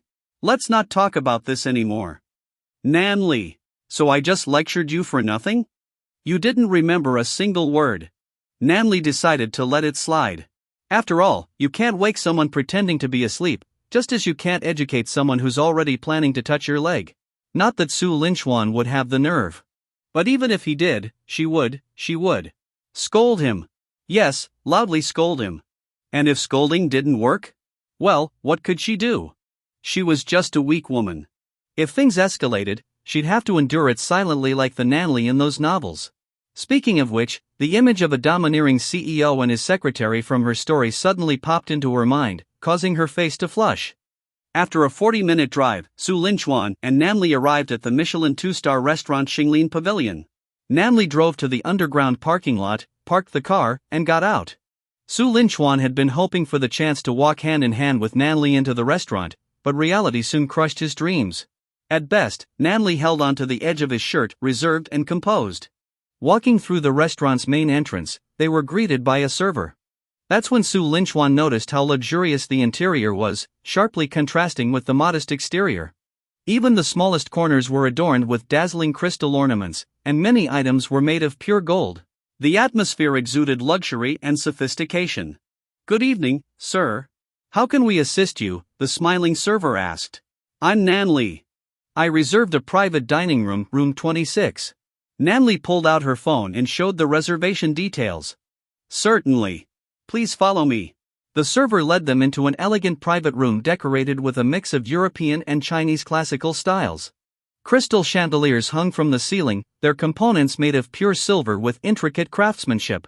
Nany glanced at Su Linchuan with warmth in her eyes. I'd been here once before. The food was pretty good. Nanjia is treating me tonight, but next time, I'll cook for you. Maybe my cooking will be just as good as this place, Su Linchuan said confidently. Thanks to his master-level cooking skills granted by the system, outshining a Michelin 2-star chef wouldn't be a problem. After sitting down in the refined private room, the server handed them menus. The menu was extensive, listing delicacies like steak, caviar, roast goose legs, and a variety of main courses. Su Linchuan scanned the menu, realizing he hadn't tried most of these dishes before. Having only recently become wealthy, he wasn't accustomed to dining in places like this. He casually ordered a vegetable salad and handed the menu to Nany. Nany chuckled at the simplicity of his choice. Why just a vegetable salad? Are you trying to lose weight? Of course not. It's just that I feel full when I see Nanjia. Now I finally understand the saying, beauty is food for the soul. Nany shot him a playful glare. You and your smooth talk. Your Nanjia doesn't fall for that. Despite her words, she couldn't hide the happiness bubbling inside her. Sweet talker. Humph, when I get home tonight, I'll reward that stuffed animal with a kiss. No, wait. I won't hit the innocent one anymore, I'll switch to the Winnie the Pooh he gave me. From now on, I'll call it Chuan Chuan. Nany maintained her composure, hiding her joy as she picked up the menu. Let's have 2 fillet steaks, mine medium well. Xiao Chuan, how do you like yours? I'll have mine the same as Nanjie's. Nany nodded. 2 medium well fillets, 2 portions of caviar, and fully cooked foie gras. Let's also add a soup, and a dessert platter with konbu rolls, kumquat, arrowhead, and candied chestnuts. Oh, and no alcohol for me, I have to drive later. Xiao Chuan, do you want anything? You're still a freshman, so I doubt your tolerance is good. Su Linchuan raised an eyebrow. How could I admit that? At that moment, the system chimed in. Ding! New romance task unlocked, fake drunk. Task, drink 2 bottles of red wine and pretend to be drunk so Nany has to take you home. Reward, crisis intuition skill. Bonus, 3-hour unshakable sobriety skill card activated. Su Linchuan smirked. The system truly understood him. Using the sobriety skill card, he confidently declared, Nanjia, don't underestimate me. My tolerance is excellent. Bring on 2 bottles, I've got this. Nany raised an eyebrow. Alright then, let's see. Waiter, bring us 2 bottles of 1988 Lafite. Xiao Chuan, I'm curious to see how much you can drink. After Nany finished ordering, the waiter carefully noted everything down and gave a slight bow. Understood, miss. Your dishes will be served within 15 minutes. If we exceed the time, Xinglin Pavilion will apply a discount to your bill. As the waiter left, Nany noticed Su Linchuan glancing at the waiter. Feeling a bit sour, she lightly kicked him under the table. Nany looked at Su Linchuan, raising her chin slightly. Humph, who's more attractive, the waiter or me? Big jerk. Instead of looking at the waiter, why don't you look at me? When we get back, I'm definitely going to smack that little teddy bear a few times. Of course, I'll kiss it first, then smack it. One doesn't interfere with the other. The two didn't have to wait long. About 10 minutes later, the waiter began serving their dishes one by one. Sir, should I open the wine now? The waiter held a bottle of 1988 Lafite and asked respectfully. Su Linchuan nodded. Yes, please open it. Just pour it for me, she's driving and can't drink. The waiter nodded, expertly uncorked the wine, and poured a glass for Su Linchuan. Please enjoy your meal. If you need anything, feel free to press the button on the table. Someone will attend to you within a minute. With that, the waiter backed out of the room, leaving only Su Linchuan and Nany in the private dining room. The table was laden with delicacies. While the Michelin rating system often receives criticism for inconsistency, most 2- and 3-star restaurants live up to their reputations, and the food here was genuinely excellent. Since it was their first time dining out together, both maintained a bit of restraint, eating slowly and with a sense of decorum, each carrying a small, celebrity burden. As they ate, they chatted. Su Linchuan, adept at keeping the mood light, frequently drew sweet laughter from Nany. At the same time, Su Linchuan didn't forget about the wine. He drank glass after glass, not stopping. With the unshakable sobriety experience card in effect, drinking felt like sipping water to him, especially with the low alcohol content of the red wine. By the end of the meal, the second bottle of Lafite was nearly empty. Su Linchuan poured the remaining wine into his glass, his gaze already looking a little hazy. Nanjia, just a little left, this wine. I toast to you. Nany, noticing his state, immediately stood up and grabbed his hand. Xiao Chuan, you're drunk. You were fine just now, how did you suddenly get so tipsy? Be good, no more drinking. She pulled out a tissue and wiped the sweat from Su Linchuan's forehead. At the same time, she gently removed the wine glass from his hand and set it on the table. Su Linchuan reached up and lightly touched Nanly's hair. It's fine, Nanjia. I can still drink. I'm not drunk. Nany didn't dodge his touch. She pulled out another tissue to wipe the corner of his mouth. Everyone who's drunk says they're not drunk. Su Linchuan grinned foolishly. Nanjia, I'm really not drunk. If you don't believe me, you can test me. I can prove how clear-headed I am. Nany supported Su Linchuan's shoulders to stop him from swaying. Alright, let's test you. I'll recite a line of poetry, and if you can finish it correctly, I'll believe you're sober. How much sorrow can one have? When you're tired or sleepy, drink Red Bull. That was strange, let's try another. At sunrise, the river flowers are redder than fire. Nany, my wife, loves only me. She pinched Su Linchuan's warm, slightly flushed cheek. What did he just say? Was that drunken honesty or drunken nonsense? Nany took a deep breath and waved her hand in front of Su Linchuan's face. Xiaochuan, what did you just say? Can you repeat it? I'm from Yunnan, in Nujiang Prefecture, Lushui City, in the town of Liuku. In Lisu language, a crow is called an a frog is oba, and cilantro is yeju. Yep, he's definitely drunk.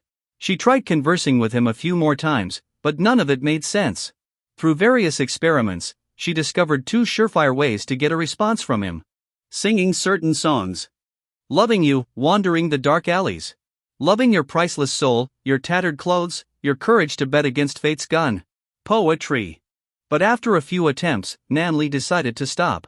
The land of desolation, Ba mountains and Chu waters. Come, baby, fuck me.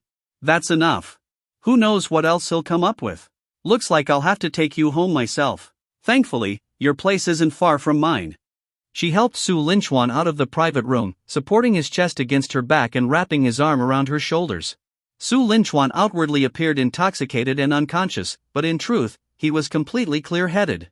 With the unshakable sobriety skill active, even without it, his alcohol tolerance would have easily handled 2 bottles of wine. At most, he'd feel slightly exhilarated. Because of their close proximity, the delicate fragrance of Nany's body, neither floral nor perfumed, but uniquely hers, wafted into Su Linchuan's nose. What should have been a 2-minute walk from the private room to the underground parking lot took them nearly 7 minutes. After much effort, Nany finally managed to settle Su Linchuan into the car. She wiped the sweat from her forehead. He doesn't look heavy, but carrying him, all muscle, huh? She glanced at Su Linchuan, who was breathing steadily, looking like he was fast asleep. His long eyelashes rested gently against his face, his delicate features almost as refined as a girl's. As Nany observed him more closely, her fondness grew. Ahem, don't get the wrong idea, it's the kind of fondness an older sister has for her younger brother. After a while, she tentatively called his name. Xiaochuan, are you asleep? Xiaochuan, can you hear me? Xiaochuan, really can't hear me?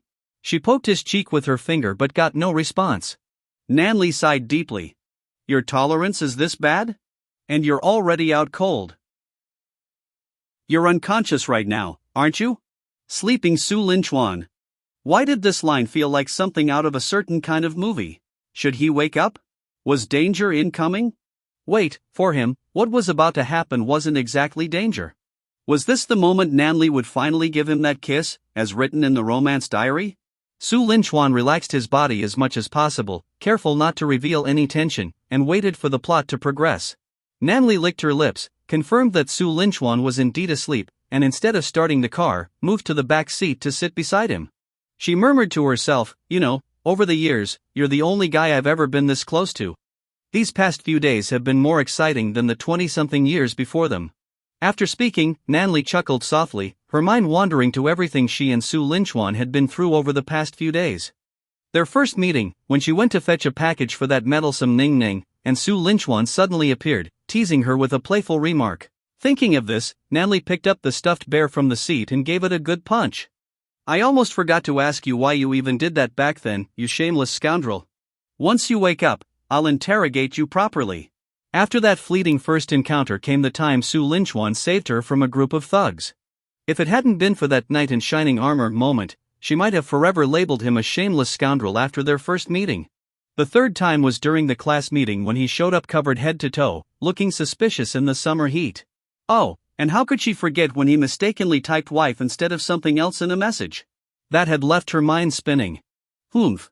Nany gave the teddy bear another punch. Then there was the day he pushed her out of harm's way and caught the child near the office building.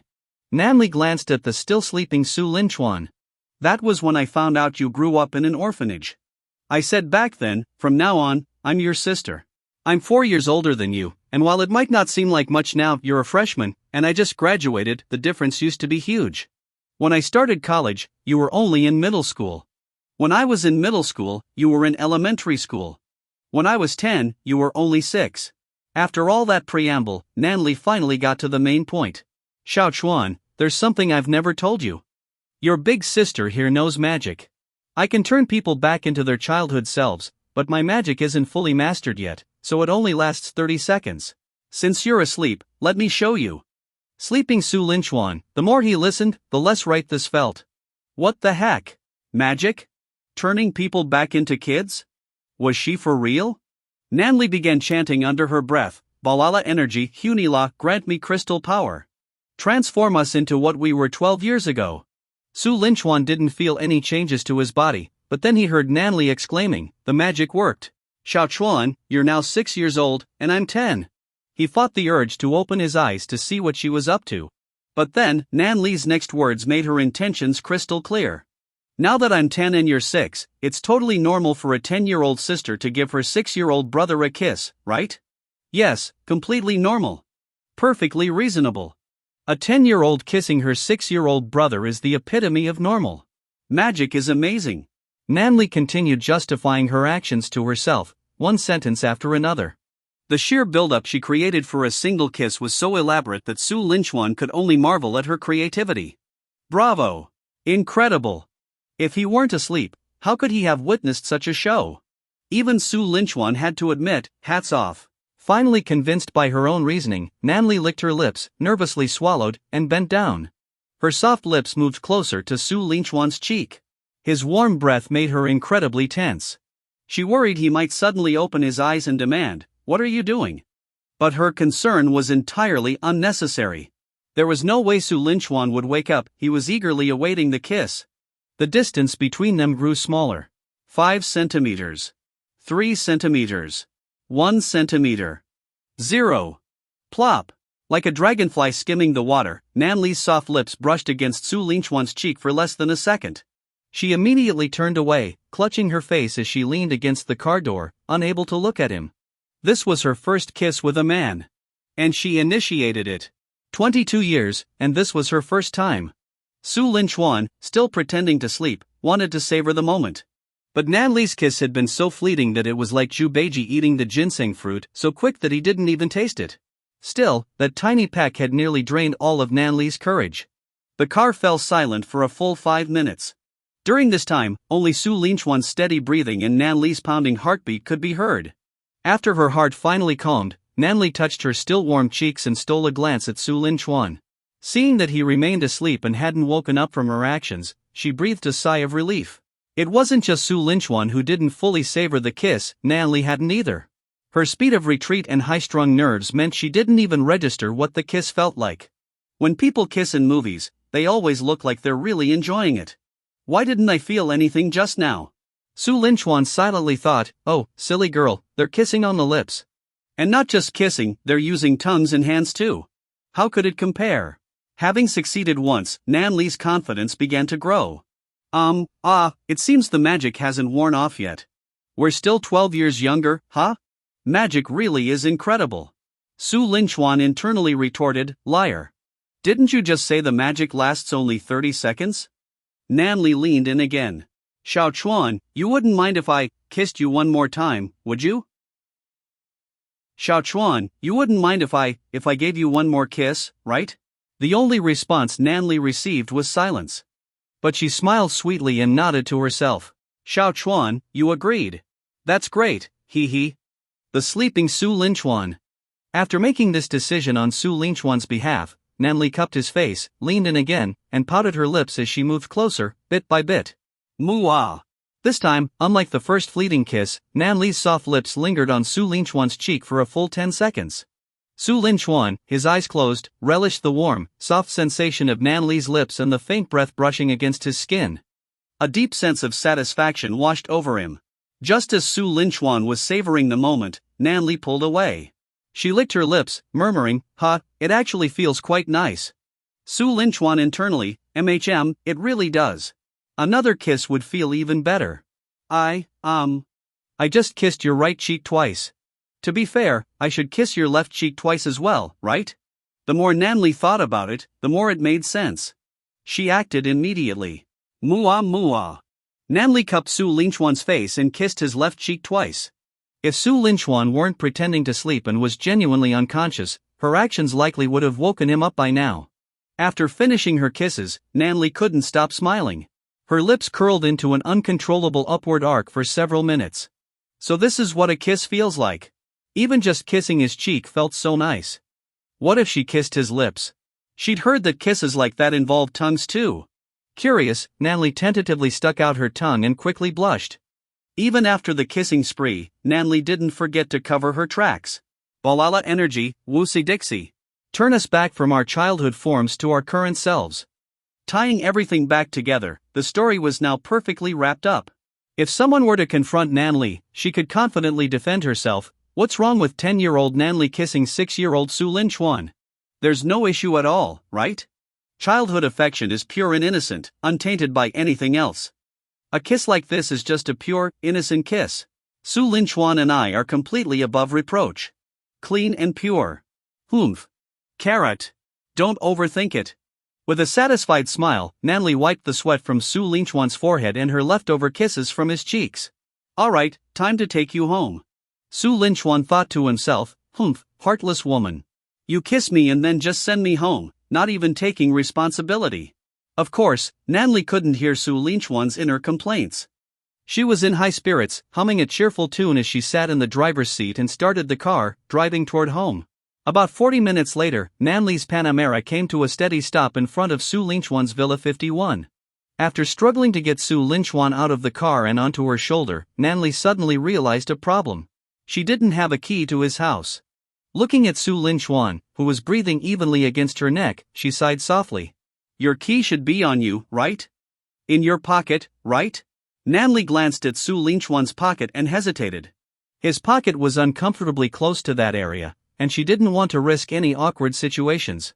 After deliberating for a long time, Nany gently set Su Lin Chuan down on the ground and pulled out her phone to call Xiaowan Ning. The call was quickly answered. Ning Ning, are you home yet? What's up? Haven't you gotten back yet? Nany's tone gave away her situation, and Xiaowan Ning immediately picked up on it. I went out for dinner tonight and got stuck in traffic. I might be late. Are you home already? Xiaowan Ning, lying on her couch watching a movie, smirked mischievously and replied, Oh, I went to my cousin's birthday party and decided to stay at my parents' house. I forgot to tell you earlier because I was so busy. Nany's eyes lit up instantly. So, you're not home? Why do you sound so happy about it, Nan? Are you glad I'm not there? No, how could I think that? I was just thinking, well, it's been a while since you visited your parents, so it's nice that you're going back to see them. That's all. Xiaowan Ning didn't press further. Oh, I see. You're right, I haven't been home in a while. I probably won't be back until tomorrow evening. Looks like you'll be spending the night alone. Got it. The car in front of me just started moving, traffic's clearing up. I'll call you later, okay? I need to focus on driving. Alright, drive safely, Nan. Xiaowan Ning emphasized the word drive with a playful tone. After hanging up, Nany couldn't hide her glee. She turned to Su Lin Chuan, still resting on her shoulder. Looks like I can only take you to my place tonight. Good thing Ning isn't home, or she'd turn this into a big scandal. Su Lin Chuan cracked his eyes open slightly. From this angle, he once again found himself with a prime view of Nany's assets. If he weren't pretending to sleep, he'd widen his eyes for a better look. Seriously, that's at least a D+. Maybe even an E. Su Lin Chuan swallowed hard, clearing his thoughts. Focus. Don't let your mind wander. After sitting quietly for a few moments, Nany pulled out her keys to Villa 52, helped Su Lin Chuan to his feet, and started toward her home.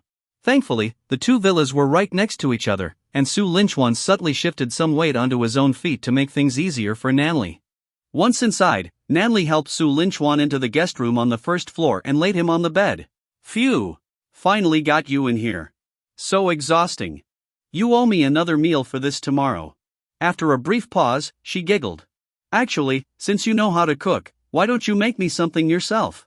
Smiling to herself, Nany removed Su Lin Chuan's shoes, adjusted his position on the bed, and covered him with a blanket. The entire time, she didn't notice someone standing silently at the guest room door. After tucking him in, Nany frowned slightly. Something feels off. She stared at Su Lin Chuan for a while before it clicked. It's still September, and the weather's hot.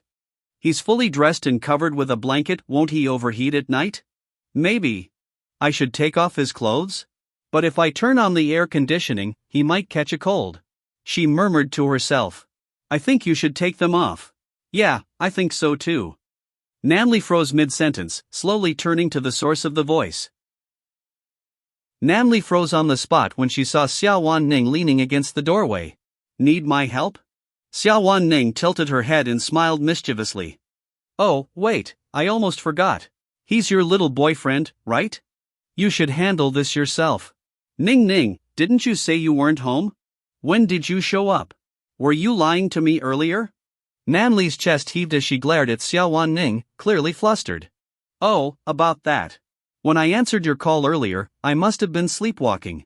I dreamed I went back to my parents' house, so that's why I said that. I just woke up and heard noises downstairs, so I came to check it out. Xiao Ning spoke utter nonsense with a straight face. You're not even trying to come up with a plausible excuse anymore. Sleepwalking? Really? This was the same excuse Xiao Ning used the last time Nany caught her with a certain vibrating device. Nan, let's not focus on me for now.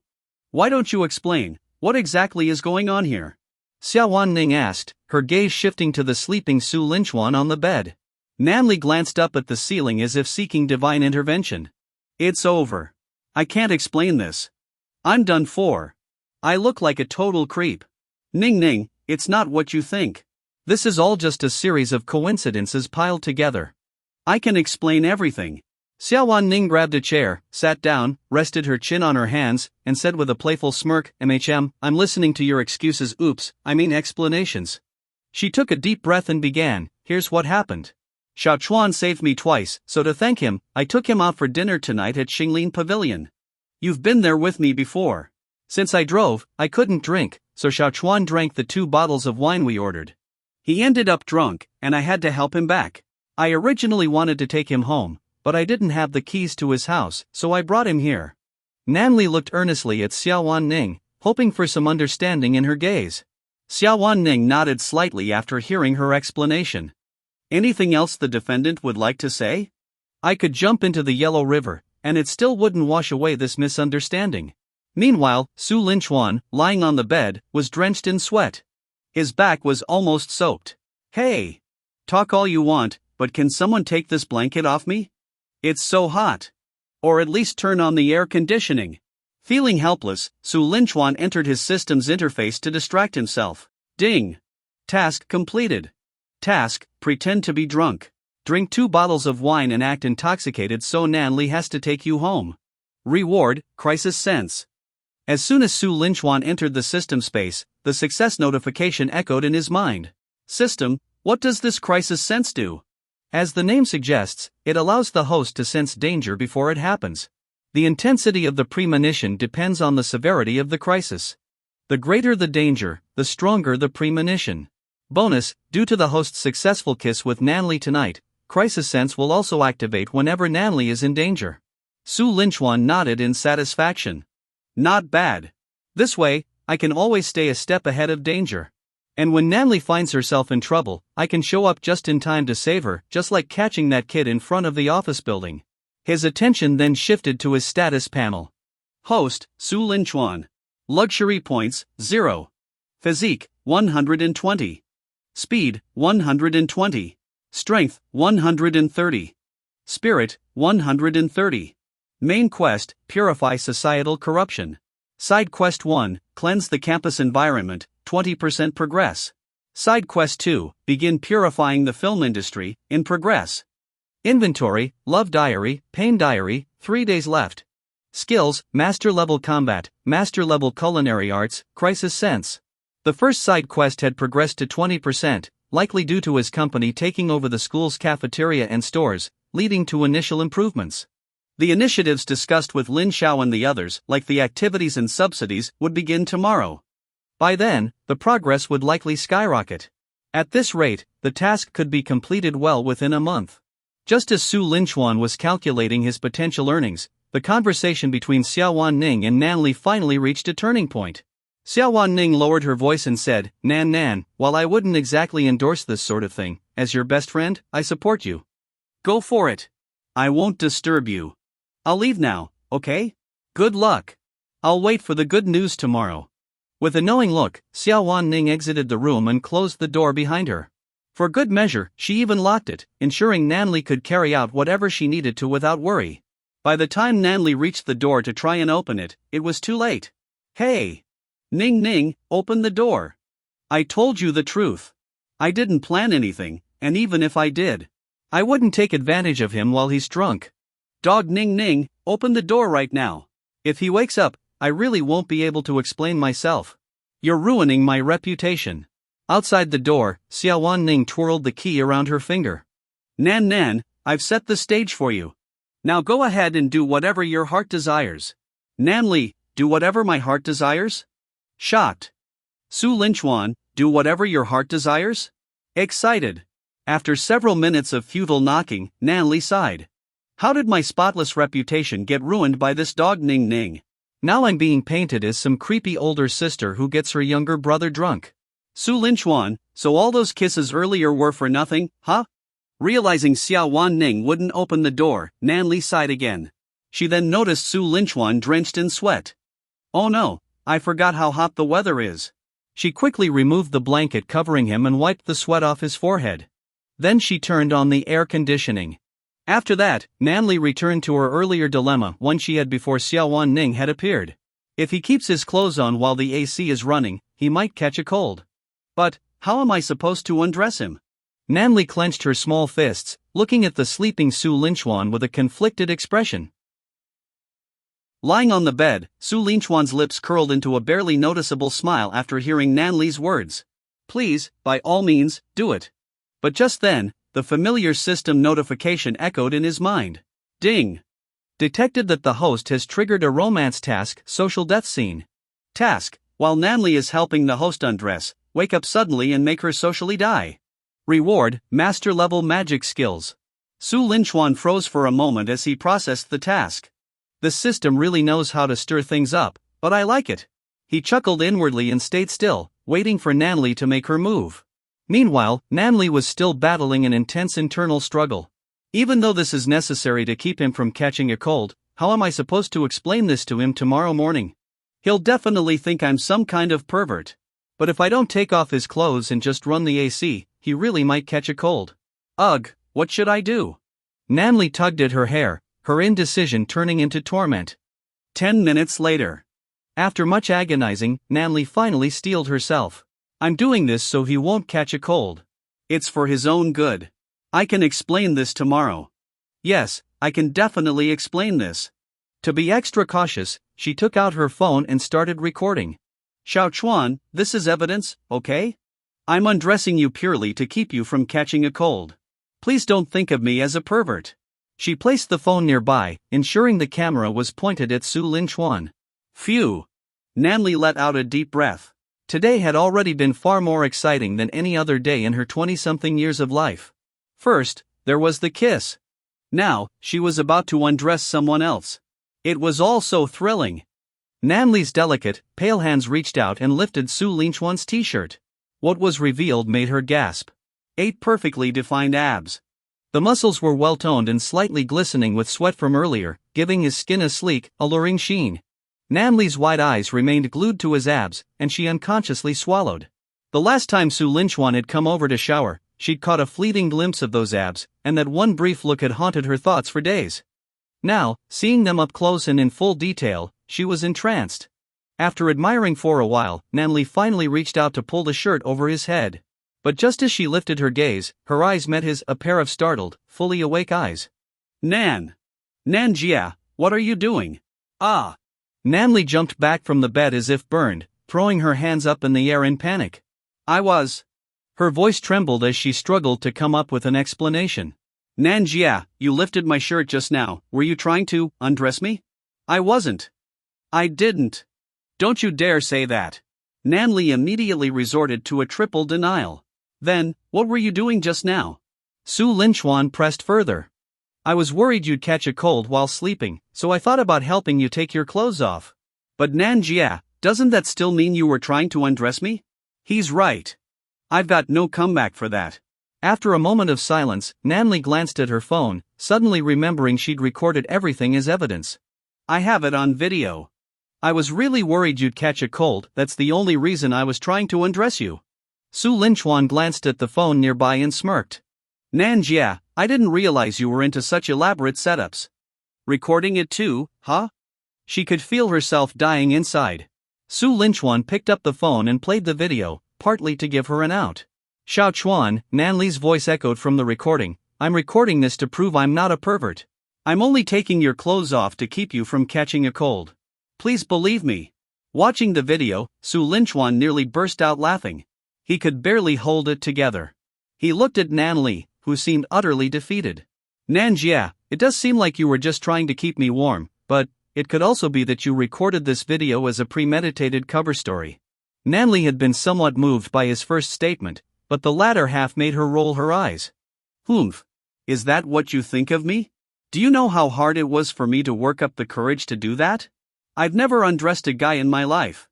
Then, Nanjia, when you lifted my shirt and froze for so long, what exactly were you looking at? Su Linchuan's lips curved into a mischievous smile. Su Linchuan. When exactly did you wake up? Nanli wished the earth would swallow her whole. If he woke up just now, that's fine. But if he woke up earlier and overheard Xiao Wanning telling me to go wild, I'll die of embarrassment. And if he'd been awake back in the car when I kissed him? Nanli dared not finish the thought. Death isn't the scariest thing, social death is. Fortunately for her, Su Linchuan wouldn't admit to pretending to be asleep the whole time. I just felt someone tugging at my clothes, and I woke up groggily. Then I saw, well, you know. Nanli let out a breath of relief. Thank goodness he didn't wake up earlier. By the way, Nanjia, where are we? Weren't we having dinner earlier? How did we end up here? Su Linchuan changed the subject, easing the tension. You're one to ask. Didn't you claim to have a high alcohol tolerance?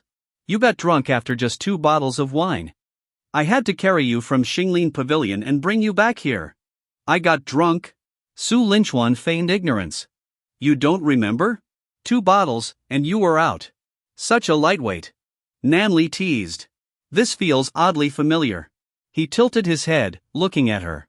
So, does that make you any better? As Nanli spotted Xiao Wanning leaning casually against the doorway, she froze in place. Need me to help out? Oh wait, I almost forgot, he's your little boyfriend, so of course, you'd want to handle this personally, Xiao Wanning quipped, her tone teasing. Xiao Wanning. Weren't you supposed to not be home? When did you sneak back? Were you lying to me earlier? Nanli's chest heaved in frustration as she bombarded Xiao Wanning with questions. Oh, about that, Xiao Wanning replied innocently. I must have been sleepwalking when I answered your call. I was dreaming I'd gone to my parents' place. Then I woke up, heard some noise downstairs, and came to check. You won't even bother coming up with a decent excuse, will you? She thought back to the last time she'd caught Xiao Wanning in her room with a vibrating device. Sleepwalking, she'd said then, too. Anyway, Nan, Xiao Wanning continued, sitting down in a chair with her chin resting on her hands. Care to explain what's going on here? Did he wake up and reverse the situation on you? Nanli glared at her, fuming. This is all your fault. You almost destroyed my pristine reputation. What exactly happened? I was listening outside for a while, but this house is too soundproof. When I thought it was about time you'd made your move, I came in. Nanli clenched her fist and aimed her deadly cat punch at Xiao Wanning, landing a few solid hits. You have no idea how awkward it was. I saw Xiao Chuan all sweaty and thought I'd help him change clothes. But just as I lifted his shirt, he woke up. I wanted to disappear on the spot. Xiao Wanning couldn't hold it in anymore and burst out laughing. Nan, are you sure you were just trying to help him change clothes? Nothing else crossed your mind, she teased, her grin wicked. Shut up. Nanli shot back. We're completely innocent. You're the one with the filthy mind, always seeing things through a dirty lens. She turned away, trying to hide the faint blush creeping up her cheeks. Fine. You're as innocent as they come, I get it, Xiao Wanning said, though her smirk remained.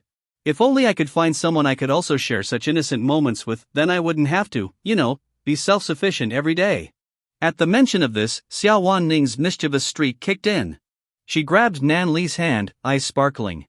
Hey, Nan, you haven't done it with Xiao Chuan yet, right? Nanli yanked her hand away. What are you talking about? We're not like that. Don't be shy. Since you haven't tried it yet, want to borrow that new toy I got? I've tested it, it's pretty great, Xiaowan Ning offered, a devilish glint in her eye. You're trying to corrupt me. I'm pure and innocent, okay? I would never use something like that. Humph, I'm going to bed. With that, Nany stormed out of the room. But just as she reached the doorway, she spun around. Wait. This is my room. Xiaowan Ning, get out. I'm going to sleep. Nany pointed at the door, issuing an eviction notice. But Xiaowan Ning simply flopped onto Nanli's bed, as if she hadn't heard a word. My legs aren't working anymore. Guess I'll have to stay here tonight. Don't worry, you can think of me as Xiao Chuan. Come on, cuddle me to sleep. Xiaowan Ning slipped under the covers, shedding a layer of clothing as she settled in. Seeing no way to kick her out, Nany sighed in defeat. She walked over to the bed and landed a few more punches. Fine, but this is the last time. And don't forget, last time you stayed over, you kept rubbing against my leg in your sleep. I couldn't sleep at all. Xiaowan Ning giggled. Hee, don't worry, I'll rub your back this time. This annoying brat. If she weren't so tired from everything that had happened today, she'd definitely teach Xiaowan Ning a lesson. Instead, Nany grabbed an extra blanket, switched on the AC, and tucked Xiaowan Ning in before climbing into bed herself. Alright, don't move around. I'm turning off the lights. Nany reached out to switch off the lamp and settled in to sleep. After the exhausting day of helping Su Linchuan and dealing with constant stress, Nany quickly drifted off. Xiaowan Ning, however, stayed awake, her sparkling eyes fixated on Nany. Not long after, Nany began smiling in her sleep. Her lips curled into an unmistakably sweet grin, and she rolled over, the smile on her face growing even wider. Seeing this, Xiaowan Ning mischievously lifted her blanket and wriggled into Nany's. Sensing the movement, Nany instinctively wrapped her arms around Xiaowan Ning in her sleep and snuggled up to her chest. Xiaowan Ning froze for a moment, then awkwardly placed a hand on Nany's shoulder.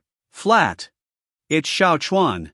Nany mumbled dreamily, her words slurred but still audible. Xiaowan Ning understood every word, and she wanted to hit someone. Since childhood, Xiaowan Ning had grown up alongside Nany, always assuming they were more or less the same. But when middle school rolled around, Nany started to develop, and Xiaowan Ning had even mocked her back then. Ah, Nan, isn't it exhausting to carry all that around? Look at me, so light and carefree. Ha ha ha ha ha. But as the years passed, the laughter came back to slap Xiaowan Ning in the face. She strongly suspected Nany had stolen her share of development and added it to her own. Suppressing her inner frustration, Xiaowan Ning continued watching Nany's every move. But to her surprise, Nany didn't do anything further. Instead, she simply hugged herself tightly and fell into a deep sleep. The next morning, Nany woke up feeling refreshed after a night filled with sweet dreams. As she slowly opened her eyes, she was startled to see Xiaowan Ning's wide-open eyes staring back at her. Ah! Nany exclaimed, immediately letting go of the tight hug she had around Xiaowan Ning and jumping back. You scared me, dog Ning Ning. Xiaowan Ning rolled her eyes. You're the one who should feel guilty.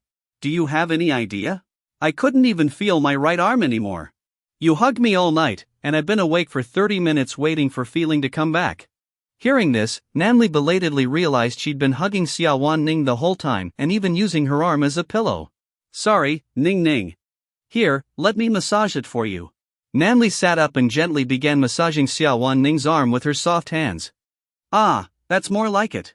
So, Nan, since my poor arm's been sacrificed for you, how about you tell me, did you have a dream last night? Nany's eyes flickered guiltily, and she quickly averted her gaze. What makes you think that? Oh, I don't know, Xiaowan Ning teased with a smirk. Maybe it's because, while you were hugging me in your sleep, you weren't calling my name. Nany froze, her face reddening. Who did I call? How about we make this fun and turn it into a quiz? Option A, Xiao Chuan. Option B, Su Linchuan.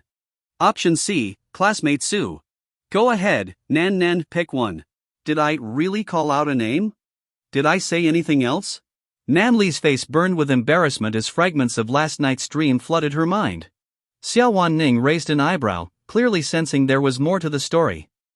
My instincts are as sharp as ever. Time to press her further. Nan, that depends. Are you going to confess honestly, or should I expose you myself? Xiaowan Ning's sly smile left no room for retreat. Nany, feeling like her dignity was teetering on the edge, sighed heavily. Fine, I'll tell you. She took a deep breath and began recounting her dream. It was based on the little novel she'd impulsively started writing the previous day, though she conveniently left out that detail. I can handle embarrassment, but not 2 consecutive rounds of public humiliation. In her dream, Su Linchuan was the CEO of a publicly listed company, cold, aloof, and a man of few words. Nany, meanwhile, was his brand new secretary. On her first day at work, Secretary Nan discovered that CEO Su was actually her childhood playmate. Back then, the two had even playfully agreed to a childhood marriage pact, promising they'd be together when they grew up. However, after Su Linchuan transferred schools in middle school, they lost contact for over a decade until this fateful reunion. The CEO immediately recognized his childhood wife and, for the first time, cracked a rare smile. Skipping the details, the story's highlight involved the CEO taking Secretary Nan to a business dinner. Despite drinking heavily to shield her from others' attempts to pour her wine, the CEO remained composed until they returned to the hotel. There, he loosened his tie, cornered her against the wall, and confessed his feelings, pouring out years of longing. "I've loved you since we were kids. I could never forget you." Before Secretary Nan could respond, the CEO kissed her passionately. She initially resisted but eventually reciprocated, and the two shared a fiery, unrestrained embrace in the hotel room. Nanli's dream ended there because she hadn't written beyond that point in her novel. After all, she could only write what she could imagine. Her inspiration came from TV dramas, and she hadn't dared delve into those kinds of scenes yet. Xiaowan Ning burst into laughter after hearing Nanli's dream. Nan, I didn't expect you to be into such vivid stories." A domineering CEO and his secretary, no wonder this kind of drama is so popular. "Oh, by the way, I should tell you the truth. Last night, you only called out Xiao Chuan once while hugging me. You didn't say anything else. Dog, Ning. I'm going to strangle you." Sensing danger, Xiaowan Ning bolted from the bed, laughing as she ran. Nan, from now on, you can't play the innocent and pure card anymore. Also, if you dream about this again tonight, are you planning to? As she clapped her hands meaningfully, the implication was clear. Dog Ning. Just wait until I catch you, you won't escape unscathed. Nanli shouted, panting as she clutched her chest in frustration. Despite her best efforts, she couldn't catch Xiaowan Ning, who slipped away like a shadow. Humph. Fool me once, shame on me. But next time, I'll be smarter. Don't think you can trick me so easily again. Still fuming, Nanli stomped off to take a shower, eat breakfast, and head to work. The thought of going to work only made her angrier until she remembered she'd get to see a certain someone. Humph, she huffed, her mood suddenly improving. You dared act like that in my dream? We'll see how I punish you. You're cooking me dinner, got it? With that thought in mind, Nanli started humming a tune as she drove to work, a smile on her face. At the office. Arriving at her desk, Nanli felt restless. She considered continuing her novel but quickly dismissed the idea there were too many people around. Writing such a shameful story in public? Another potential social death. She thought about calling Su Linchuan over but couldn't find a reasonable excuse. She couldn't very well say, "The teacher misses you. Come to my office for a little health check," could she? Without a solid pretext, Nanli reluctantly put her thoughts on hold. She decided she'd try to accidentally run into him at the cafeteria during lunch. But just as she was settling into boredom, something big happened on campus. Around 11 a.m., Jiangcheng University released an announcement that caused a campus-wide uproar.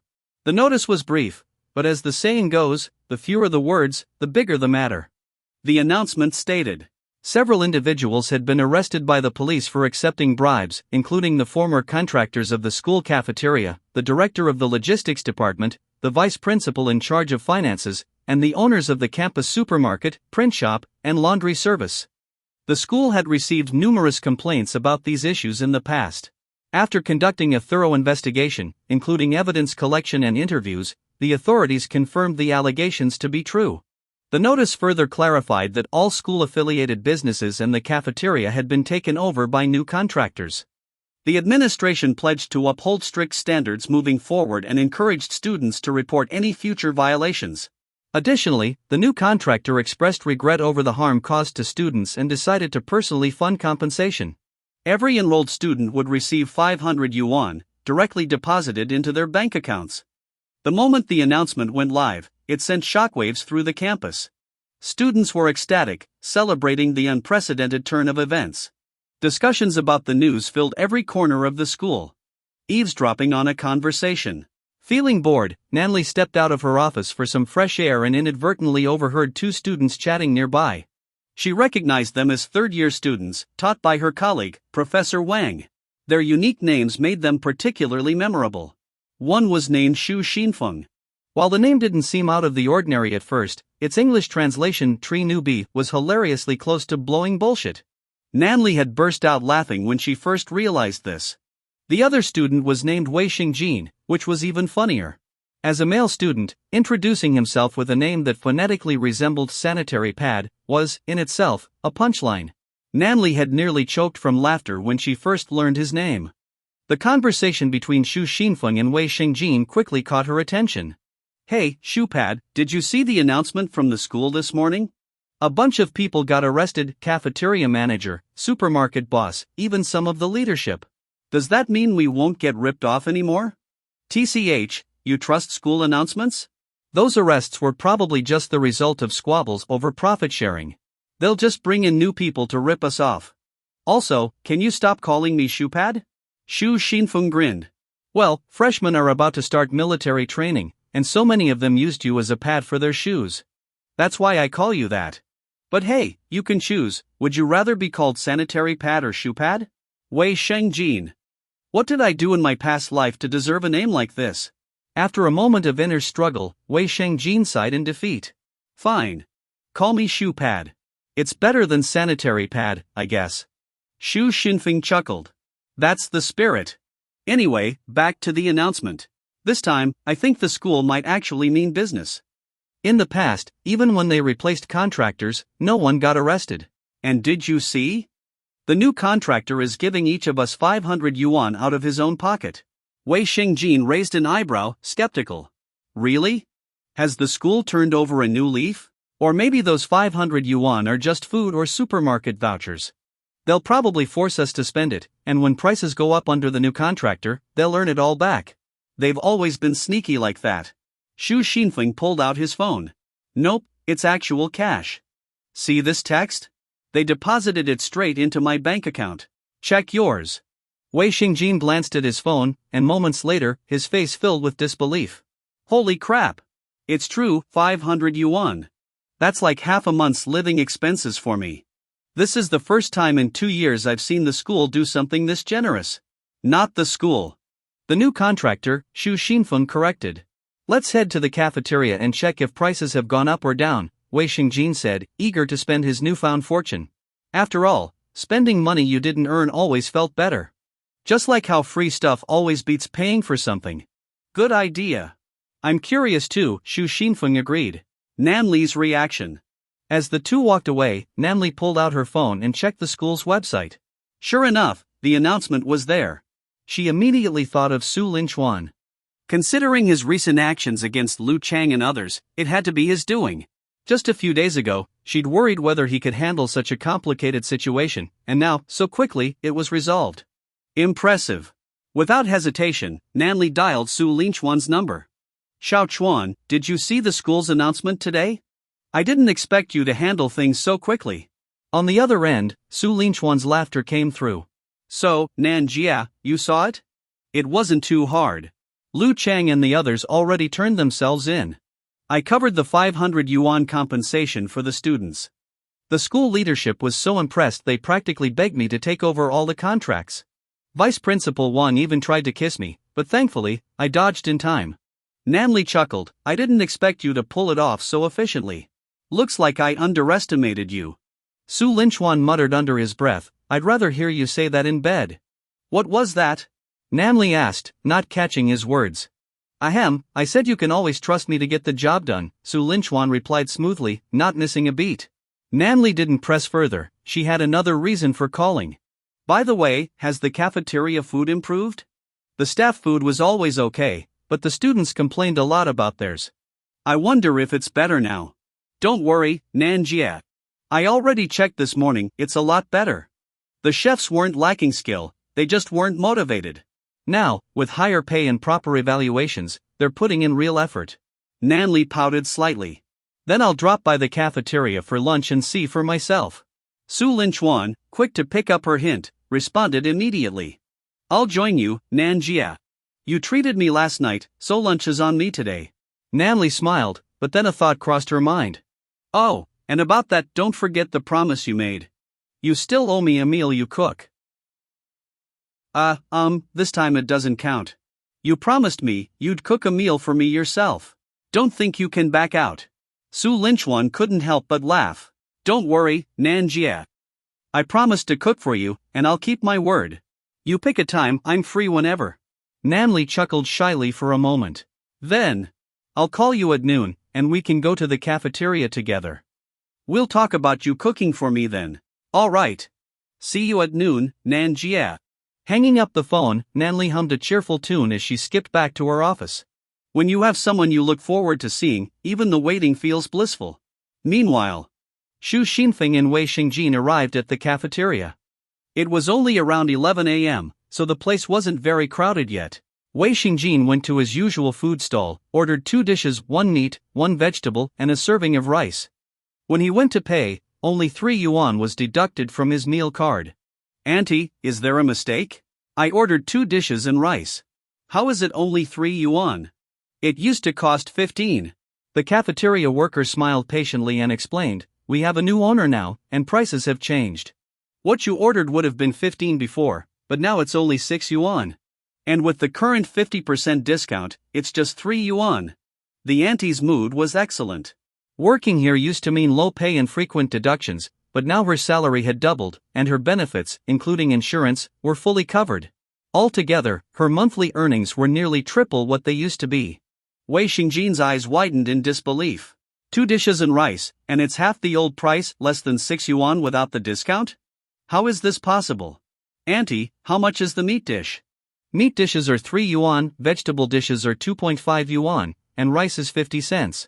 The new owner is truly amazing. Not only did prices go down, but they've tightened standards for procurement and hygiene. They even raised our salaries. I doubt the owner is making much profit. Since there weren't many people in line, and Xu Xinfeng and Wei Xingjin were the only ones at the stall, the worker chatted a bit more.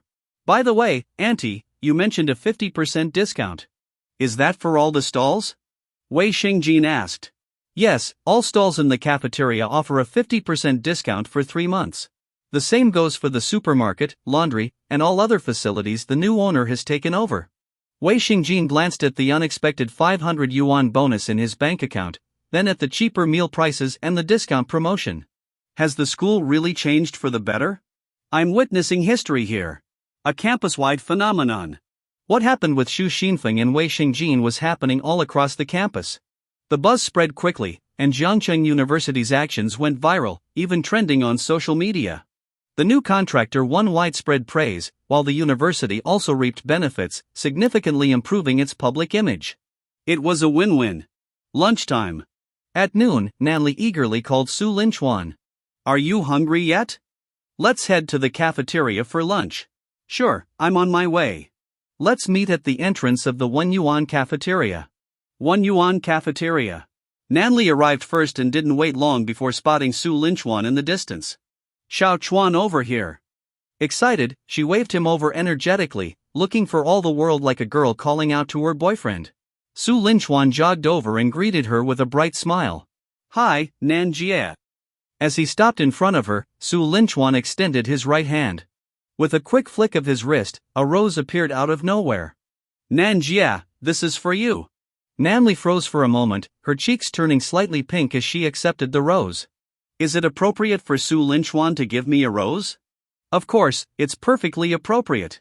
After a brief moment of daze, Nany realized something. Wait, where did the rose come from? How did you make this flower appear? Do you know magic? Su Linchuan internally chuckled. I'm not the one practicing magic here, Nanjie. Didn't you claim you could turn people younger with your spells? But he wisely kept his thoughts to himself. Saying it out loud would undoubtedly make Nany want to dig a hole and bury herself. It's not magic, it's sleight of hand. I've been practicing this trick for a while. Cool, isn't it? Nanli's eyes sparkled with delight. So cool. Show me another one. She no longer resembled a teacher but an eager child. Su Linchuan chuckled and held up his empty hands. Watch closely, Nanjie. My hands are completely empty, right? Yep, nothing there. Nany stared intently at his hands, her wide eyes unblinking. Don't blink, okay? The next moment, a playing card appeared in Su Lingquan's hand, followed by another, and another. Nany's jaw dropped. Wow! Amazing! Show me more. She tugged on Su Lingquan's sleeve, practically bouncing with excitement. Her actions drew the attention of passing students. From her words alone, they might have thought she was watching something much more dramatic. Nany soon realized her overly enthusiastic behavior wasn't exactly becoming of a teacher.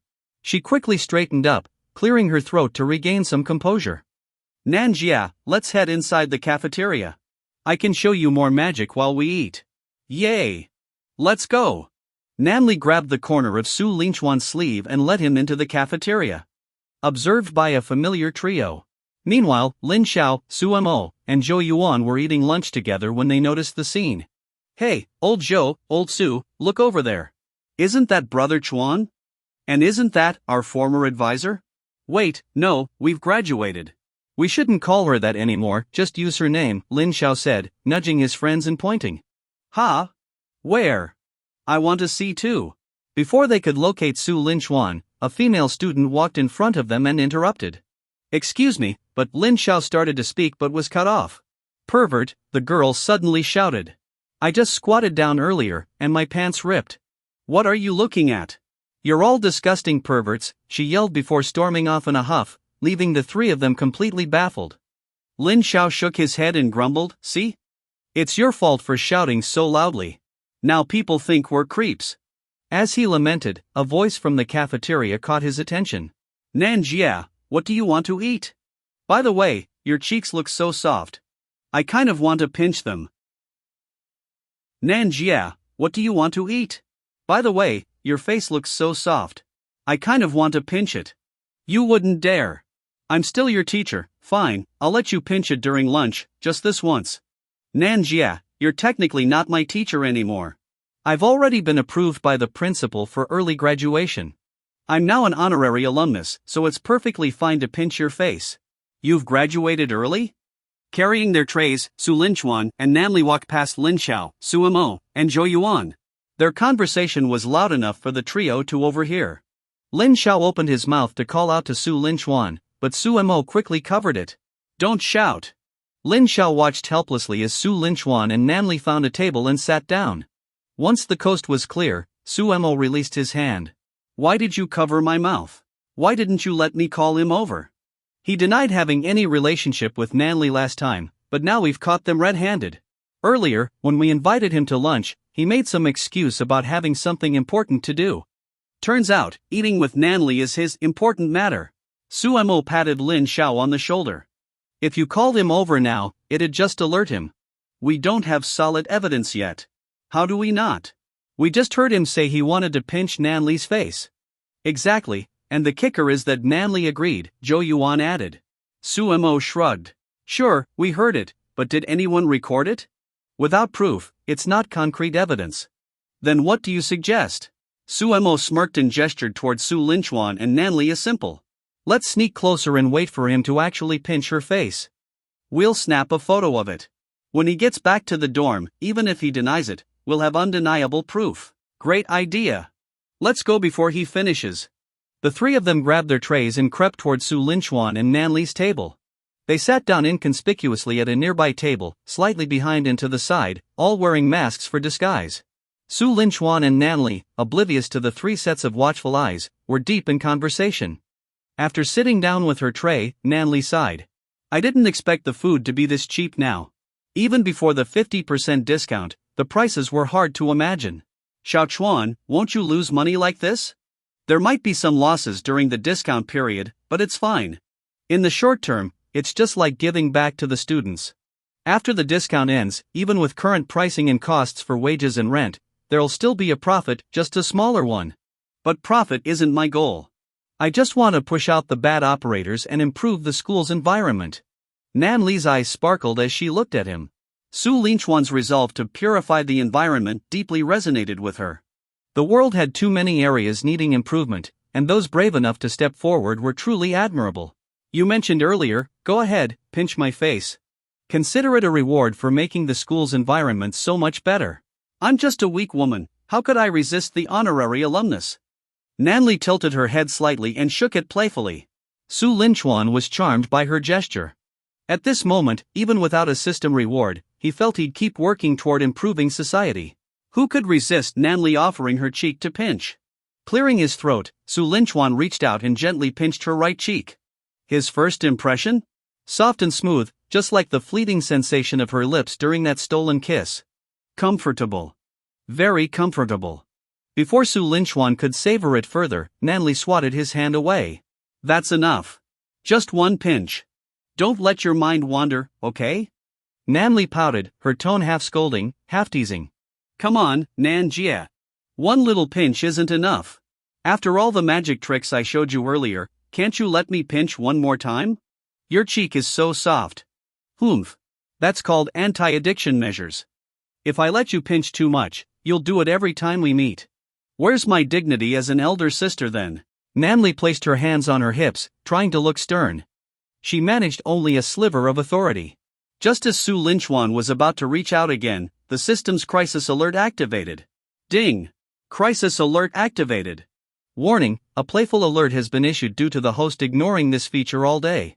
At your 8 o'clock position, your 3 roommates are attempting to secretly photograph you and Nany's intimate behavior. Their first attempt failed, and they're preparing for a second. Please prepare accordingly.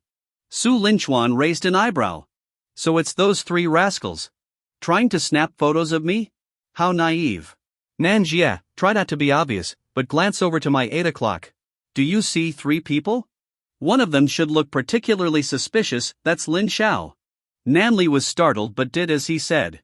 She casually shifted her body, pretending to adjust her seat, and glanced behind Su Linchuan. Sure enough, 3 masked figures were lurking nearby, acting sneakily. Yeah, there are 3 of them. They're wearing masks and look so shady. Are they assassins? Should we call the police? Or, are we going to have to fight them? Do you have a gun? Give me one, I'll help. Nany's imagination was unparalleled. He'd only asked her to check, and she'd already spun an entire espionage thriller.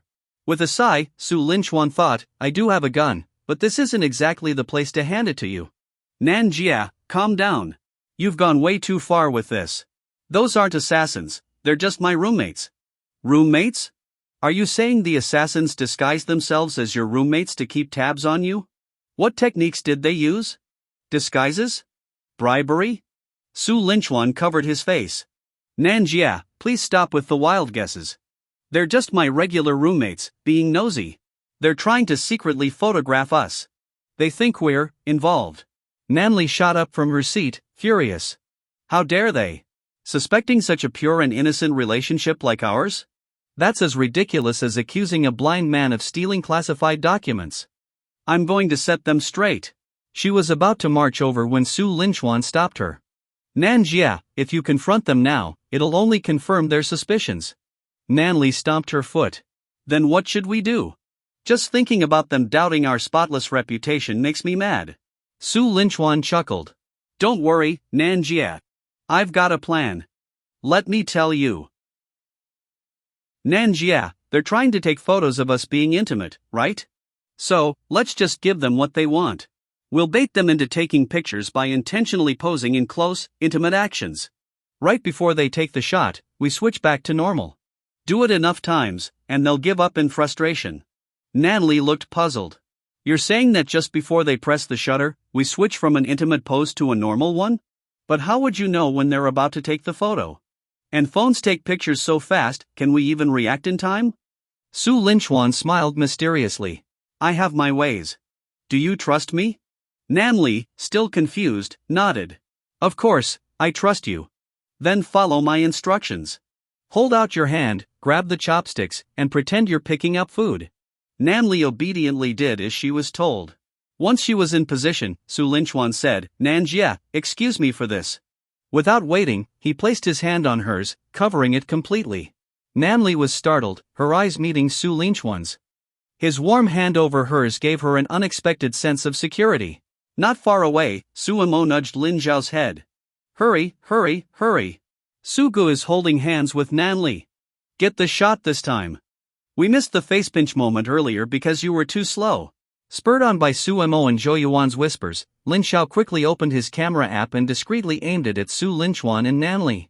But just as he was about to press the shutter, Su Linchuan swiftly pulled his hand back and began eating casually, as though nothing had happened. Lin Xiao checked the photo he'd just taken and frowned. Huh? Weren't they holding hands just now? Why is it gone in the photo? Did we imagine it? They tried several more times, capturing moments when Su Linchuan pinched Nanli's cheek, patted her head, or wiped her mouth. But each time, just before Lin Xiao snapped the picture, Su Linchuan would pull away at the last possible second. It was as if Su Linchuan somehow knew exactly when they were taking the shot. Are we cursed or something? Lin Xiao muttered, rubbing his temples. They weren't wrong, Su Linchuan did know. Thanks to his crisis alert ability, he could hear a countdown in his head every time they were about to take a picture. When the countdown hit 1, he'd act. Su Linchuan, danger will always be a step slower than me. Lin Xiao was on the verge of losing his mind when Su Mo suddenly smacked him on the head. Hey! Why don't we record a video instead? If Suga dodges the camera, we'll still catch it on video. Let's see him wriggle out of that. Slap! Jo Yuan enthusiastically smacked Lin Xiao as well. Exactly. Why didn't we think of that earlier? I understand your logic, but why are you both hitting me? People say hitting your head makes you dumber, you know. Could it really get any worse? Su Mo consoled him, patting his head. Fine. I'll deal with you guys when we get back to the dorm. For now, let's focus on Sugu. Since photos don't work, let's record him. Lin Xiao switched his phone to video mode, ready to capture their target. But just as he framed the shot, his screen went completely black. Confused, Lin Xiao looked up. Hey, you're blocking my camera. The moment he spoke, he realized something was off. Wait. Where are Su Mo and Jo Yuan? Weren't they sitting right next to me just now? Panicking, Lin Xiao raised his head and almost dropped his phone. Standing right in front of him was Su Linchuan. Sugu. Hey there. What a coincidence. What are you filming? Su Linchuan asked, narrowing his eyes. Sugu, you know me, I'm a total creep. I was just here secretly filming some guys in the cafeteria. Su Linchuan. Lin Xiao's desperation had driven him to confess to being a pervert. Su Linchuan didn't even know how to respond. He simply stepped aside, letting Lin Xiao scurry away. What can you even say to someone like that? Su Linchuan thought. A self-proclaimed pervert who targets guys? That's not just creepy, that's next-level disturbing. Returning to the table, Su Linchuan gave Nany an okay gesture. Done. They've left. Nany, still in a daze, sat motionless. She had let Su Linchuan do whatever he wanted, holding her hand, pinching her cheek, patting her head, and wiping her mouth, without resisting at all. This guy must know magic. He must have cast some spell on me. Suddenly, a thought crossed Nanli's mind. She looked at Su Linchuan with a suspicious glint in her eye. Su Linchuan noticed. Nanjia, why are you looking at me like that? Don't tell me you're in cahoots with your roommates. Su Linchuan? You all planned this together so you could hold my hand, pinch my face, and pat my head. That's why you always knew exactly when they were about to take a picture. They weren't really taking photos, it was all an act to help you take advantage of me. Nany felt incredibly clever for uncovering this plot. Su Linchuan mentally reviewed her logic and realized, horrifyingly, that it actually made perfect sense. Damn! That explanation is airtight. But there's no way I can admit to this. Nanjia, you're accusing me unfairly. I'm a good person, you know. If I wanted to take advantage of you, I'd just do it outright. No need for schemes. That's even worse. Are you saying you'd normally just grab me, but since your roommates were here, you decided to use this scheme instead? Su Linchuan was speechless. No matter how he answered, he'd look bad. Nanjia, let's just move past this topic. I can prove that I'm innocent, that I wasn't working with my roommates. Nany crossed her arms, well, technically, she rested them under her chest, given her proportions. Oh?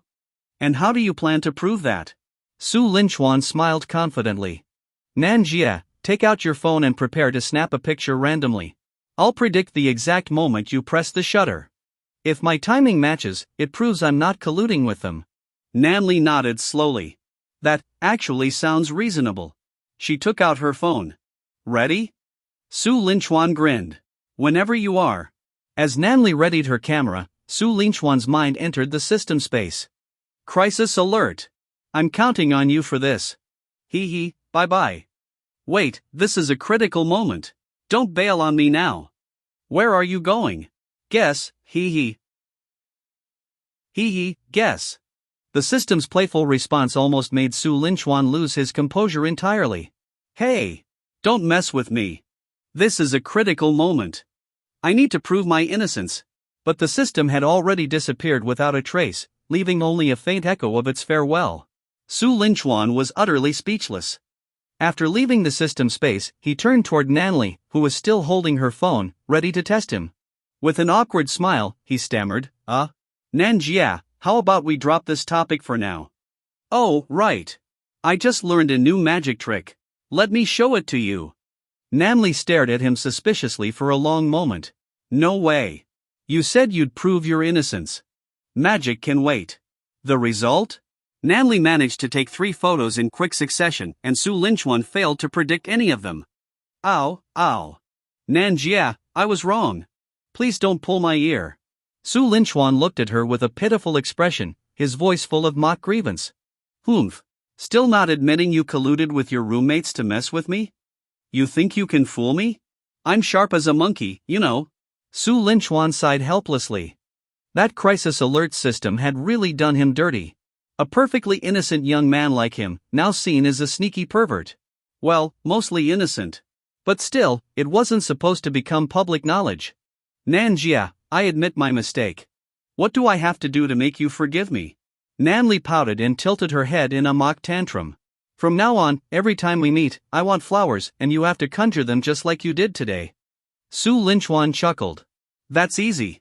Here, let me give you another one right now. He reached into his pocket and pulled out a napkin. Nanjia, do you have a lighter? Nany shook her head. No, I don't smoke. Then how did you manage to set my heart on fire? What a strange person. Su Lingquan laughed. Kidding.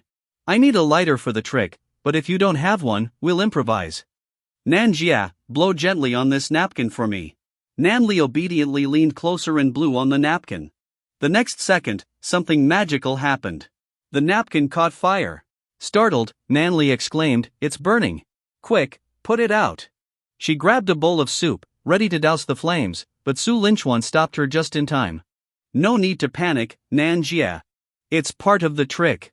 With a deft motion, he grabbed the flaming napkin, turned his hand, and revealed a beautiful flower. Here you go, Nanjia. Your flower. Nany's eyes sparkled as she accepted the flower. Wow, that's amazing. How did you do it? Nanjia, do you know the Pythagorean theorem? Nany blinked. Of course. Good. Because it has nothing to do with this magic trick. Su Lingquan. You're teasing me again. Take this, my cat's paw punch of doom. The two of them bantered and laughed like a pair of teenagers in love. For a brief moment, Nany felt a flicker of doubt. What exactly was their relationship now? But she quickly brushed the thought aside. Of course, it's a pure and innocent sibling-like bond. Sisters and brothers tease each other all the time, right? Yes, totally normal. After some more playful teasing, the two finally finished their meal. Nany leaned back, patting her stomach. I don't think I've ever enjoyed cafeteria food this much before. I'm so full.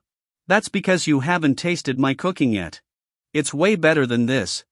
Nany's eyes lit up as she remembered. Oh, right. You still owe me a home-cooked meal. And since you dared to take liberties with me earlier, you're being punished. I want a whole table full of dishes. Pouting, she looked adorably serious, and Su Lingquan couldn't help but find her utterly endearing. Nanjia, when are you free? I'll cook for you anytime. Nany tilted her head, thinking. How about tonight? At your place. What do you think? Su Lingquan froze for a second. Why did that sentence sound ambiguous? Your place, my place, or a hotel? While the wording wasn't exactly the same, it was dangerously close to that infamous line. Before Su Lingquan could agree, his phone rang. Nany immediately leaned over to see who was calling. Seeing this, Su Lingquan simply handed her the phone. It's a guy. Nany let out a small sigh of relief but quickly realized her reaction might have been too obvious. So what if it's a guy? What does that have to do with me? Even if it were a girl, it's not like I'd be jealous or anything. She crossed her arms and turned away with a huff. Su Linchuan chuckled. Nanjia, as my elder sister, it's perfectly normal for you to be curious about who's calling me, right? Nany blinked and then nodded enthusiastically. Yes. That's absolutely normal. Very normal. Wow, I didn't expect this rascal to be so self-aware. He deserves a little reward later. Maybe I'll let him pinch my cheek again. Nanli's mood brightened as she replayed the interaction in her mind. Suddenly, something clicked. Su Linchuan, was that call from Sun Ko? I think I saw his name pop up. Su Linchuan paused mid-motion. Nanjia, you know him? As soon as the words left his mouth, Su Linchuan realized the connection. Of course, she knows him.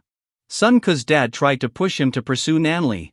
That's how I found out where she lived in the first place. I've met him a few times. Our dads do business together, and my dad even tried to set us up. But for some reason, he eventually dropped the idea.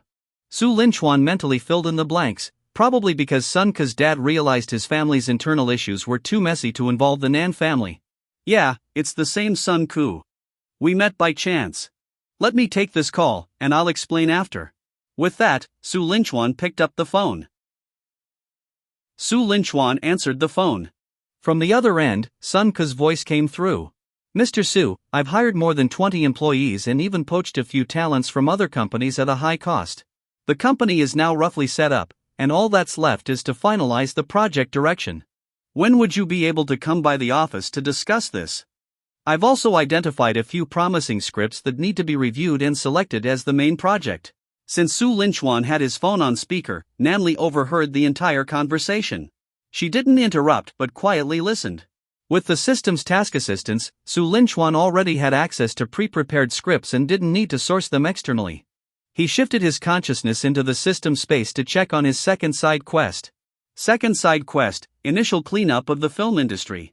Objective, invest in Sun Ko's film company and produce a critically acclaimed, commercially successful film to help Sun Ko regain control of his family's business. Task assistance, film production guide, 500 million yuan in funding. Time limit, 6 months. Reward 1. If the film generates a net loss after accounting for all expenses, receive 10% of refunded spending. If the film breaks even, receive a full refund of spending. If the film generates net profit, receive double the refunded spending. Reward 220 prestige points. After reading through the task details, Su Linchuan opened the film production guide provided by the system. The comprehensive nature of the guide left him speechless. It contained not only complete scripts but also detailed instructions on casting, marketing strategies, and even shooting samples. With this guide, even someone with zero experience in filmmaking could become one of the world's greatest directors. It was essentially foolproof. The guide offered 3 scripts to choose from.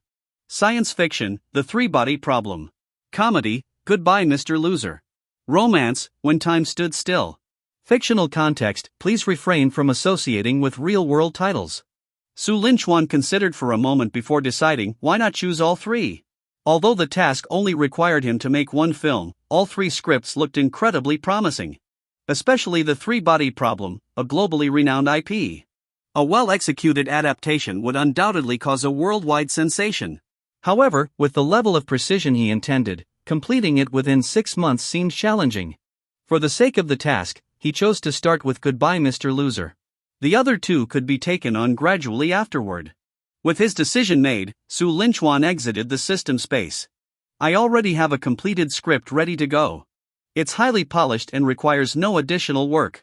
Everything's prepared on my end, he told Sun Ko. Sun Ko, clearly surprised, replied, then. Mr. Su, could you come to the office so we can discuss this in detail? Before Su Linchuan could respond, Nany tugged on his sleeve, gently shaking his arm. I want dinner. If you're going to buy groceries and cook, you'll need to start preparing soon. I want dinner, okay? Su Linchuan had initially planned to discuss the project with Sun Ko in person. But who could resist a pleading instructor acting all cutesy? Certainly not him. Faced with Nanli's hopeful gaze, he reached out to pat her head, then pinched her soft cheeks, and finally playfully tapped her pert nose. Cooking for Nanjia is obviously more important. Don't worry. Nany giggled, her earlier concerns about the head pats and cheek pinching forgotten. What truly mattered was the prospect of eating Su Linchuan's home-cooked meal. Humph. Sunko wants to steal Su Linchuan from me? Keep dreaming. Just to clarify, tonight's chef Su Linchuan belongs to her, nothing more. Don't overthink it. Sunko, overhearing snippets of Nany's voice, sounded confused. Mr. Su, are you still there? The company's address is. Before Sunko could finish, Su Linchuan cut him off. I have plans later and won't be able to come. I'll send over the script and other important details for you to review. You and the team can discuss it for now. After all, I'm just the investor. Execution is your responsibility. Mr. Su, wait. You can't just not come. I'll feel uneasy holding on to your investment without your involvement. But Sunko's protests fell on deaf ears. Even with his eyes closed, Su Linchuan could easily choose between a blue-haired Sunko and the rare adorable, pleading Nany. Watching Su Linchuan decisively prioritize her over Sunko made Nany feel a deep sense of satisfaction. Perhaps this was love? No.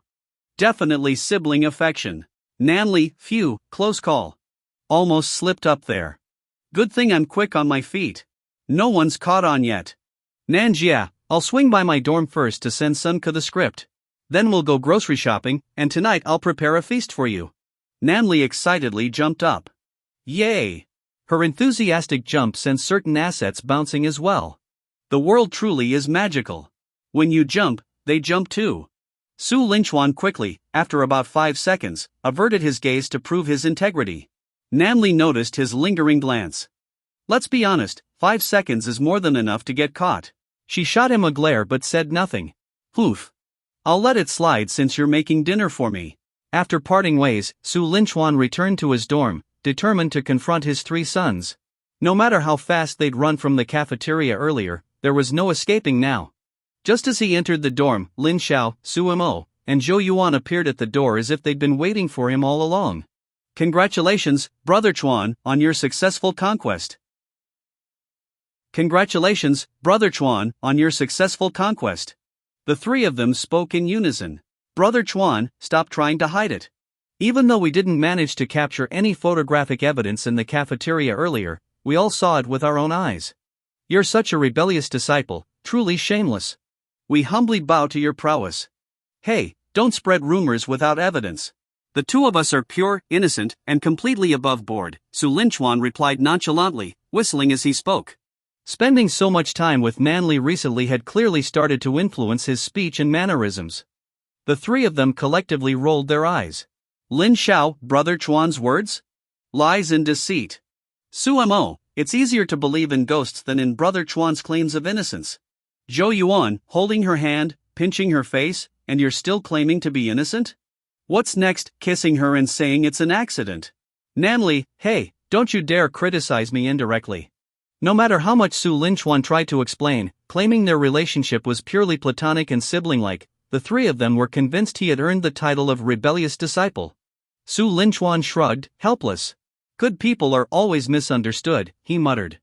In truth, his relationship with Nany hadn't crossed any major boundaries yet. They had their occasional moments of closeness, like pinching cheeks or ruffling hair, but both were masters at rationalizing their actions. Especially Nany, who was an absolute genius at coming up with excuses. Take her magic spell justification for stealing a kiss, for instance, that was creativity at its peak. However, Su Linchuan knew that taking their relationship further would require the right moment. That moment hadn't come yet, and it certainly wouldn't happen until his love diary was unlocked. Ignoring his roommate's persistent interrogation, Su Linchuan sat at his computer to send the scripts and notes to Sun Ku. But Lin Xiao, Su Mo, and Zhou Yuan were relentless. Lin Xiao, Brother Chuan, what's it like to hug a girl? Asking for a friend. Su Mo, yeah, is it true that it feels like holding a water-filled balloon? Zhou Yuan, hey, you didn't come back to the dorm last night, did you rent a room? How was it? Share the experience. Su Linchuan sighed. These guys weren't going to give up. He picked up his phone, opened his notes app, and copied a treasured link from a pinned note. Then, he sent the link to the dorm group chat. Alright, take a look at what I sent in the group. I'm sure you'll find it interesting. Lin Xiao, Brother Chuan, stop trying to change the subject. What could a random link possibly, oh, holy crap. Lin Xiao's sudden exclamation perfectly embodied the eating your words trope. Lin Xiao, Brother Chuan. You've been hiding this treasure trove all along? No watermarks? HD quality? Where did you even find this stuff? Sumo and Jo Yuan, upon opening the link, were equally stunned. Sumo, this, my goodness, Brother Chuan, you're a saint. Jo Yuan, excuse me, I suddenly need to use the restroom. Don't mind me. Jo Yuan grabbed a pack of tissues and headed for the door. Su Linchuan stopped him. Use the restroom at the end of the hall, it's got proper toilets. Much more convenient. Jo Yuan protested indignantly, Brother Chuan, how could you think such a thing? I'm just going to use the restroom, that's all. I can't believe you don't trust me. I'm hurt. I need some air to calm down. As he spoke, he exited the room, tissues in hand. Judging by the direction he turned, he was definitely heading for the toilets at the end of the hall. Su Linchuan looked at Lin Xiao and Sumo. By the way, the hallway restroom only has 2 stalls. If you want to go, better hurry. Whoosh! Lin Xiao bolted from the dorm like a rabbit being chased, sprinting toward the restroom. Sumo was a beat slower and shouted after him, Lin Xiao. Don't get cocky. You didn't bring tissues, don't come crying to me later. Lin Xiao laughed from up ahead, ha! Mere mortals, you underestimate me. I always carry tissues wherever I go. The restroom is mine, bow before me. With all 3 roommates out of the room, Su Linchuan finally let out a sigh of relief. Nobody can resist a well-timed video collection, he thought, chuckling. The thought struck him, what if I started producing films like these myself? The idea was both amusing and dangerous. He quickly shook his head to banish it. Focus, Linchuan. You've only got eyes for Nany. Then again, his creativity was running wild. If he couldn't star alongside famous actresses from certain industries, why not work with Nany? She had mentioned her interest in films and novels earlier in the cafeteria. They could collaborate on scripts and create private art films just for themselves. The more he thought about it, the more brilliant the idea seemed. Of course, he couldn't suggest it to Nany just yet, he'd definitely get smacked. Shaking off the absurd notion, Su Linchuan sent the system-provided scripts to Sun Ku and Nany. Sun Ku responded instantly, got it, Mr. Su. Don't worry, I'll make sure everything is done perfectly. Meanwhile, back at the office, Nany had submitted her leave request. She wouldn't be able to leave until 3 p.m., which left her waiting for over an hour. An hour and a half until dinner prep with Su Linchuan. Nany pouted. Bored, she noticed the office was nearly empty. Only one other teacher was seated some distance away. Quietly, she opened her laptop and pulled up the novel she had been writing. The story was still at the part where CEO Su and Secretary Nan shared a passionate kiss amidst a storm of emotions. Nany tilted her head, staring at the screen. What happens next, she murmured. Should they? Nany tilted her head, staring at the words on her computer screen, and murmured to herself, what happens next? Is it time for that? This was officially entering her knowledge gap. It wasn't that Nany didn't know what was supposed to happen next, but how on earth do you write it? In all the TV dramas and movies she had watched, scenes like this were always glossed over, never explicitly described. Su Linchuan, huh? Why do the movies I watch always include explicit details? After thinking hard for a while and still unable to figure out how to describe the scene, Nany took a deep breath. She made a decision. From this moment on, Nany was afflicted by a serious condition called detail deficiency syndrome. It was a disease common to many writers, but for Nany, it was shocking to develop it so early in her writing journey. In fact, it was the archenemy of all authors. Nany flexed her fingers and typed a line of ellipses on her keyboard. The next line, the next day. And just like that, an entire night was summed up with a single line of ellipses. Judging by the severity, this was a terminal case of detail deficiency syndrome. No cure. But Nany didn't realize she was afflicted, on the contrary, she felt quite pleased with herself. When you don't know what to write, just use ellipses. So convenient. Pleased, she rubbed her chin, thinking about how the story should progress next. Suddenly, a bold idea popped into her mind. Nany's cheeks turned slightly red, and she couldn't stop the corners of her mouth from curling upward into an uncontrollable grin. In her story, the next part went like this. After a night of ellipses, the next morning, CEO Su and Secretary Nan woke up feeling incredibly awkward. CEO Su woke up early and locked himself in the bathroom, pounding the wall repeatedly as he regretted drinking so much the night before. Who knew he'd become so bold after getting drunk? Meanwhile, Secretary Nan lay in bed, pretending to be asleep. She had woken up long before him but didn't dare move. Last night, while CEO Sue had been drunk, she had been fully sober. When things got heated, it was actually she who helped him to the room. After each had a moment to calm down, Secretary Nan summoned her courage, opened the bathroom door, and before CEO Sue could say a word, she kissed him. "I want to be with you forever." Leaving him stunned with that declaration, Secretary Nan initiated a second round of ellipses. And then a third. The next day? More ellipses. Nany was thrilled as she wrote. After all, it was so easy. The entire document consisted of a few scattered lines of text, but the rest was filled with ellipses. In fact, she even used the length of the ellipses to indicate time progression. Very detailed. But not too detailed. It was a lost cause, terminal detail deficiency syndrome. After indulging in her writing spree, the clock finally struck 3 p.m. The alarm went off, and Nany reluctantly saved her work. After 3 rounds of ellipses, even she thought her characters deserved a break.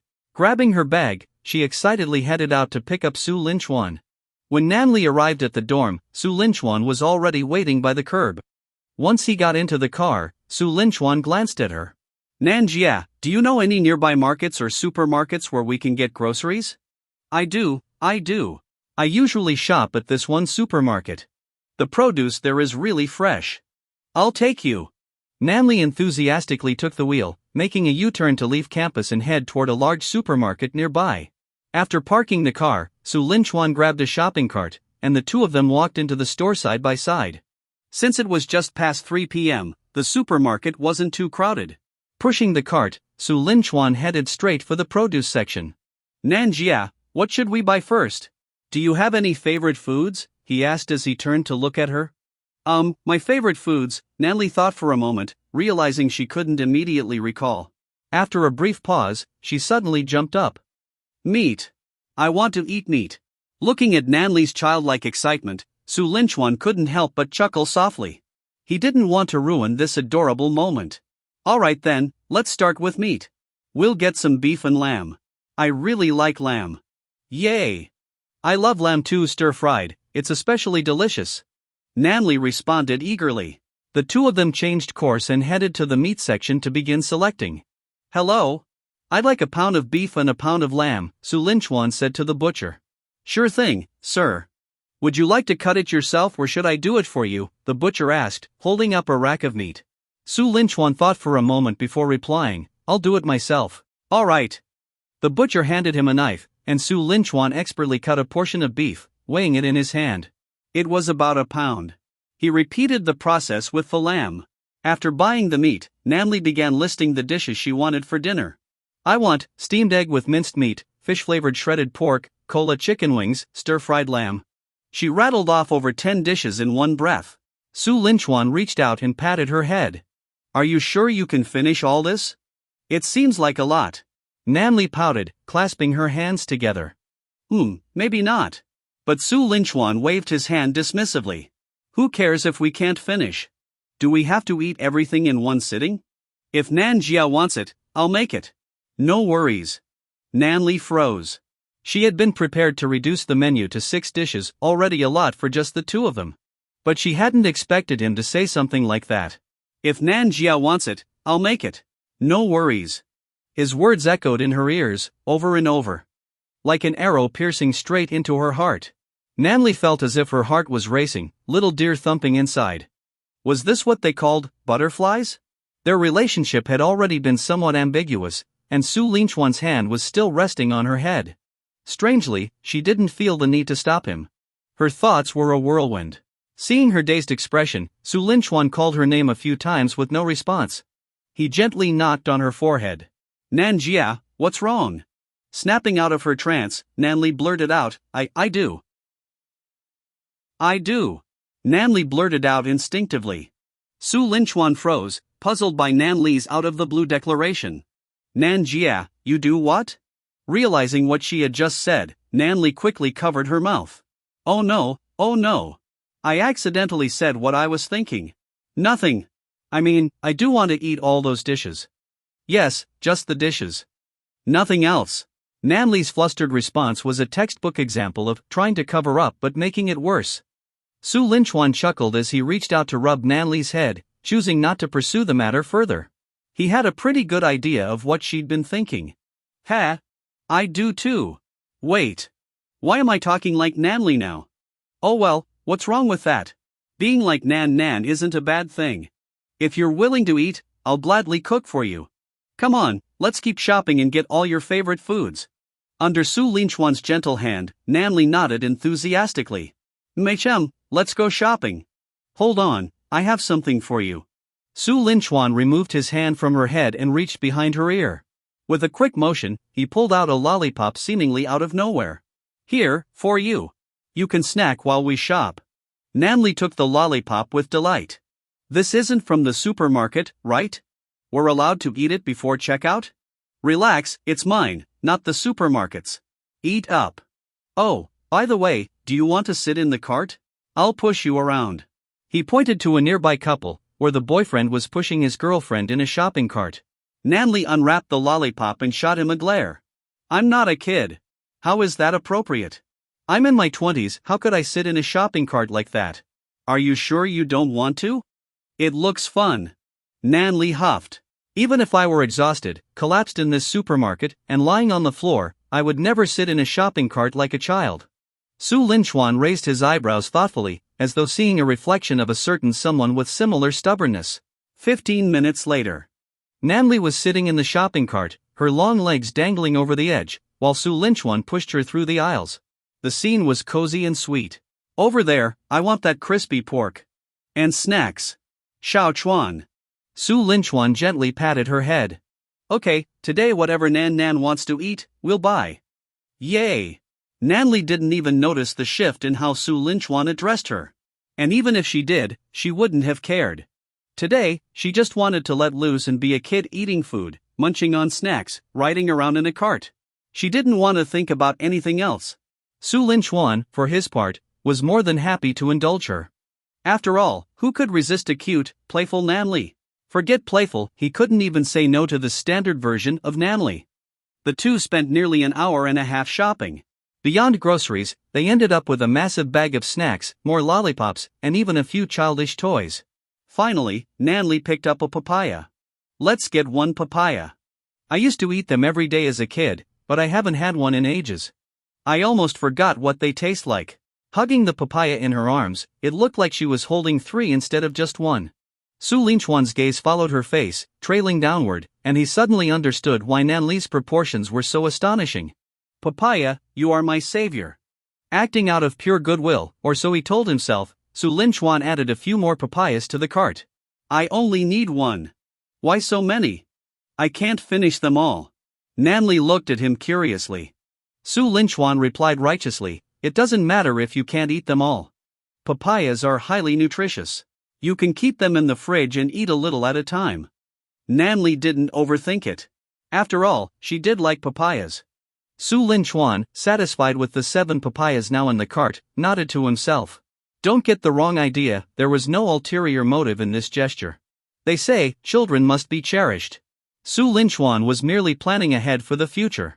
Preparation is key in all endeavors, as the old saying goes. Okay, maybe his thoughts strayed a bit, but more papayas surely couldn't hurt. After finishing their shopping, they loaded Nany's Porsche Panamera with groceries until the trunk was brimming. Fortunately, Su Linchuan didn't live in a high-rise building. Otherwise, hauling everything upstairs would have been quite the workout. He was also increasingly glad he hadn't bought a car himself. This way, he had a valid excuse to rely on Nany for transportation. If he had his own car, asking her for rides would have required all sorts of justifications. How inconvenient. Right now, it almost felt like they were a newlywed couple shopping together and heading home to cook. The only difference was that newlyweds could, exercise together after dinner, while he and Nany couldn't. But Su Linchuan wasn't discouraged. He believed that day wasn't far off. About 20 minutes later, Nany parked steadily in front of Su Linchuan's villa. Xiao Chuan, open your garage. I'll park the car inside. Nany didn't turn off the engine but gestured toward the garage. Nanjia, you can just park here. The security in this neighborhood is excellent. No one's going to steal it. I'm not worried about theft. No thief would dare come here. I'm just worried that if Ning comes back and sees my car, I'll have to explain something. So you want to keep this meal all to yourself? I fully support you. Su Linchuan grinned, giving her a thumbs up. After parking in the garage, they hauled all the groceries into the kitchen. All right. Su Linchuan glanced at the clock. It's exactly 5 p.m. If I start now, dinner should be ready by 7 o'clock. Leave this to me, you just focus on eating. Nany looked at the mountain of groceries and felt a pang of guilt. Xiao Chuan, maybe you shouldn't make so many dishes. We won't be able to finish everything. Listen to me. I said I'd make you a feast, so I will. Not a single dish less. Then, can I stay in the kitchen and help you? At least as an assistant? Your only job is to enjoy the food. All you need to do is open your mouth. Trust me, I've got this. Hi guys, your opinion means a lot to me. I'm working on improving the stories to make them more interesting for you. Please leave a comment and let me know what you liked about this story. Your feedback helps me get better and create content that you'll enjoy. Your feedback is very important to me. Thank you for your support and attention. If you enjoyed this story, I can't wait to share its continuation with you.